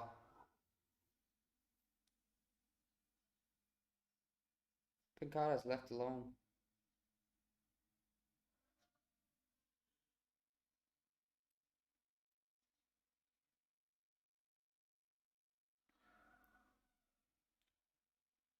All right. See them won that round.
Okay. No one's playing making the booth now. Penny should wait him out. Penny should wait him out. Penny should wait Luke Shaw out. Nice. Very nice. Yeah, he doesn't want to push too much. Nice one, Oxy. Alright, Luke Shaw backed off.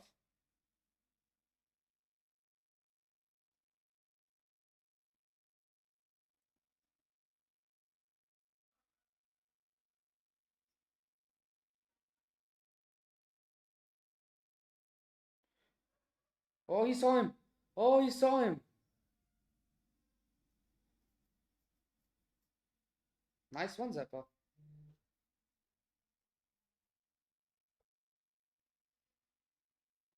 Pankara got Oxy. Okay. Ah, nice one, Jordan.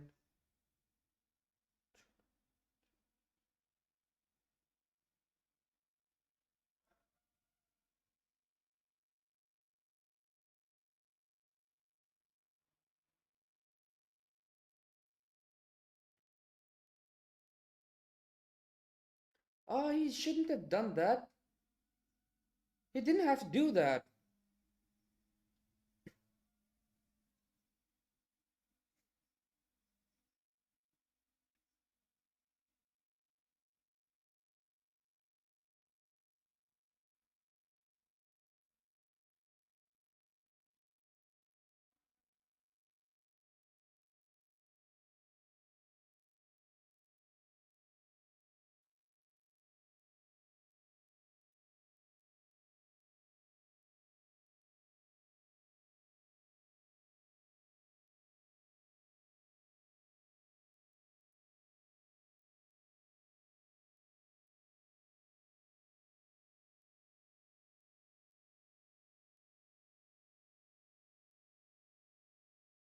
Alright. Oxy on up.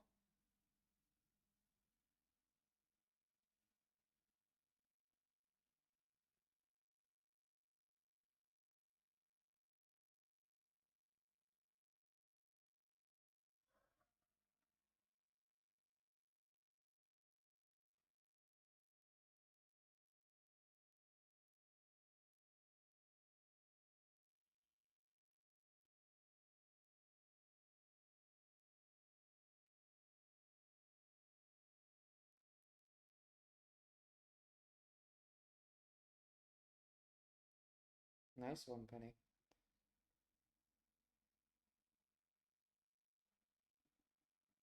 Yo! Very nice shot. Oh!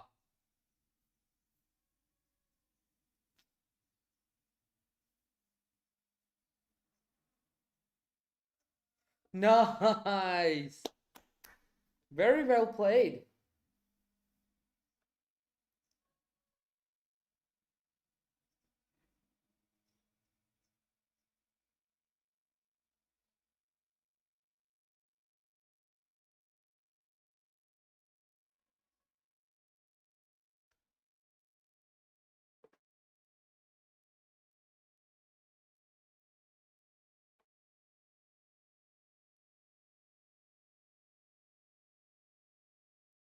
Oxy's gonna run him down now? Yeah, Oxy is going for a run down. Yeah, no one's at B. 5 stack A, okay.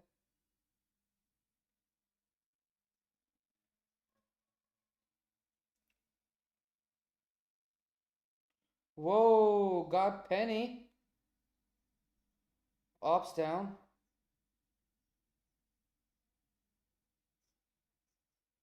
Nice one, Wick.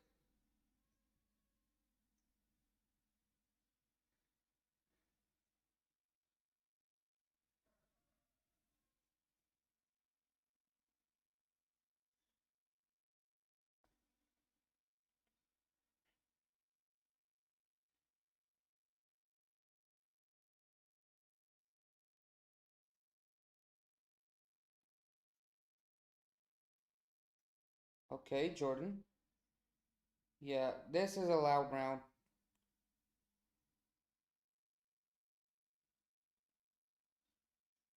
Oh, nice shot by Luke. Yo. Lovely shots by him.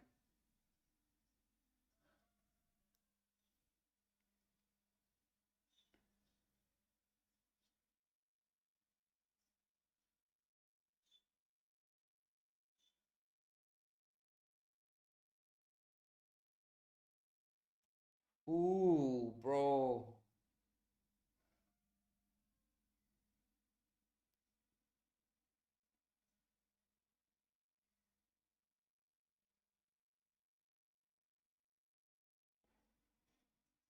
Yo.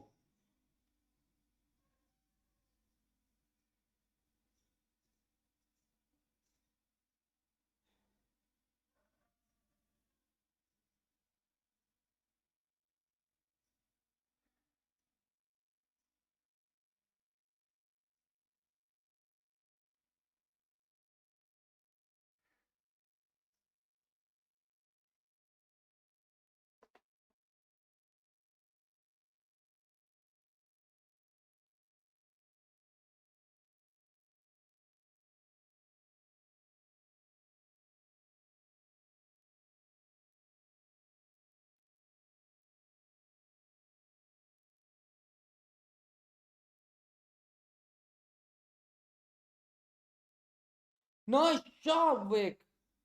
Oh, Luke Shaw.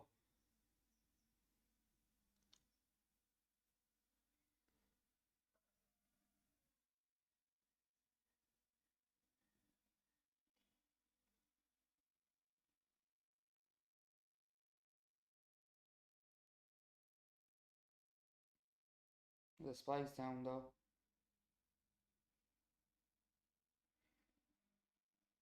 Nice one.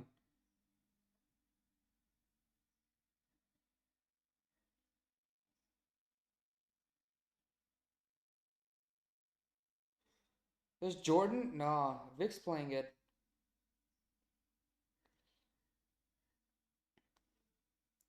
Oh, that was a nice shot.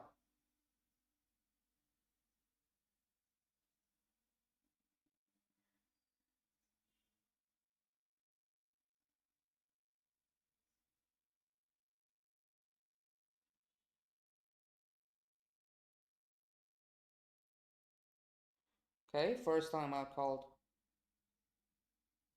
Buy loud.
Nice one.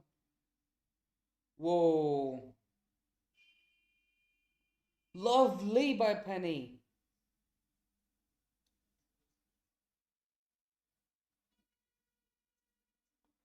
Oh.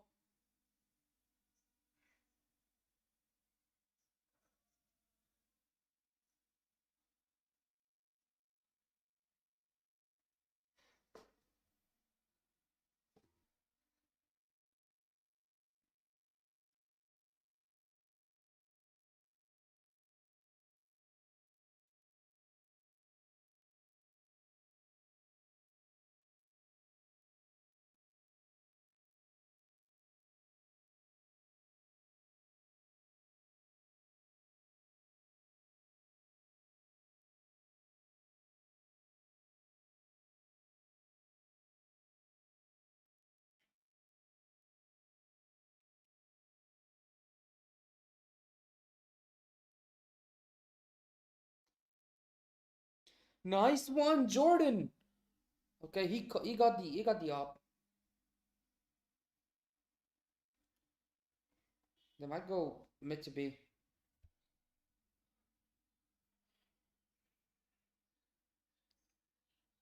Why didn't they go for mid to B? Nicely spotted. Got one.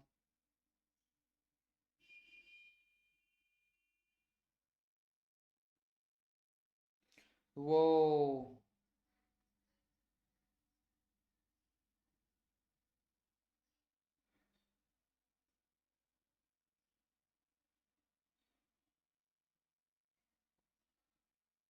Good awareness showed by Zeppo.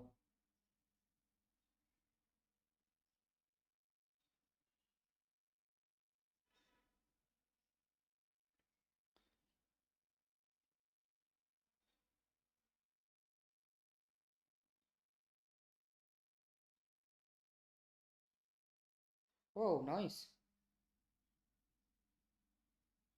That was a nice shot. Oh my god, Luke Shaw. No, wow. Holy, nice one. Bro, Luke Shaw.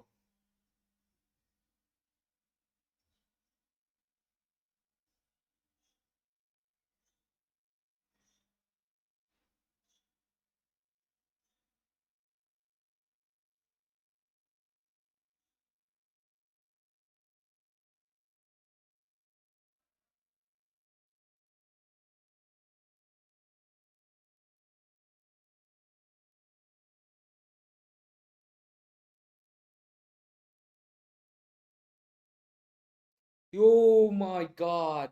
Lovely. Beautiful shot.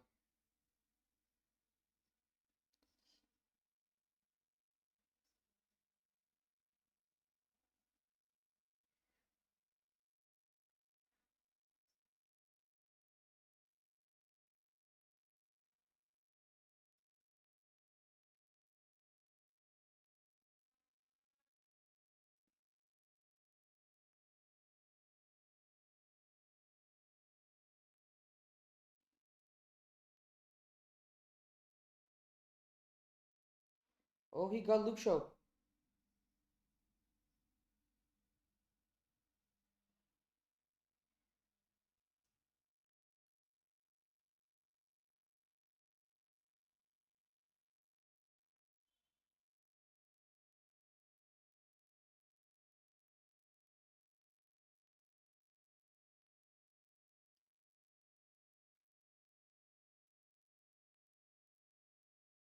Oh.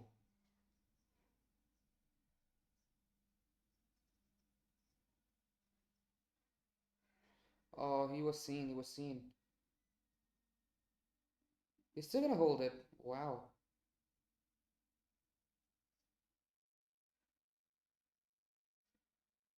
He's still seen. He was still seen. Oh my god. Okay, nice one, Wick.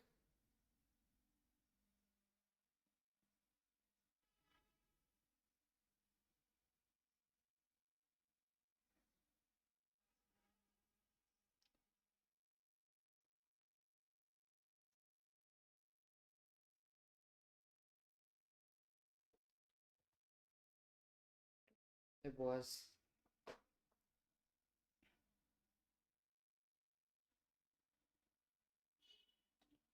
Whoa. That was a beautiful shot. Even better than the first one.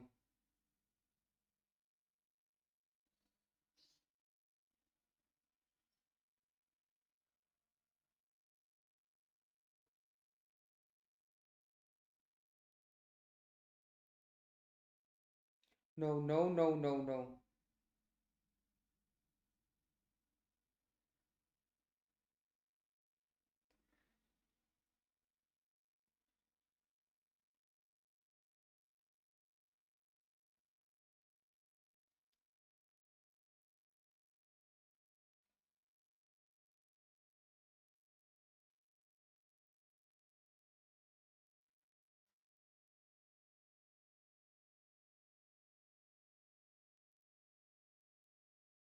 Look, oh, already saw him.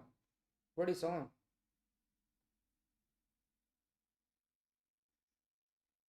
Nice one.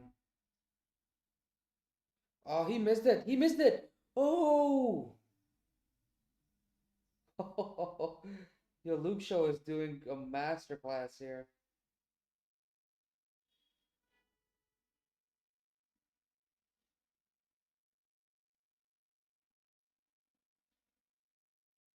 Yo, Luke Shaw is putting up a masterclass here.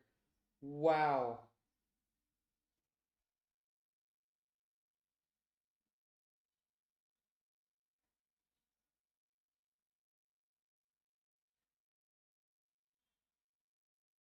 Oh, that was a beautiful shot.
Nice one. Oh, Luke Shaw. Beautiful shot.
Luke Shaw is putting up a masterclass here. They really need to deal with Luke Shaw here.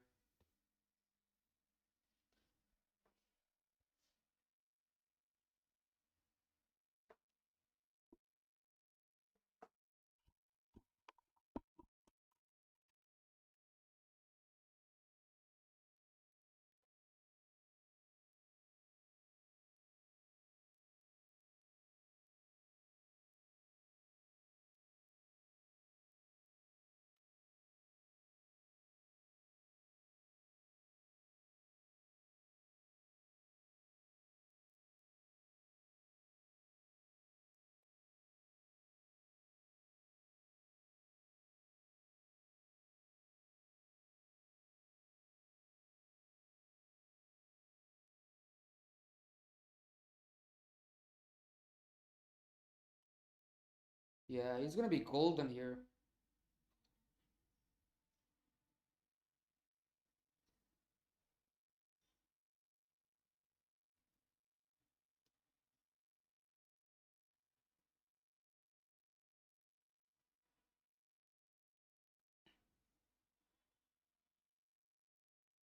Nice shot.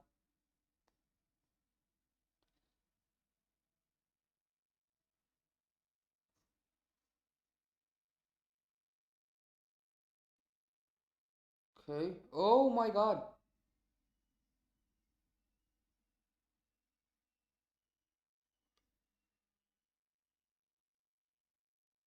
Yeah, it's open.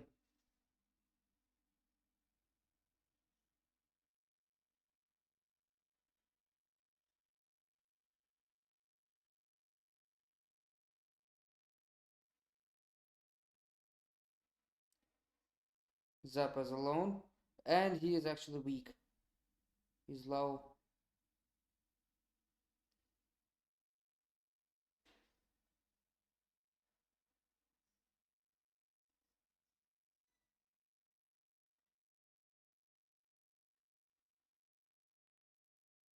Oh.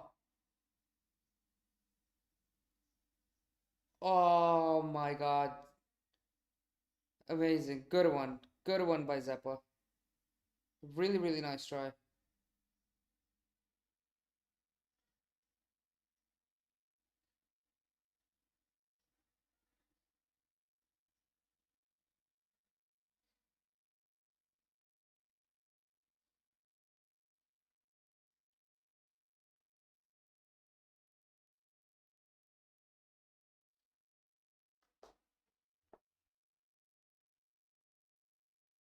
Yeah, Oxy is not having a good one in this map.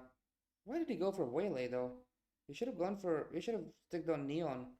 Neon was good for him. Oh my god. He's weak. He's hella weak. Oh, nice shot though, but not enough. Luke Shaw is going at it, man.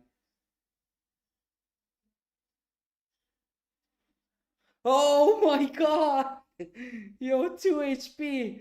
You're jiggling! Nice one!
Oh, nice one! Oh my god, nice shot! Oh, that was a dink as well.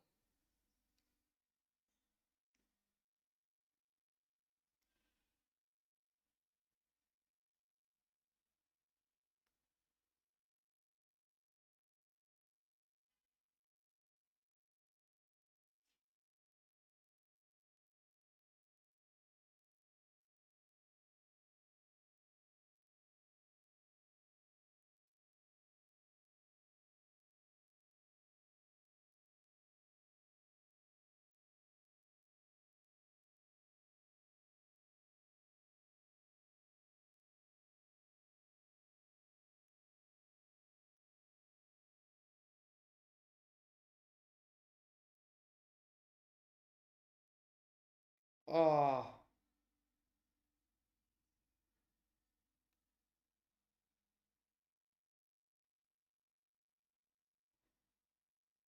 Oh, nice shot, Penny. Oxy got Kawanzine as well? Oh, nice one. He got him on heaven.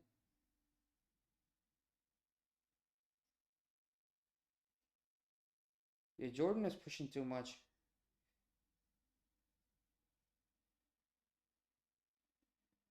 Jordan is pushing way too much. Oh, they're saving. They're saving. Oh, that was a nice shot by Darker.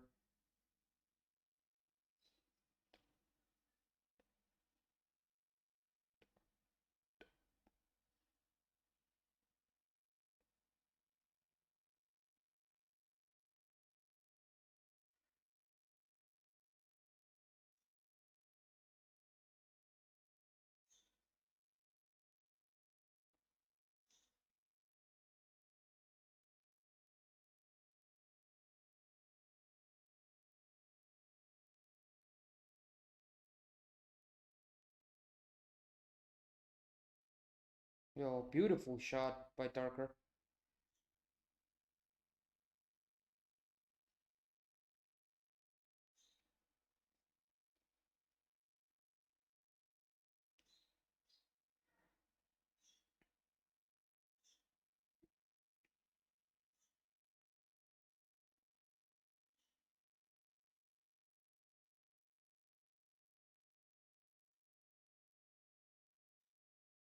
Oh my god. I love the spot though. I love the spot.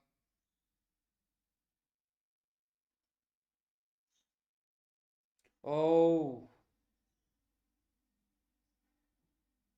Come on, it's a 3v3.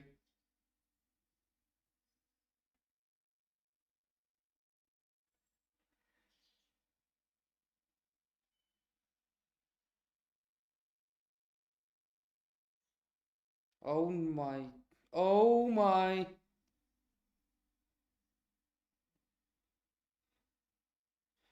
Oh my god, Penny, come on.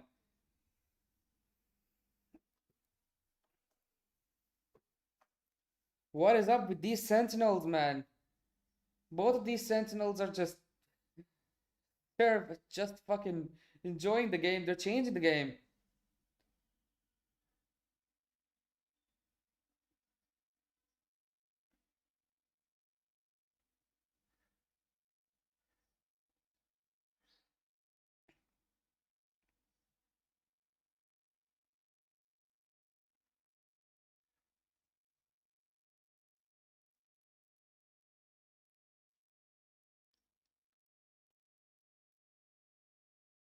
Second time out.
Nice trade by Zelsis.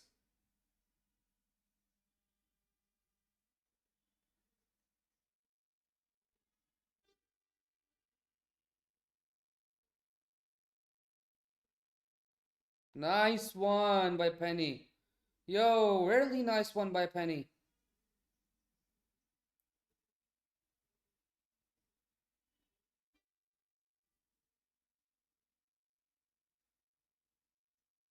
Very nice. Bro, these Sentinels.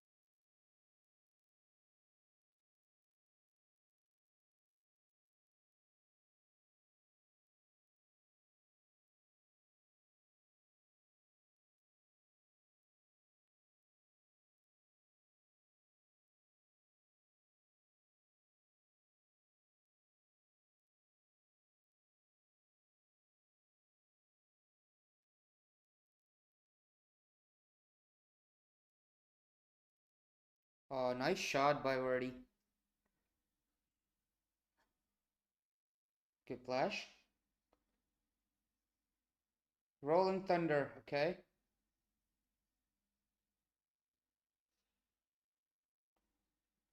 Whoa, what? Get 3v1 now.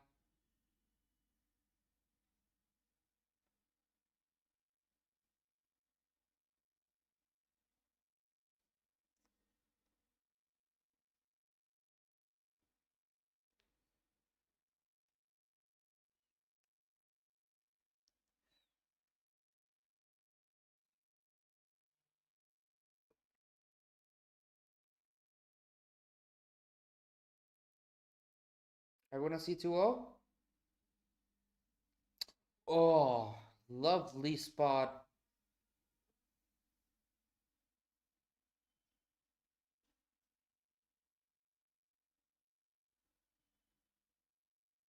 Very well spotted.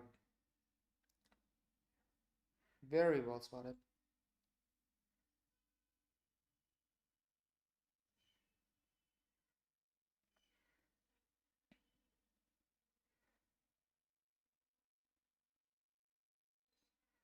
Oh!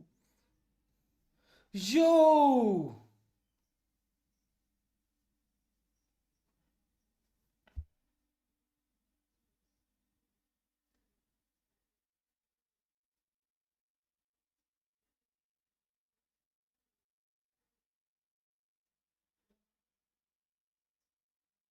Nice. Nice one, Loud.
Wake up, Hinkara.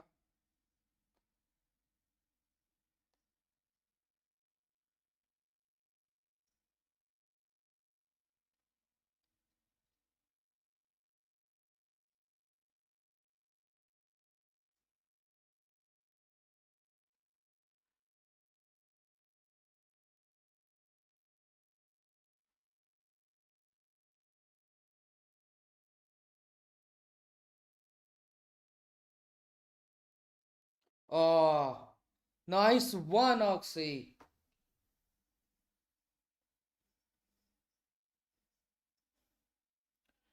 Okay, they've got it now.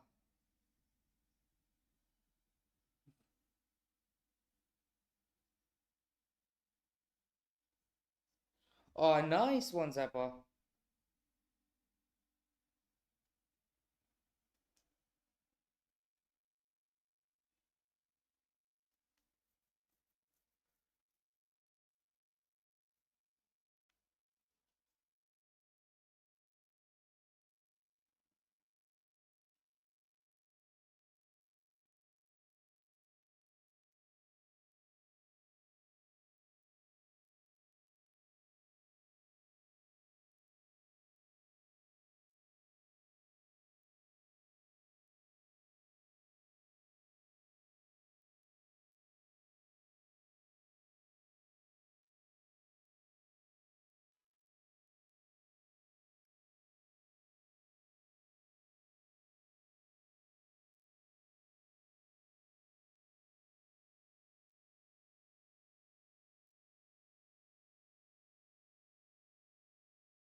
Oh my god, Wick!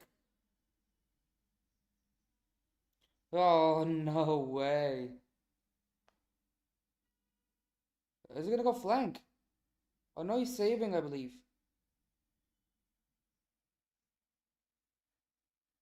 He's saving.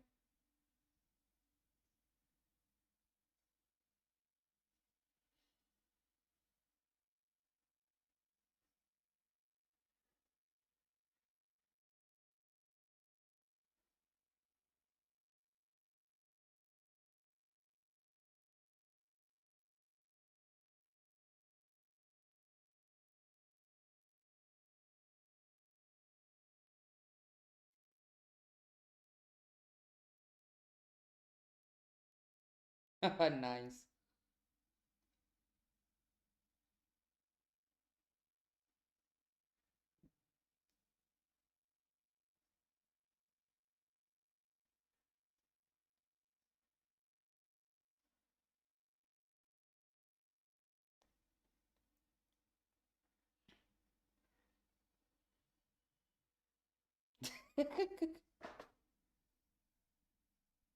Okay.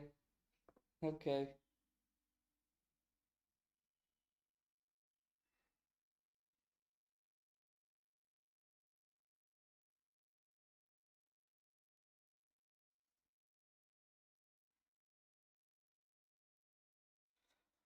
Are you fucking serious? What? Are you fucking serious?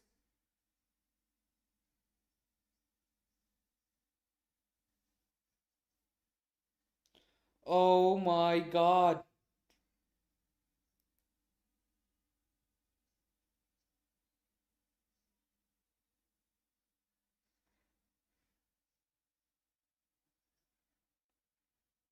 Yo, they got it. It's 2-0. Oh my god.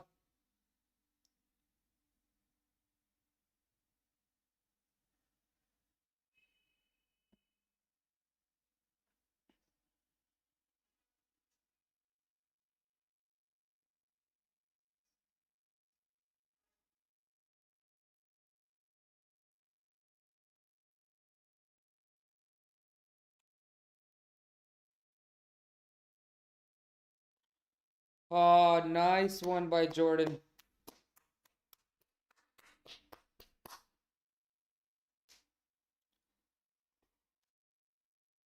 Not easy though. Luke Shaw put up a really great fight here.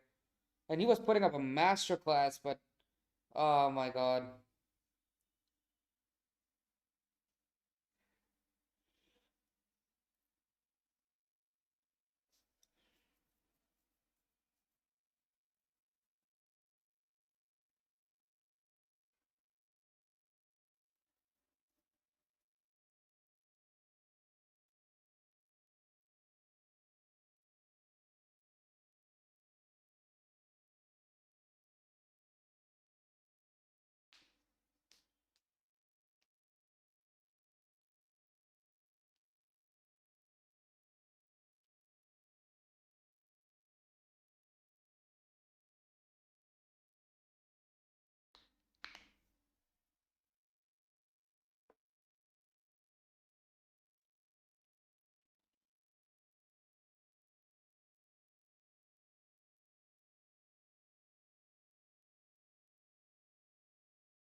Yo,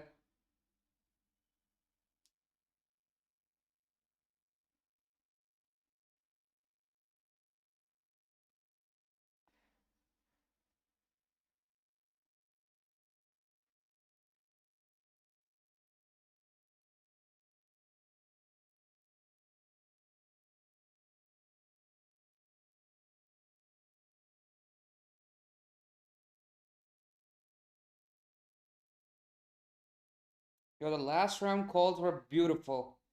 They were just beautiful.